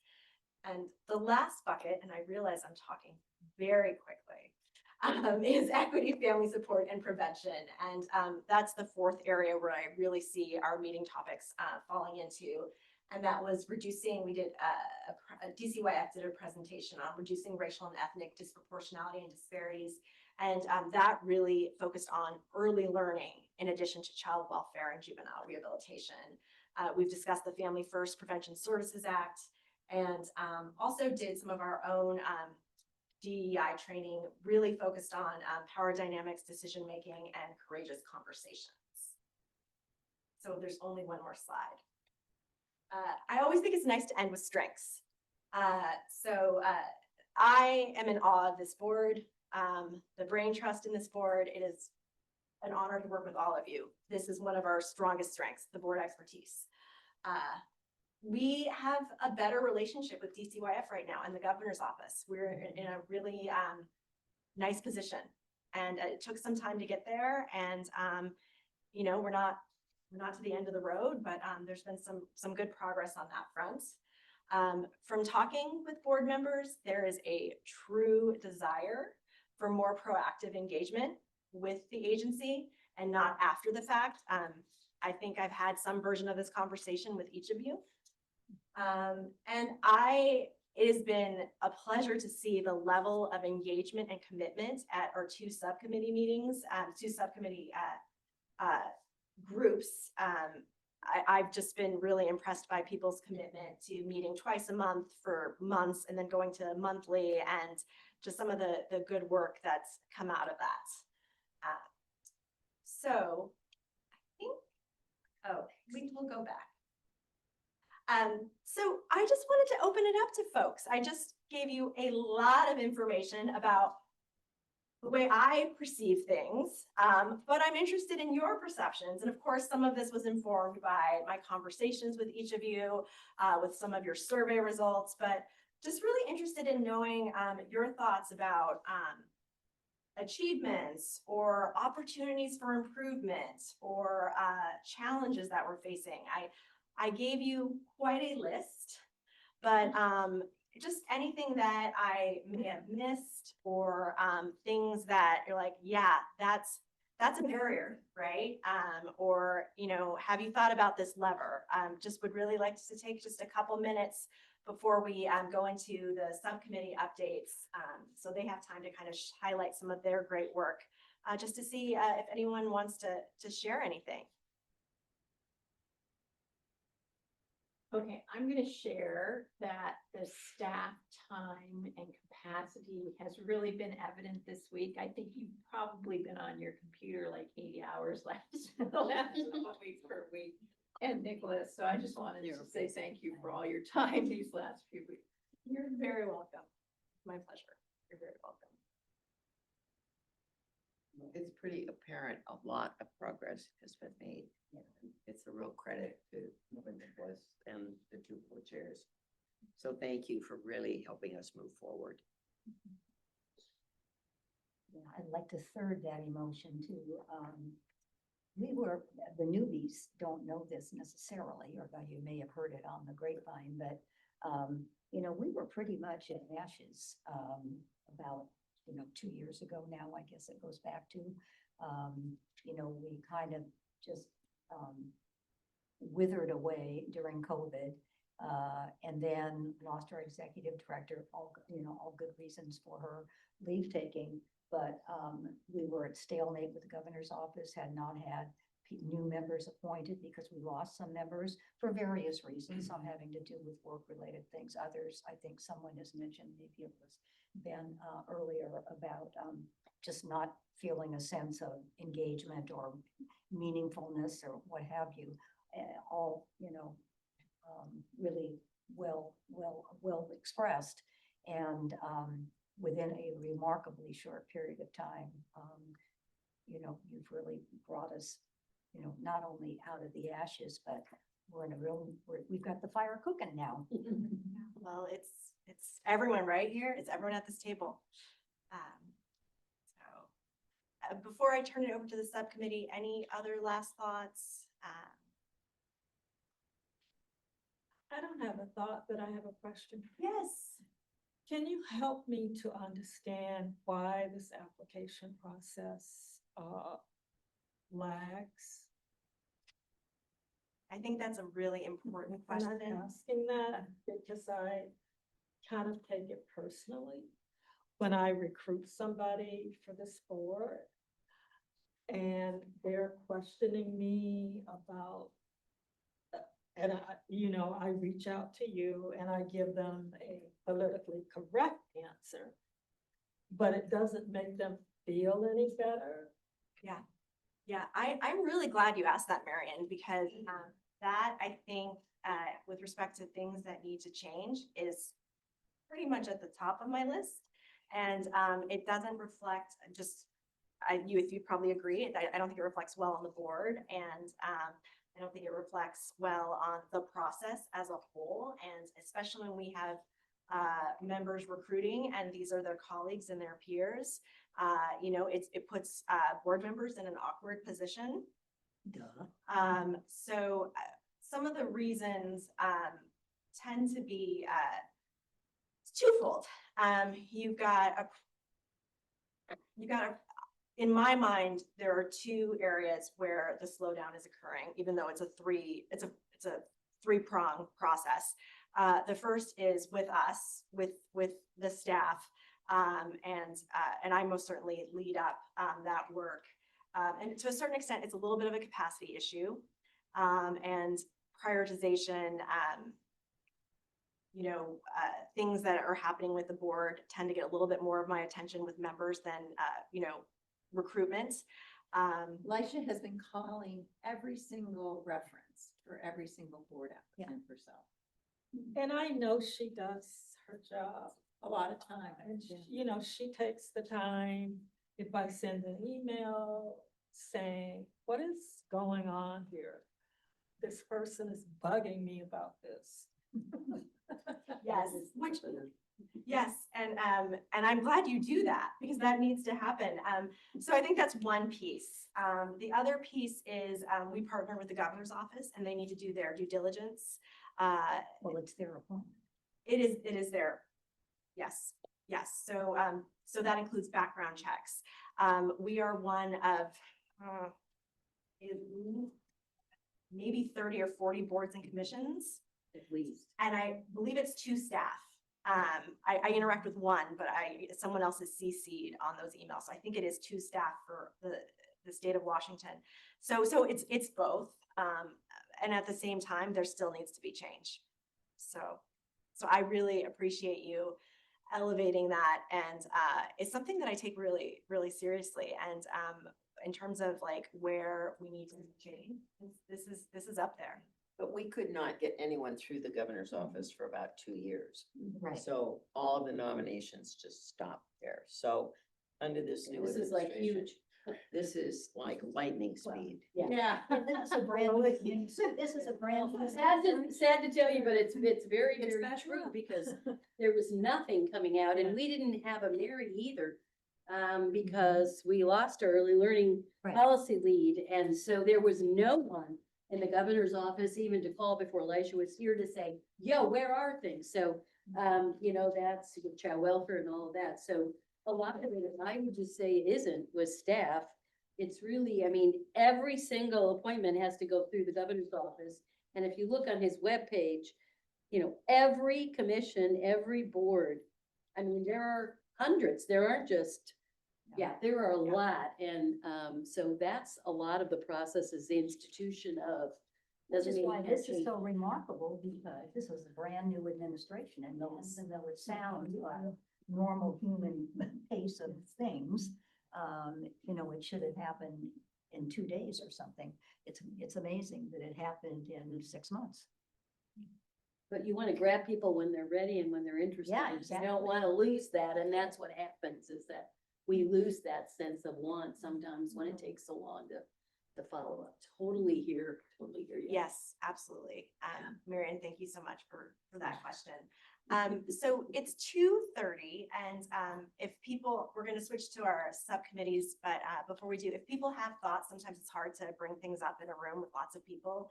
You all know how to reach me. Pretty receptive. Just throwing that out there.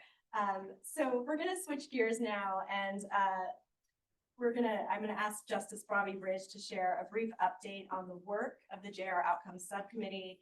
And then it's gonna be relatively brief, and then Pamela Javier has agreed to really provide some reflections on the subcommittee's tour of Green Hill School. So not a comprehensive summary in the 10 minutes that's allocated to this, but you know, what really rose to the top for her and for some of us in our discussions. And then Ben has about 5 minutes to highlight some annual report that our committee work, but See what I could do to fill the time. yes. So without further ado, Your time. yes. Bobby, it's all you. Maybe I'll send you some extra time, I hope. Because you've heard most of this when I'm about to report, but the first thing I have to say is thank you to the members of my erstwhile committee, and Danielle, Pamela, Claire, and Diane. We were meeting twice a month to begin with, which was really an amazing pace in addition to everything else that the staff had to do. They were staffing us twice a month.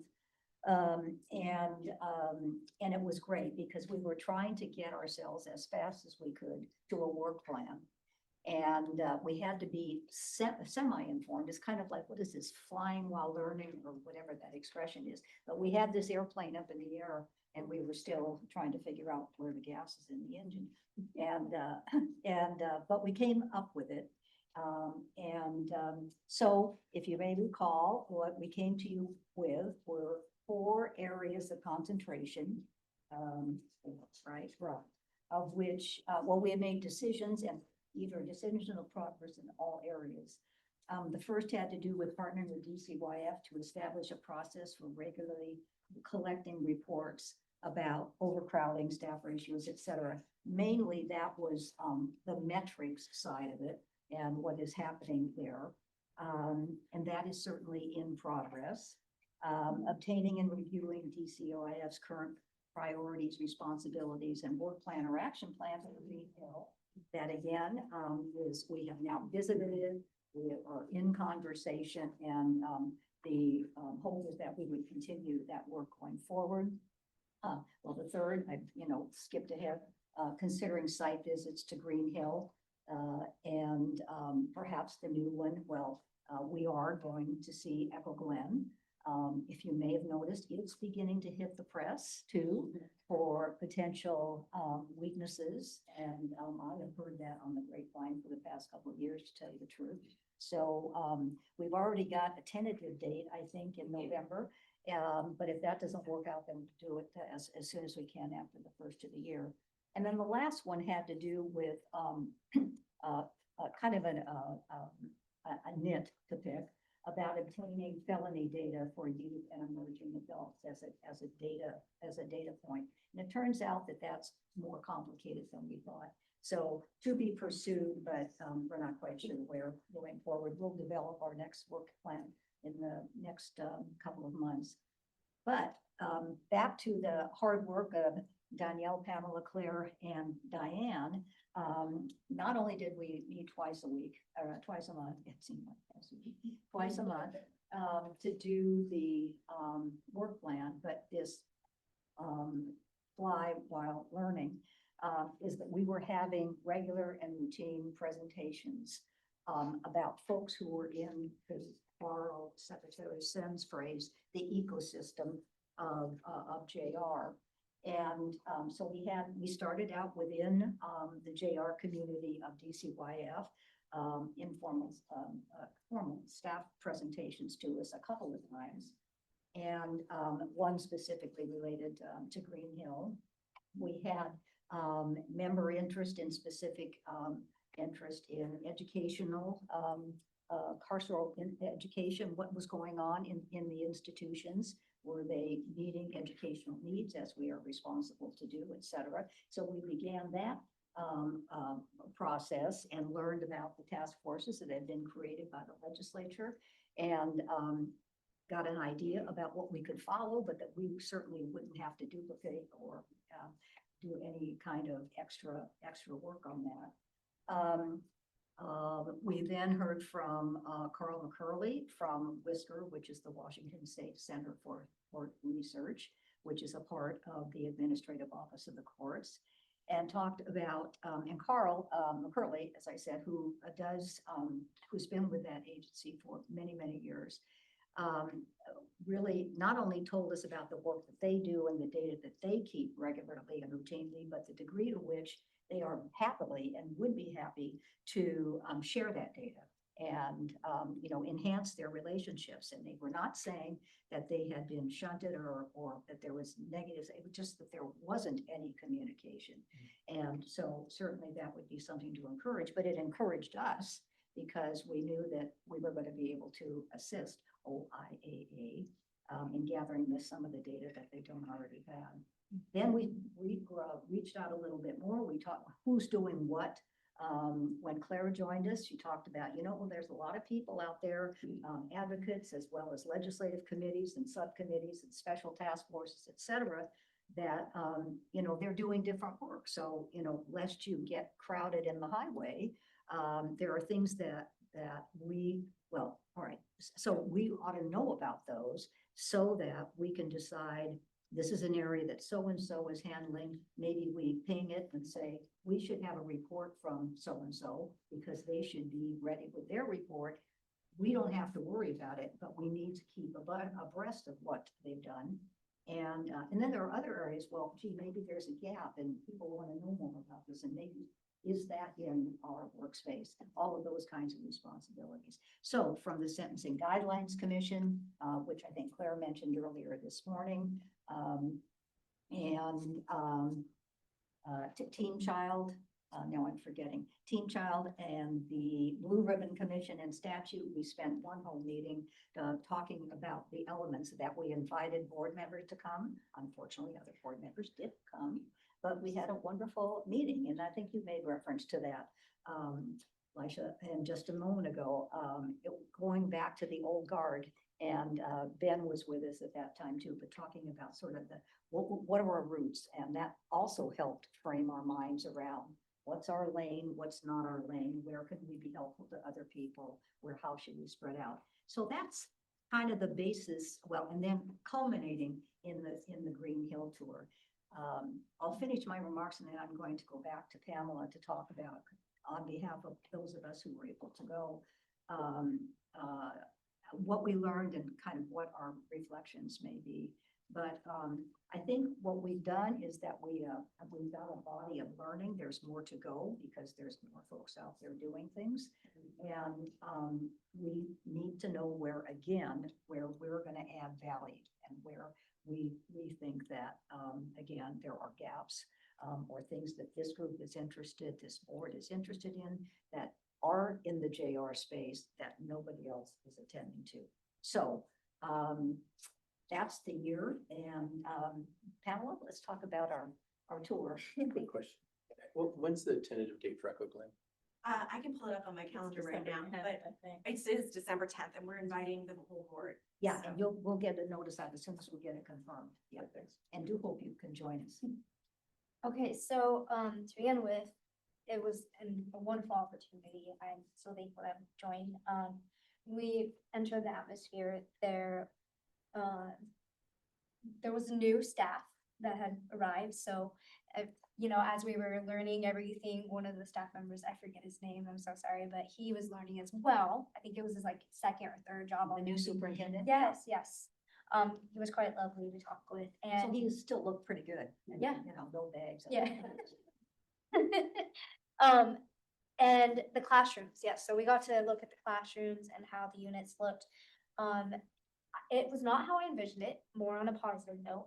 When I talked to the instructors and we got to kind of feel out how the classes were, it was more of an eye-opener to me about these young adults that are in there, and youth as well, that are able to learn, they're able to earn their degree, their GED if they want to go down that route. There's different opportunities for them to expand outside of the realm of earning a degree, higher education. They have workforce training and just other possibilities for them to strive in life. And so I thought that was really neat. And another thing I really liked was the the classrooms, there was one classroom in particular that allowed peer mentors to come in weekly, and there was diversity groups that were embedded that these youth and young adults they created themselves, so they created the names and acronyms, and I just really enjoyed that because there was a lot of equity that's going on with it, and overall it's such a diverse group that they're incorporating everybody. Now some of the few things that I want to highlight were not as positive was that a few things that were mentioned quite frequently from both the staff and as well as the young adults that we had talked to was the increase in staff training. So there was mention of lack of staff support. And there was a quote that constantly goes through my mind, which was that most of the staff aren't properly trained until the situation arises, and then in that moment they don't know what to do. So the staff that are working there really do feel like they're lacking in that support, that they aren't able to help the youth and young adults, and either in the moment to stray away from the to de-escalate situation because they don't know what to do. So that was something that we had noticed. And then I got the opportunity to talk to a young adult, and he told me his insights, which was that he was really thankful for these opportunities. He was working towards earning a degree himself, and he hopes to one day be in a position. And so that made me really happy because the majority of those individuals are to grow as a person, and that these opportunities and services for them, they are, majority of them taking them and they're growing. So, and one of the other problems was too is overcrowding, and it was such a great problem that they're heavily segregated right now. So we were walking by this beautiful baseball field, and it's not in use because of the overcrowding issues that they have to keep separated because the gangs and the rivalries that go on. That to me was a problem because the whole facility is not in complete use, and it's not all of them. It's just a select few, and that led me to, well, what can we do? Like, how can we help better situate the overcrowding? And then another thing that was brought up from one of the young adults was that they had mentioned all the things that they are learning now in the Green Hill, they wish they knew prior. There was no preventative measures in place. And these are all things I think that either DCYF or other agencies could help out, because it was simple as talking about education, or like how impactful that could be, or ways to help regulate emotion so they wouldn't go and have outbursts. Just those things along those lines. Hearing that, it just makes me seem like we could do a little bit better work towards those preventative measures. Overall, it was a really cool experience, and I really enjoyed talking to staff members as well as the young adults that we had talked to, and getting to know you guys as well. But yeah, and so I'm really excited to see what was it Echo? Is it Echo Glen? Yes, Echo Glen will look like, and yeah, I'm hoping I can be better served for that time as well. Well, and to the stay tuned part of your agenda, we also pledged and actually talked to some of the young people about maybe booking a Zoom communications way, so that we would have a program here, a part of our meeting, where you would have a conversation with the young people, half a dozen or so. There's a great leadership group that's about a decade old now at Green Hill, who's come down to the legislature frequently, or sometimes testified by Zoom. We had them at CCYJ, the nonprofit that I work for, and they're just wonderful and very articulate about the needs and the deficits and the positives. And to have them come and share with us, and then also to have a group. Yeah, they were also very articulate, very clear about what they thought they needed, with was not some multi-billion-dollar thing, I guarantee you. It's pretty rudimentary things like better training for how to de-escalate. Yeah, hello. They could have somebody from the law enforcement training academy come in and do something. But anyway, it's so that's what we're hoping to do and put together for you all one time next year. And I think it will be simpler to do, having visitation and having them be part of our oversight board meeting, because when we do that in committee, it's difficult because there has to be so much movement and we're never quite sure of timing because of, but Capital Classroom has been actively engaged for a number of years, but they also have now created 3 other leadership groups within Green Hill that weren't there. And I would say just the last thing that that it struck me was the staff who were there, who had been there for a long time. So the one person was new, but there were other staff we talked with that 20-some years. Yep. And they were like, it's good to have people know there's good stuff happening here too. So for me, one thing I committed to was when we have JR or DOC or anyone else come during committee, to start with what is a shining star? What's a bright spot? Because there are good things happening. And I think sometimes we focus a lot on the negative when we have made progress in En-ROADS. So, to me, that's a commitment to make sure that to give people hope for making progress, but still hold ourselves accountable to pushing that envelope. And I can promise you that you will be inspired, not feel terrible when you see these young people and their hopes and their dreams, which have not been dashed in spite of the traumas that they've experienced and the situation that they have done, that they find themselves in. So it's not going to be a downer. It'll be really good, and they'll be straightforward with you, as will staff. Thank you so much, Bobby and Pamela. Beautifully said. It's great to have her there. Absolutely, absolutely. So, in just a few minutes, Ben, I don't know if you have any highlights from the annual report subcommittee. Well, I do have a few things to say. And it might not be what you're expecting, but I'm going to say it anyway. We spent a considerable amount of time this morning going through the document, and there's no need, I think, to add anything to that. But I think the question that I have in my mind is, how did this happen? Because if just assigning a subcommittee was a foolproof strategy for getting something done, the world would be a better place. It doesn't work that way normally. Something else happened in this process that was, in my estimation, close to miraculous, because I think the board was facing an existential problem here.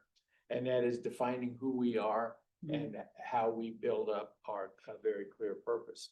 So we had a great subcommittee. I mean, we had Ruth for sure. We had Rep. Berquist, Lois was with us, Marion joined us. And then along the way, we had reinforcements from what we were calling the 1661 committee, which are sort of the experienced people who recognized the magnitude of what we were talking about, and they joined forces with us to help us push it further. The third ingredient that I thought was just so powerful was the co-chairs. You folks immediately recognized the importance of what we were talking about and expanded it from just a subcommittee into a purpose for the board. And you galvanized a lot of interest among people who maybe wouldn't have been interested otherwise. And then the next ingredient, you throw in Lisha, who will not let you rest. And if you think about it, all of these ingredients, if somehow we had the forethought to put it all together in a package ahead of time, but it just sort of happened spontaneously. Everybody recognized the importance of it in their own way and jumped on board. And then next thing you know, we have a vote and it's a done deal, at least the easy part. And that's defining what we're all about. The hard part is making it real. And there's a lot of work ahead of us. So anyway, that's my long-winded way of thanking you all, every single one of you, because this is something that would not have happened without everybody putting their shoulder to the wheel. And I deeply appreciate it. Great work. Am I out of time? That was perfect. That was perfect. Thank you so, so much, Ben. So we are at a break right now. So there are more snacks in the back, so please help yourself. Let's go to about 3:05. Hey, welcome back, everyone. I hope everyone got to have 1 or 2 snacks from the back area. And we are in the home stretch. So we're gonna start off with something that I think should be pretty easy, and that's the approval of the September 22nd, 2025 meeting minutes. So I'm just gonna walk through this. Next, I'd like to request that the board consider approval of the September 22, 2025 meeting minutes. Does anyone have any edits or feedback to the minutes? I let you know that Daniel Johnson did speak to me, and we do need to make a correction to the minutes. It said that she was absent, she was actually present. So the minutes will be amended to reflect that. Any other changes, additions, corrections? Okay. All those in, okay, let's hold on. Is there a motion to approve these minutes? Second. Wonderful. All those in favor say aye. Aye. Aye. Thank you. All those opposed say nay. Any abstentions? Gotcha. Great, thank you. Okay, with that, the minutes are approved. So now I'd like to make a transition to the annual reports. And we have a couple slides. We'll see how they go. But first off, I just want to share, and we mentioned this this morning, that it's really my pleasure to officially introduce Catherine Roller-White. She talked a little bit about herself this morning, but she just want to highlight that she really brings 25 years of experience in social science research with a focus on child welfare, early childhood, homelessness, and education. As you know, last year she worked with me and Nicholas on the 2024 reports, and then this year she did all of Appendix A, which we're looking at the data for which we had access to for our annual reports. So before we dive into the content of the report, I just think it's important to kind of revisit some of the context, especially for some of our newer folks in the room. You know, this report, and it's pretty clearly outlined in the executive summary, really marks a transition. Since we've talked about this, since the board was created, this has been, you know, the primary mechanism to which we kind of give our feedback to DCYF, the governor's office, and the legislature and the public. As you know, with some discussions that began in the annual report subcommittee, board members really started to wonder about the effectiveness of this document and whether or not it was really moving the needle for children, youth, and families. We were also in this position where DCYF collects their data at a different time schedule than what we are required to produce for the legislature. So in statute, this report is required to go to the legislature on December 1 every year. That means it needs to go to the governor's office in early November in order to meet that December 1 deadline. DCYF, unfortunately, pulls their data in October of a calendar year and then reports those data at the end of December of that calendar year. So we are out of sync with their cadence. I also want to share that at the very start of this year, DCYF did let us know that because of limited capacity, that they would not be able to provide the data ahead of the end of the calendar year. So again, this led to more conversations with the annual report subcommittee.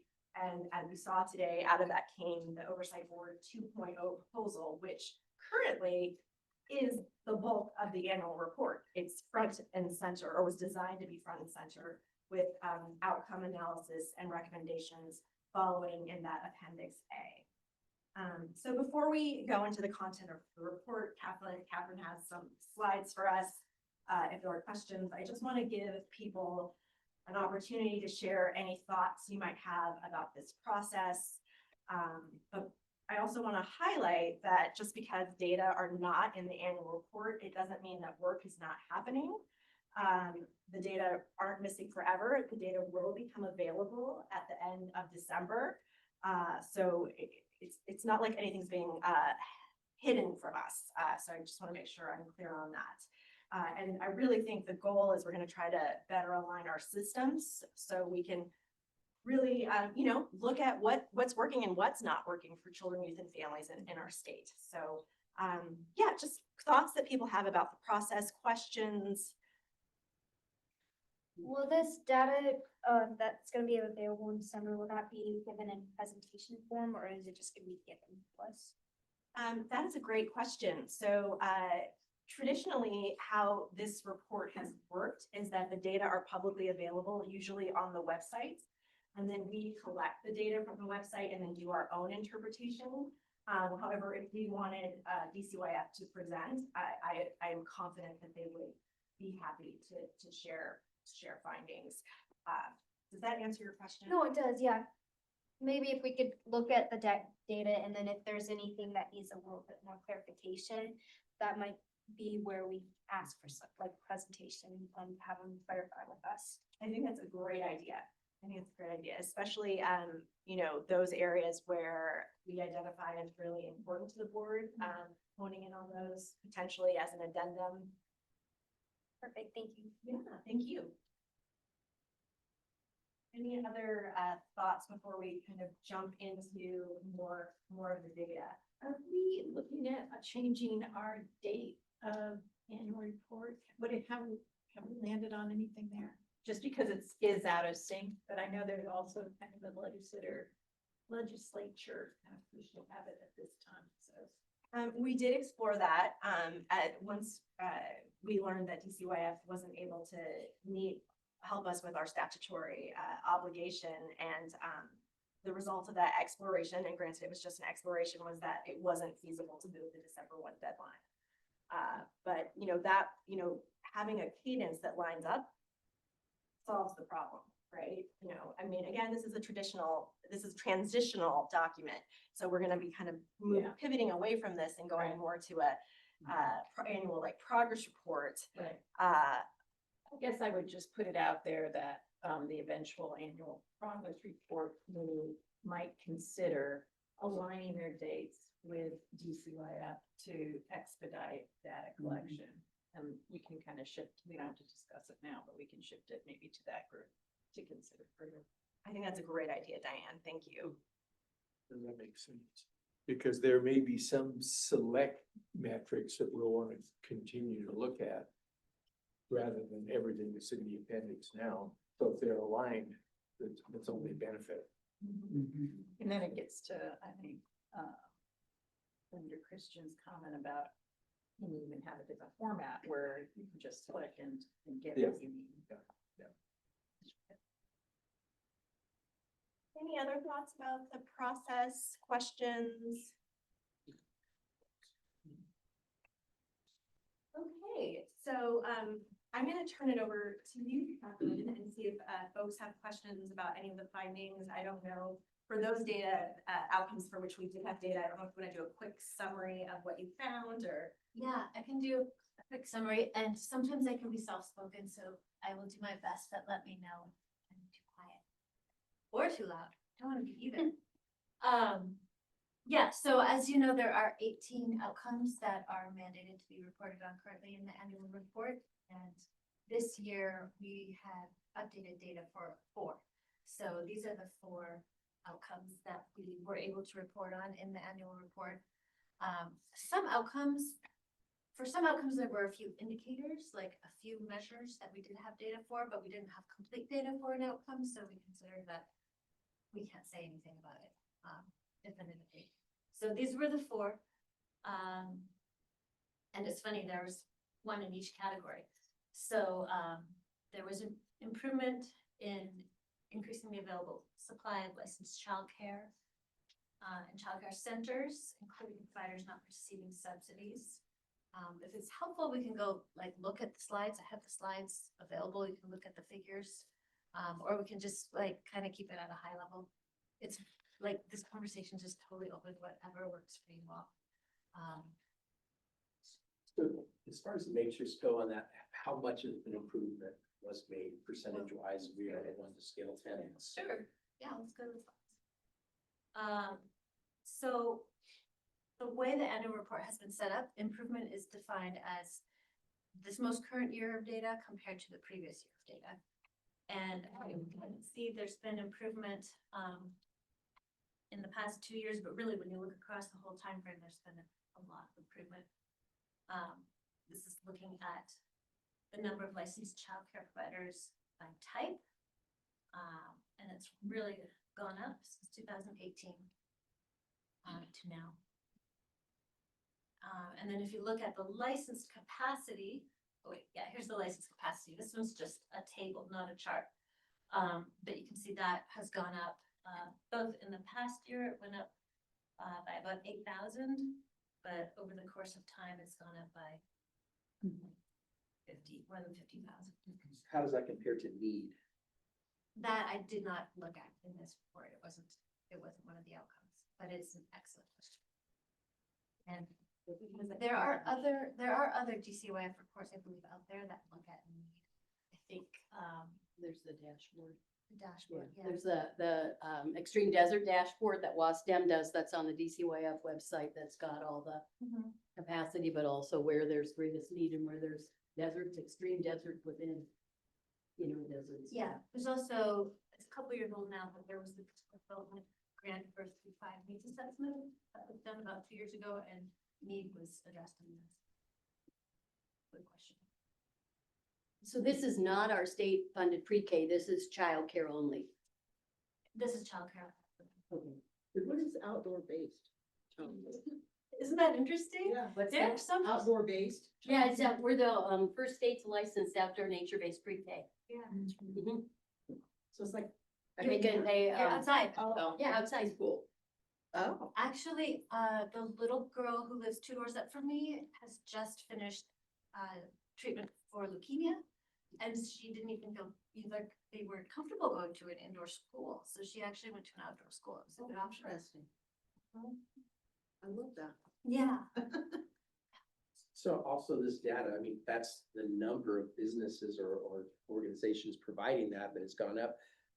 Where does that compare to the number of seats available per se, or spots open for that? Because again, if each one of them is producing less open spots, but there's more of them, that's not, how do we get that data to actually make sense as well? Because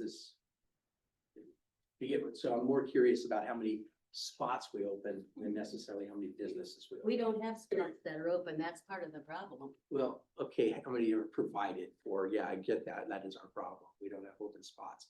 But in other words, capacity of each one of these may differ. Has it gone down in capacity or up? So I'm more curious about how many, young people we have in there versus how many providers we have. This is this is the capacity, child capacity. Is that, okay, so that's not the licensed caregivers. That's one. This is the number of providers. Okay, So among those 6,000 Got it. providers, there's capacity for there you go. about 210,000.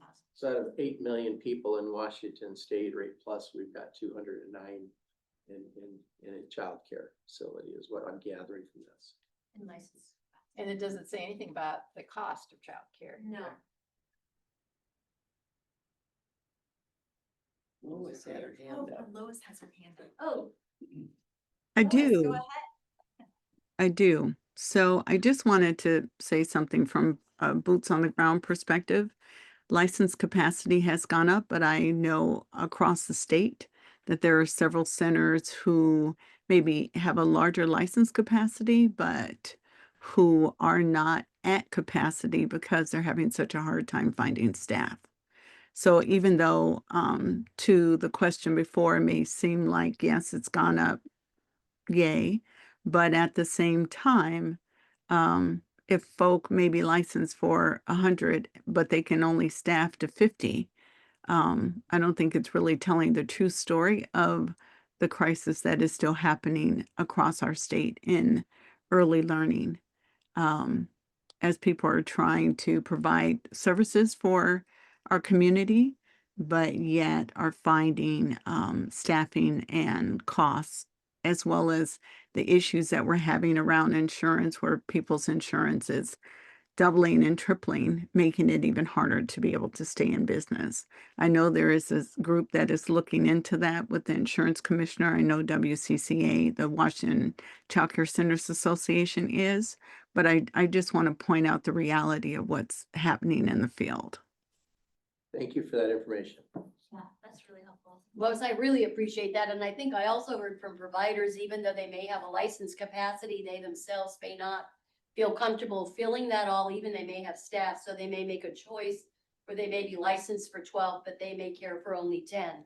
Or so that the capacity doesn't, it could be that full, but it could also mean that they're making choices differently, that much of it is staff related, but also with just visiting a couple of sites this week that had made decisions that they themselves knew that quality for them was, they couldn't do 12. So, but that is a huge concern about, we have the necessarily empty space, but we don't have the adults. We have the kids, but we don't have the adults to go into those spaces. This conversation. Yeah, because even if you make a choice as a family home provider to accept less, and you see their number percentage wise has gone up a little bit less than centers, that's 2 less spots that families are able to fill. So, just something for us to just keep in mind as we're looking at these numbers. And it would be good to be able to find out what our true capacity is to accommodate families in the state. I think this conversation is already reiterating how wonderful the decision is for what you all did this morning in terms of thinking about doing a deep dive. Because what you're gonna find here is this is not a deep dive, and you are gonna ask me questions that I don't know the answer to. Because this is such a broad brush overview of these indicators at a very surface level, and you all are already bringing up like concerns and the realities and the boots on the ground. So anyway, I just think it's very rich, and I just want to let you know I'm going to have to say I don't know a lot or often, but I think it really does reiterate your decision this morning moving forward. Well, I think you've demonstrated very clearly that there's a difference between capacity and licensed capacity, and we should be measuring, if it's possible to do so, true capacity, because licensed capacity isn't useful for planning if there's a big difference between those two And that isn't reported. anywhere.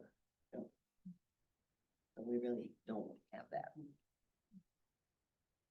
We have the number of subsidized children who are in care, but in terms of total license capacity and how many of those slots are actually filled, we don't, providers don't report that. That would be good information to know. If kids get their subsidies in care. Well, this might be a classic example then of reporting what we know, even though it's not what we need to know. Right.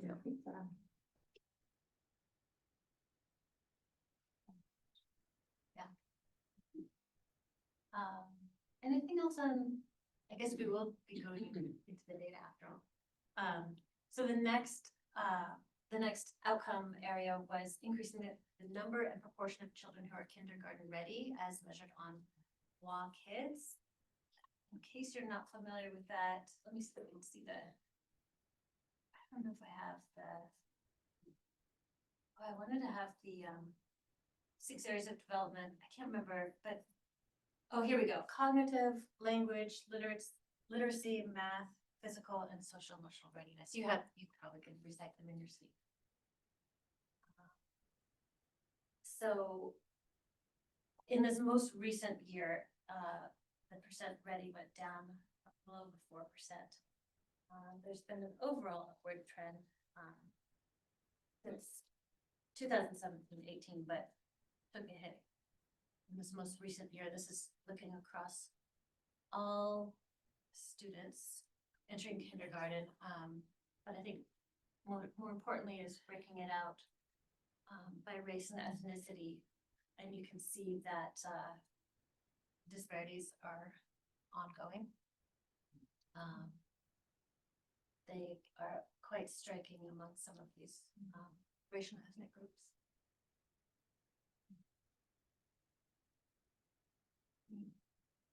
Is it possible to figure out a way of getting spending where where's our spending? Did our spending go down in those and that's why our outcome is where it's at? Or how is spending come over these last, what, 8 years there that we're looking at? That would be amazing data to get. Well, they definitely reduced, spending for early learning programs. ECAP, early. $580 million, but not on the walk-ins. Walk-ins, this happens in kindergarten. So the walk-ins assessment happens within the first 7 weeks that a kindergartner is in school to look at kind of where they're at readiness wise. So at ECAP. ECAP, they do this too throughout. Isn't ECAP getting kids ready for kindergarten? If you So look at the. That's an If we have less than 20% of the children that are school age, that are ready for school, that are actually in formal care. 70% of kids are not in any kind of ECAP or Head Start or formal care setting. So when we look at school readiness, if we look at ECAP, yes, but that's less than 20% of children. So, but this is the walk-ins, the kindergarten inventory of developing skills, and it looks at those 6 areas. And in kindergarten, it happens the first 7 weeks. In our state-funded pre-K program and Head Start, it happens throughout 3 times during the year. So they're assessed, young kids are assessed in our state and federally funded programs throughout their time. So we know how they're progressing and what we need to do to keep them on that trajectory. Not the same for children who don't come in and are not part of a comprehensive program. So this assessment, I'm assuming, is the kiddos that are already in K, and we're measuring kind of where they are at after they've crossed that door. So, yeah, but our comprehensive programs have good outcomes, but again, it's. So this, to be clear, this represents all students entering kindergarten, not separated by formal and non-formal preparation. No, And these all are all that's- children. And that's exactly why Secretary Sun has mentioned that she feels that this may not be the right thing to be Right. looking back for when you're looking at data to represent DCYF programs, because so much of this is kids that are outside of DCYF programs. Right, and then we could see where. I mean, it's still super important, right? And I would say that, something like losing ECAP slots potentially hits those higher at-risk populations for early childhood. So it may have a more exaggerated impact than we think. So I'm gonna throw it out there.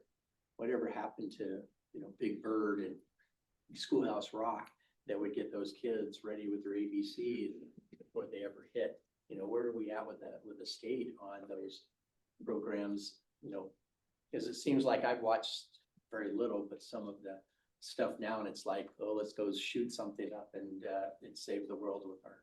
Well, we got Rangers. PBS out the window. You could just go on and on, but I mean, that's the issue. Big Bird was defunded. I mean, Bird got shot. Oh, Lois. Yeah. Yeah. Thank you. So the thing is about, the data that we have here, I think the part that's concerning to me is number one, these are just the children that DCYF can track through its programs. Right? Is that correct? It's not private pay. Are these subsidy kids or are these all? These are all state. These are all kindergartners, Lois, over the whole state. These are not DCYF specific. Right. So that's why I was just clarifying. So, the fact that the numbers, as I'm looking at my children of color, and really all the children, that those numbers are going downhill. They peaked, and then now the trend is going downward. It's something for us to definitely keep a close eye on. As we don't want to go backwards in our state. But especially if you look at our Native Hawaiian and our Latino numbers, they're not much higher than they were in, 5 years ago. Yeah, So yep. just something for us to just keep an eye on. I would like to know what happened in 23.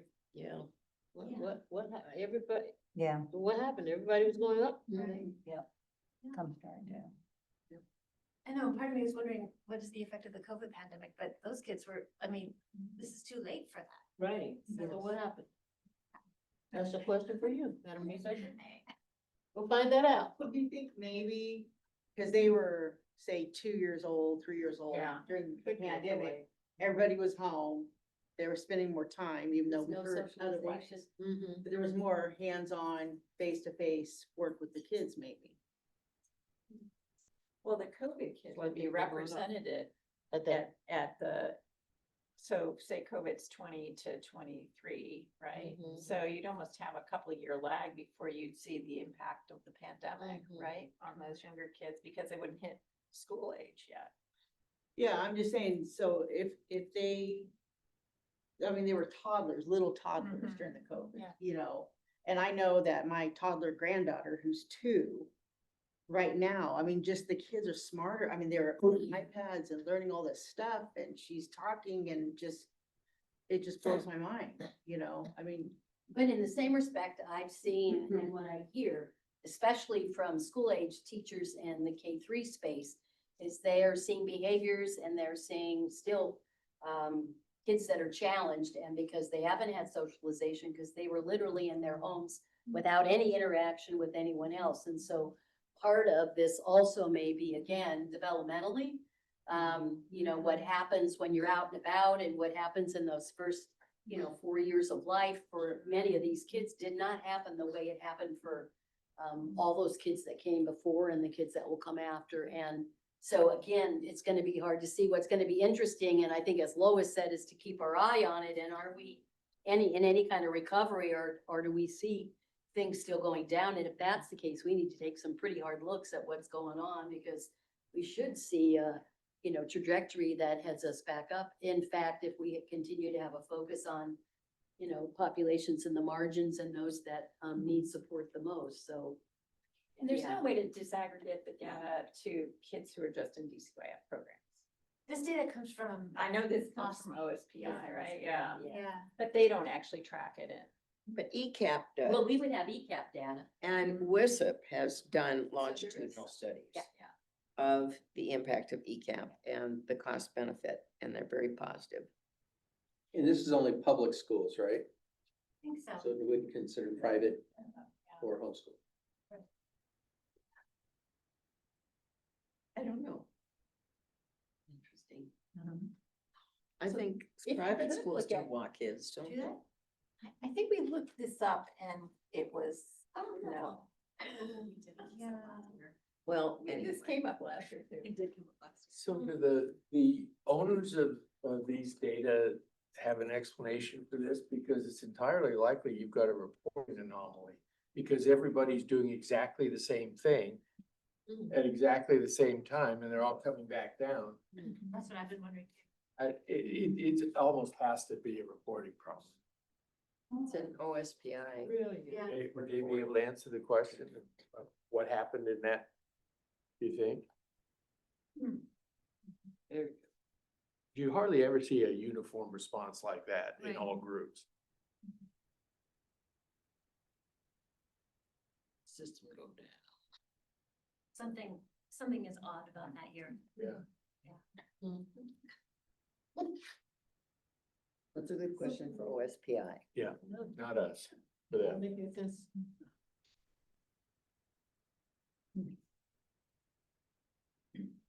So some private schools do take part, but it's not a requirement, but I was just looking up to see, because I didn't know if I had the answer. Anything else on walk hits before we move to the next one? The next outcome that we did have data on is for the outcome, develop strategies to show foster parents and kinship care families that their service and involvement are valued by DCYF. And this relies on the caregiver survey that's filled out every year. So we'll go through it and keep in mind that, it might be, I don't remember the exact number, but it's in the less than 500s, I believe. maybe around 300 responses.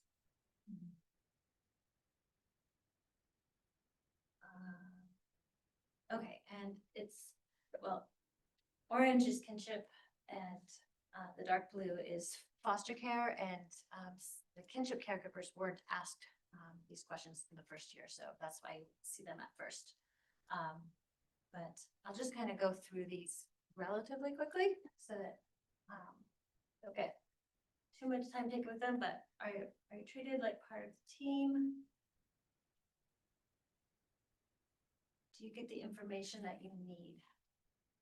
This is foster parents. Oh, sorry, and again, Orange line is not shelter. kinship care and foster.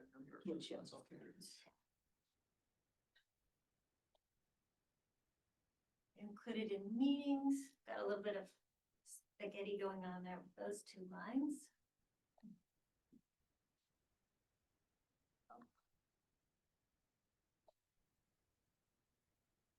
This one was nice, quite high. I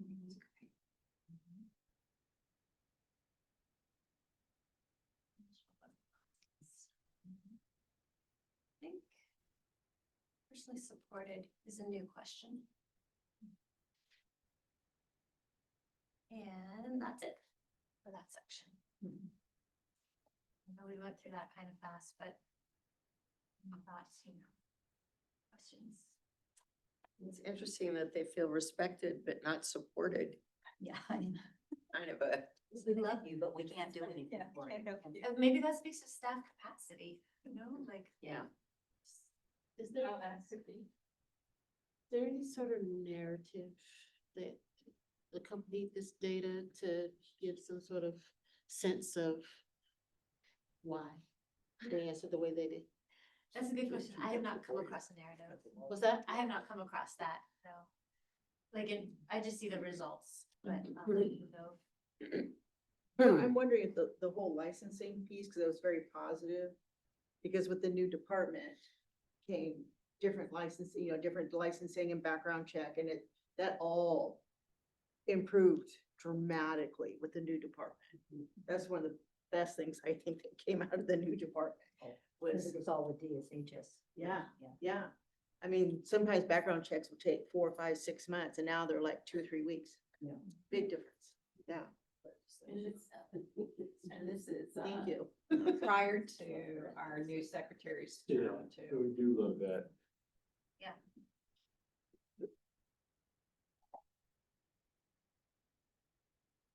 All right, and then the last outcome,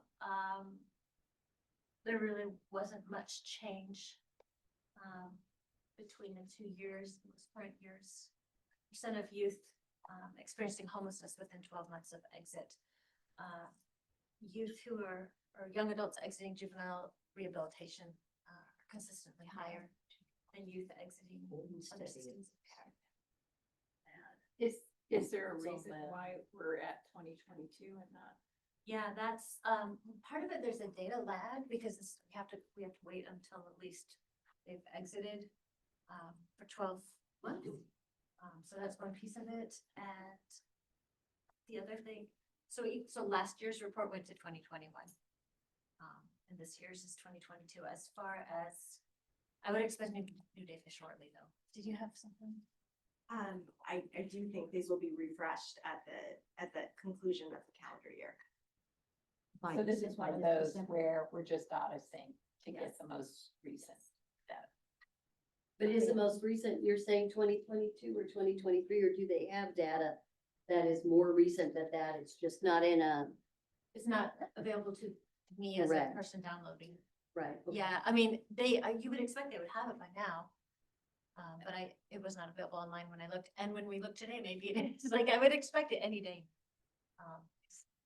It would just seem to me as, we don't work on housing here, nor does DCYF. And so I'm always curious, and I've been making connections between the people who need the housing and our housing folks, because they talk about the stock and stuff in one area, but we talk about the who needs that stock.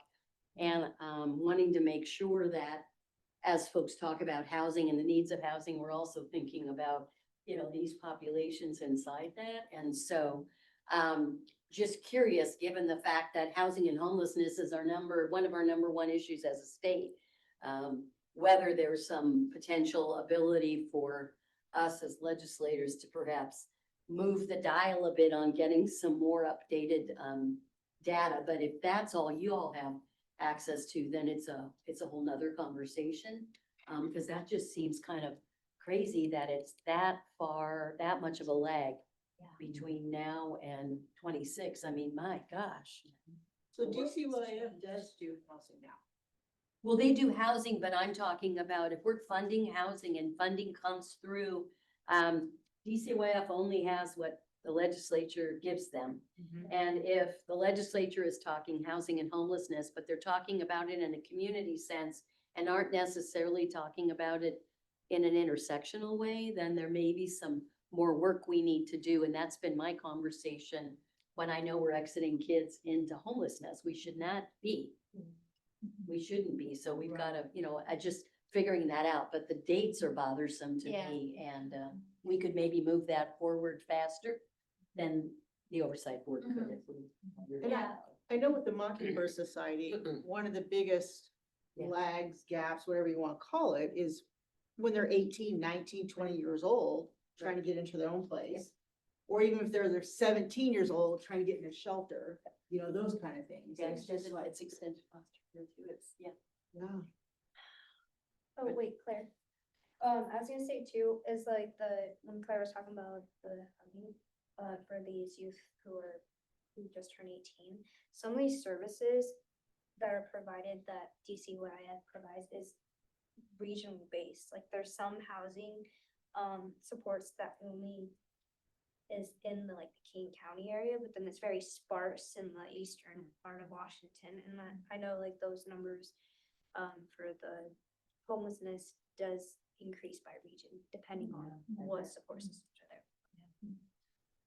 So I pulled this down from DSHS Research and Analysis Division, and what's interesting is the PDF says August 2025 on it, but the data only go through 2022.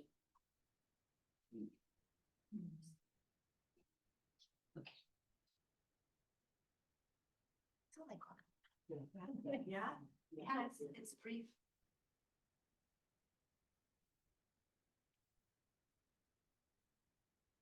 Okay. So if a quarter of the folks leaving JR have experienced homelessness in a year, that's gonna change, right? When did we start including 25-year-olds up to 25? Because many of them are going to be released to DOC. They're not gonna be homeless. So you're gonna see that number. I don't know what proportion 25-year-olds make of the overall population, but it's significant. And so, and they're not going to homelessness because they're gonna, as I mentioned, DOC. So that gonna have to get straightened out anyway.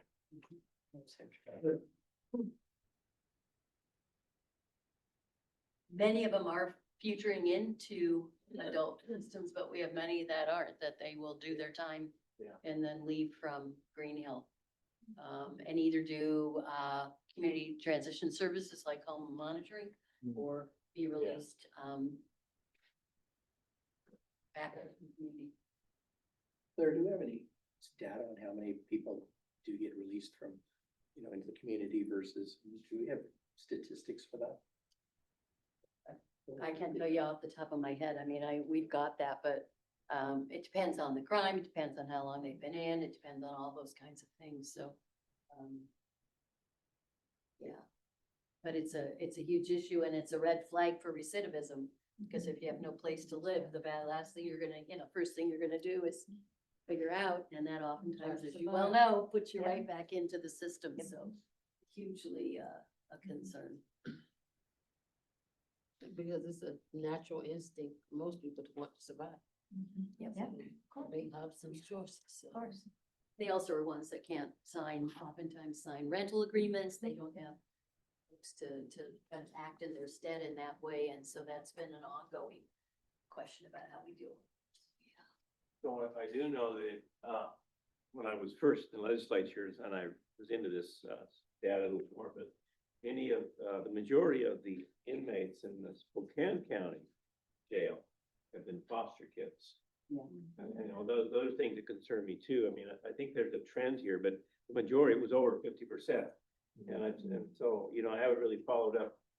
You know, I do some informal surveys once in a while, but I haven't followed up for 2 or 3 years. But, you know, I think that we're dropping the ball here somewhere. We're not giving them something to go with when they leave, you know, no matter if they exit foster care. If they're leaving foster care or something, and they're ending up homeless or in jail, or something wrong with what we're doing, I think. So, I mean, how are we Then lifting them up? and then giving them Monroe a chance? comes in. Then Monroe comes in. I mean, Monroe, the residents of Monroe have a group actually that's Foster to life. of the young people who have had experience in foster care, and it's over half the population. Any other questions about the report for Catherine, since she's here live and in the flesh? I'm just looking to see if any of the folks who are participating virtually. Well, I want to thank Catherine for your thoughtful analysis and very careful work that you do. We are lucky that you are continuing to consult with us, and just really appreciate you being here today. Thank you. So we've reached the last portion of our agenda, and thank you all for hanging in there. It's a long day, but this is our final topic. So we have a meeting debrief, and Don't you want to approve the annual? oh, thank you. I do. It's the end of the day. It is, and I absolutely do want to approve the annual report. Okay. Thank you. You would Co-Chair cheer Libby. yourself if we got home and you're. Oh, Yeah. you were here for me. Oops, sorry. Okay, so what we are going to do now is vote on the report that was sent about a week ago. Are there any questions before we go to vote? Can you state exactly what we're voting on? Absolutely. So this year's annual report is a transitional report. It differs from every single report this board has ever produced. The body of the report is the 2.0 proposal. That is what we want people focused on when this goes to the governor's office, when it goes to the legislature, when it goes to the public.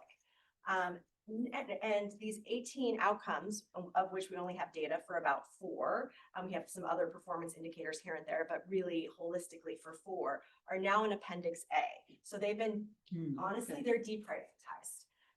So we're saying we're moving in a different direction. We've outlined this in this, 6-page 2.0 proposal, which is the body of the document. And then you have at the end of the document a summary of what we've discussed with DCYF from this year, kind of a compendium. So that is this year's annual report. Works for me. Okay, any other questions?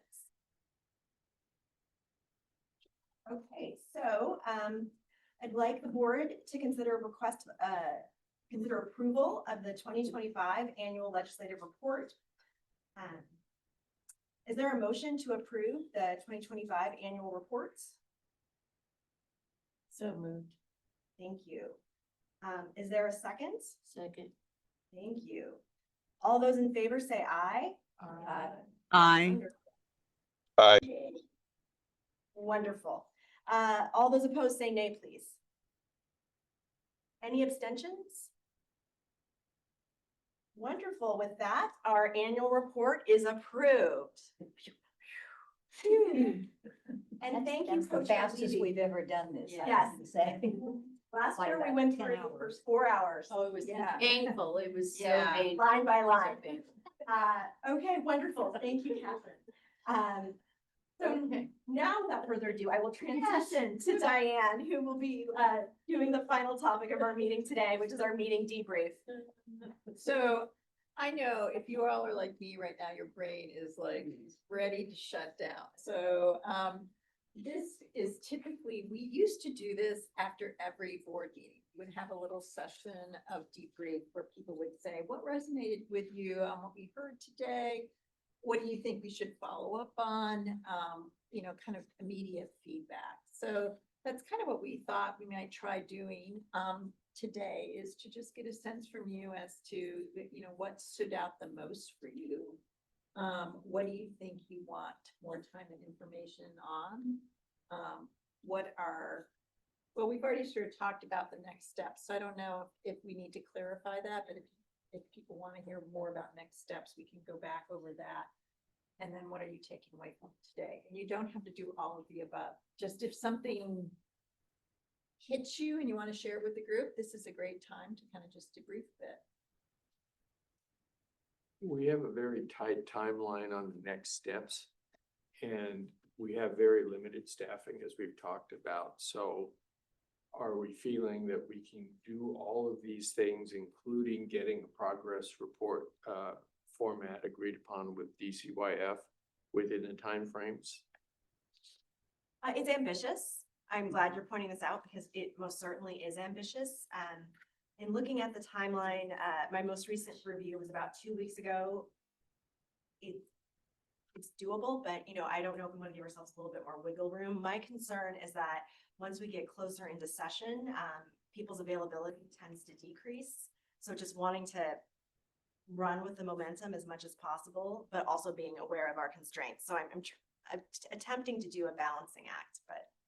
So can you give us your thoughts on what would be a realistic timeline on the next steps? Yeah, so in talking with policy staff, my understanding that with respect to a minor statute change, that could be written relatively quickly. That's my understanding.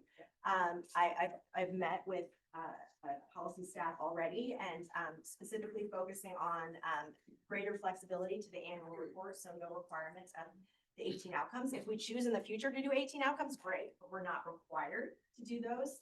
And then just a little bit of cleanup of the statute, for example, the licensing. And then, so that would be part of the actual bill, but I'm not one, so this is out of my purview, but that's the conversations I've had. And so that's the next immediate step, and I'm looking for my page 6 right here. Following that is the proposal. We're gonna do a funding proposal for private philanthropy, and in checking in with the group, a couple weeks ago, this was doable. It's ambitious. You know, this is November 10. So I think that's something that we may want to revisit, considering it's the 29th.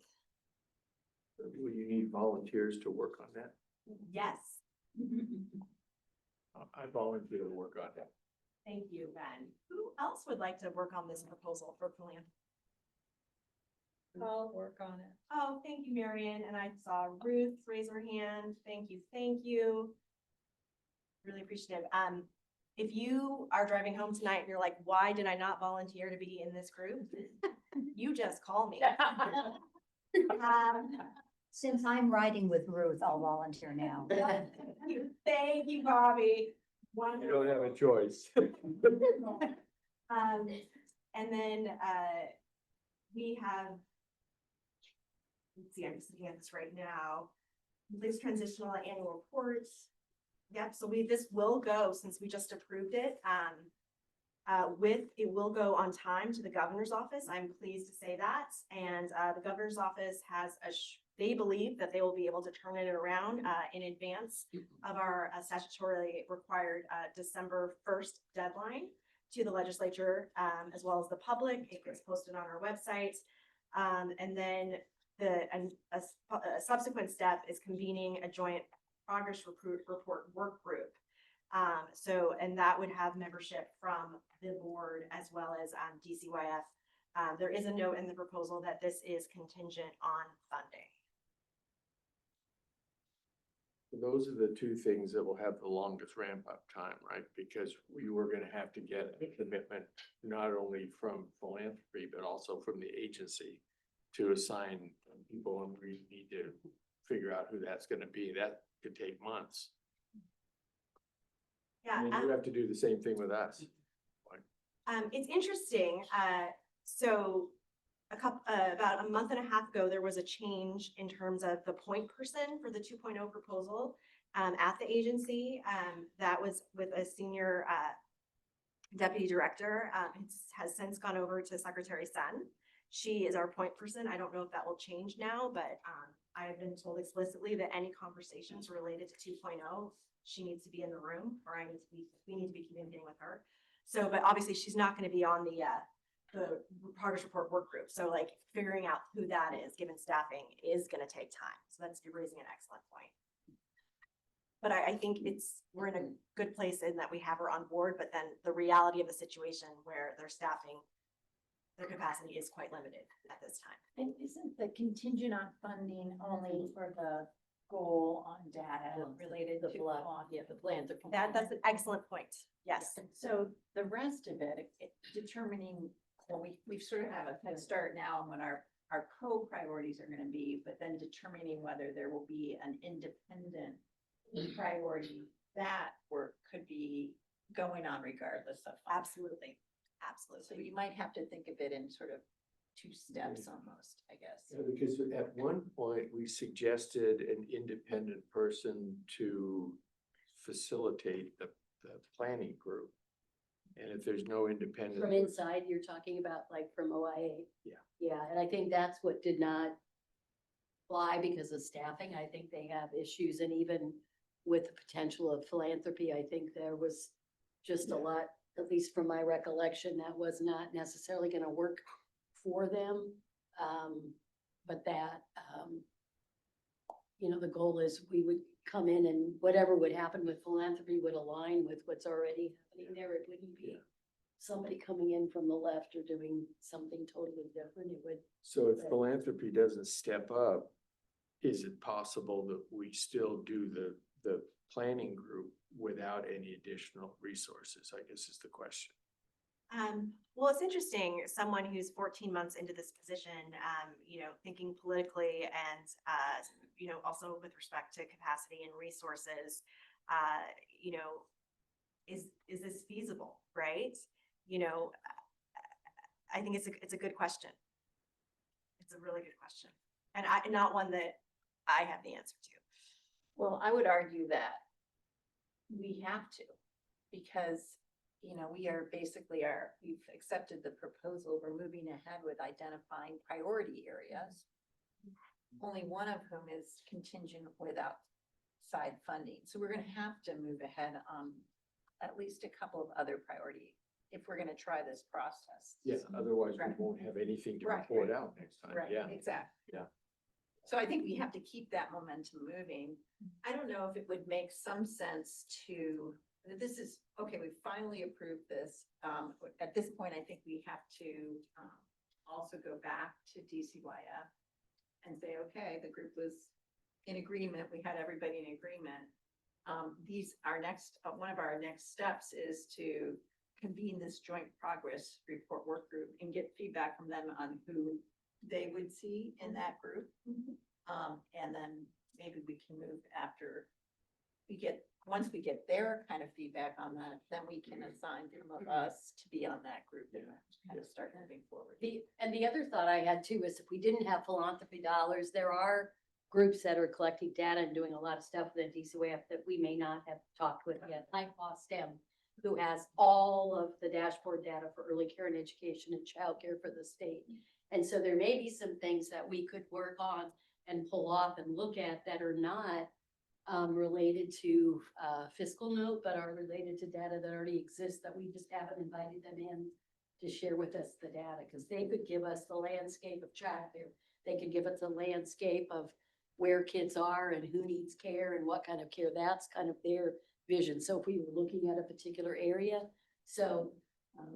that would be another thing if we're not able to, it might give us some deep dives in some other focus areas or something. Just wondering how we could leverage that if we don't have, I don't want the dollars to keep us from doing some digging and making some changes if we can do that. So, Yeah, I think these are excellent considerations and I'm in agreement.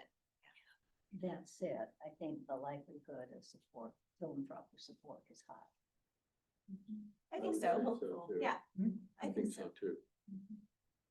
it's a very bounded request. Yes. And it's got tremendous public support, and it's a very visible issue. Yep. And we've already had some pretty positive signs from them, so. And very concrete as these Yeah, things. very go. concrete. Yes. And to answer your question, about the extension of how long this funding would last, they did mention that they do fund ongoing, I don't know if you would call this research or proposals, ongoing. I mean, they sort of made reference to the fact that they could continue the funding beyond, say, just a year. Oh, Yeah, well, multiple years. yeah, I can think of off the top projects with them that lasted for 18, Yeah. 20 years. Right. That's Be optimistic. Yeah.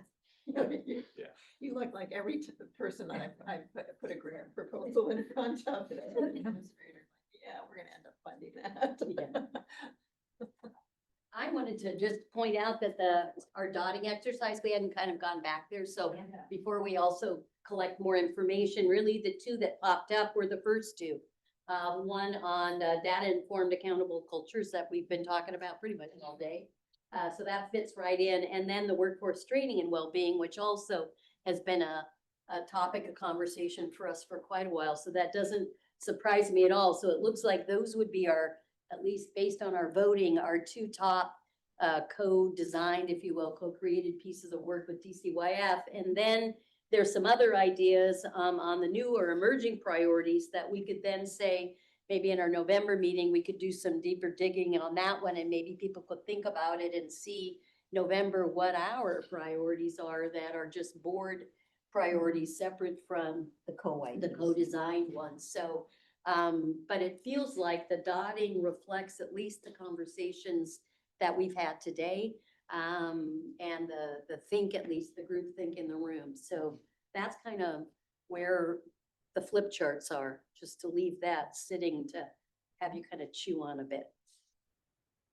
Well, thoughts on reactions, I would pick number one here about moments of discussions, about most of you.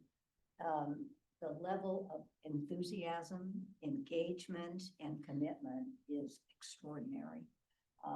Running the gamut from the people who are here for the very first time, to the people who have been here for a very long time. And I think it's just tremendous spot that we find ourselves in. And I agree with that. This is probably one of the best meetings. Yeah. That we've had, you know, and I've been here since we started it. So, you know, you folks have engaged and shared your feelings and your hopes and your dreams. And that's just, that means more than you know, to know that we have this kind of enthusiasm here to, you know, keep an eye on the DCYF number one and number two, because we care about those kids.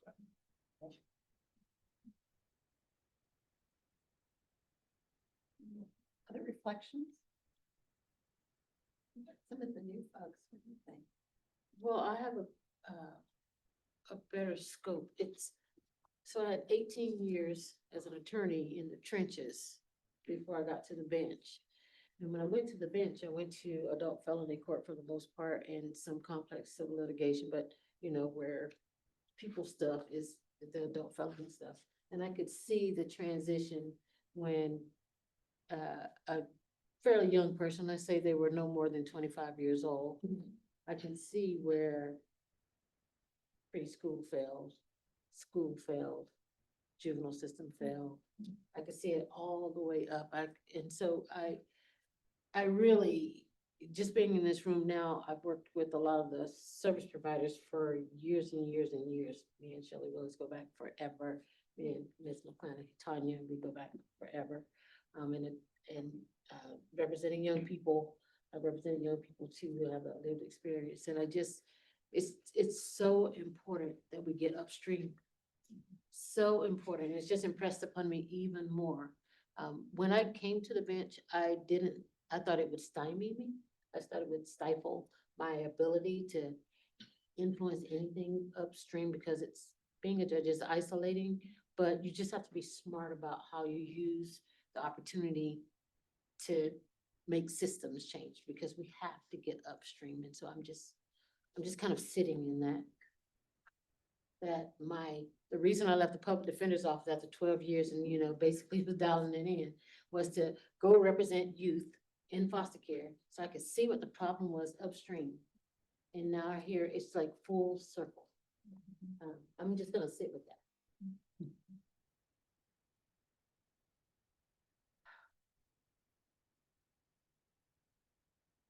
This is a good meeting. There is, one other thing that I'd like to bring up.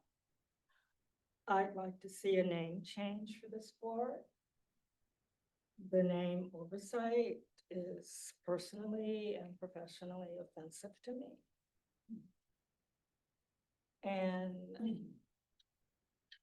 I know that if I'm feeling that way, kids and families of color are also feeling that way.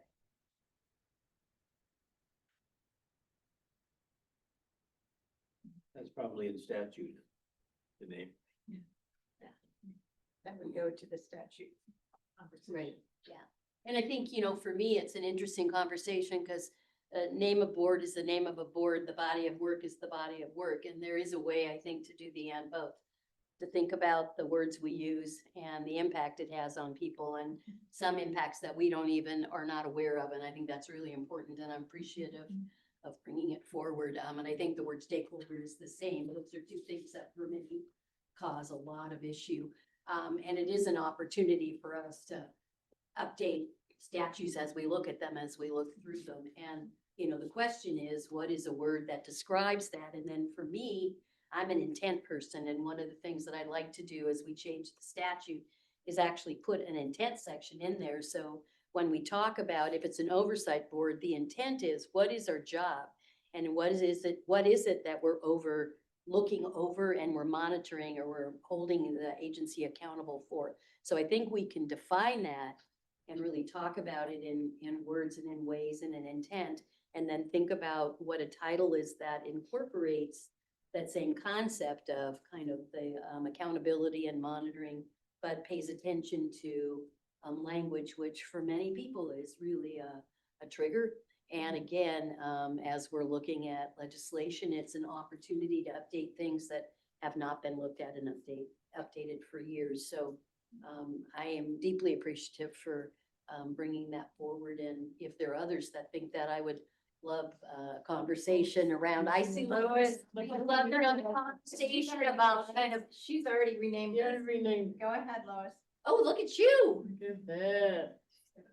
Yeah, I just was going to say I had a couple just listening to Dr. Harris and just thought of a couple of things that probably fit us better, definitely fits better. And then thinking about the historical context behind the word oversight.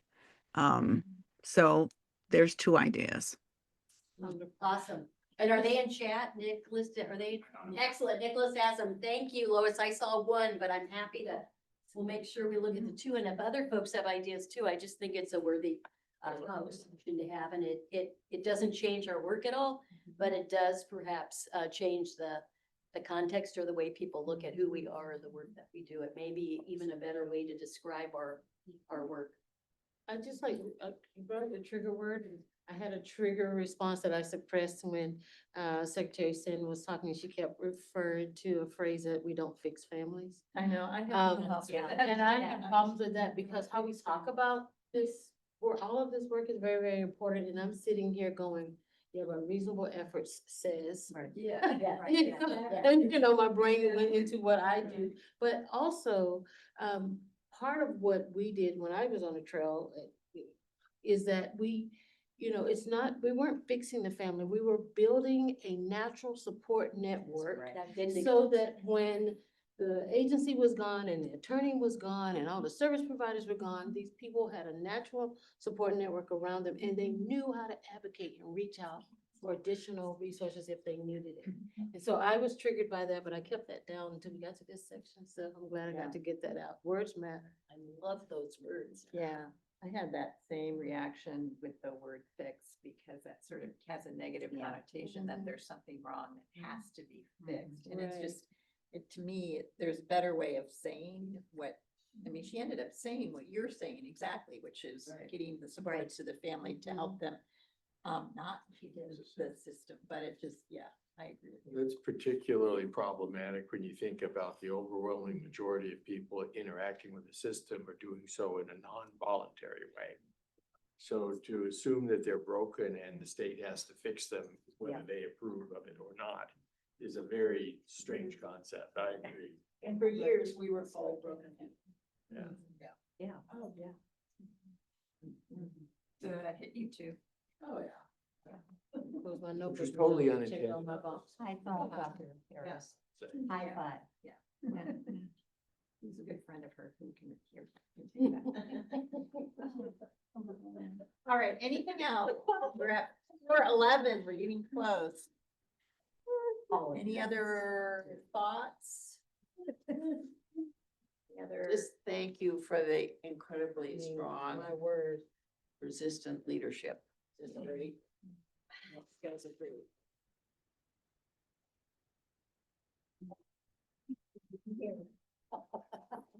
Elisha. Oh, and Thank you. Nicholas, Nicholas. Yeah. All right, I want to give a shout out to Elisha and Nicholas because, Yeah. for the weekly months that I they constantly were like, just let you know, we're watching, we don't have anything. We just wanted you to show up. It's really, we were, you know, communicating. And then there was a great onboarding. Oh, process. yeah. Yeah.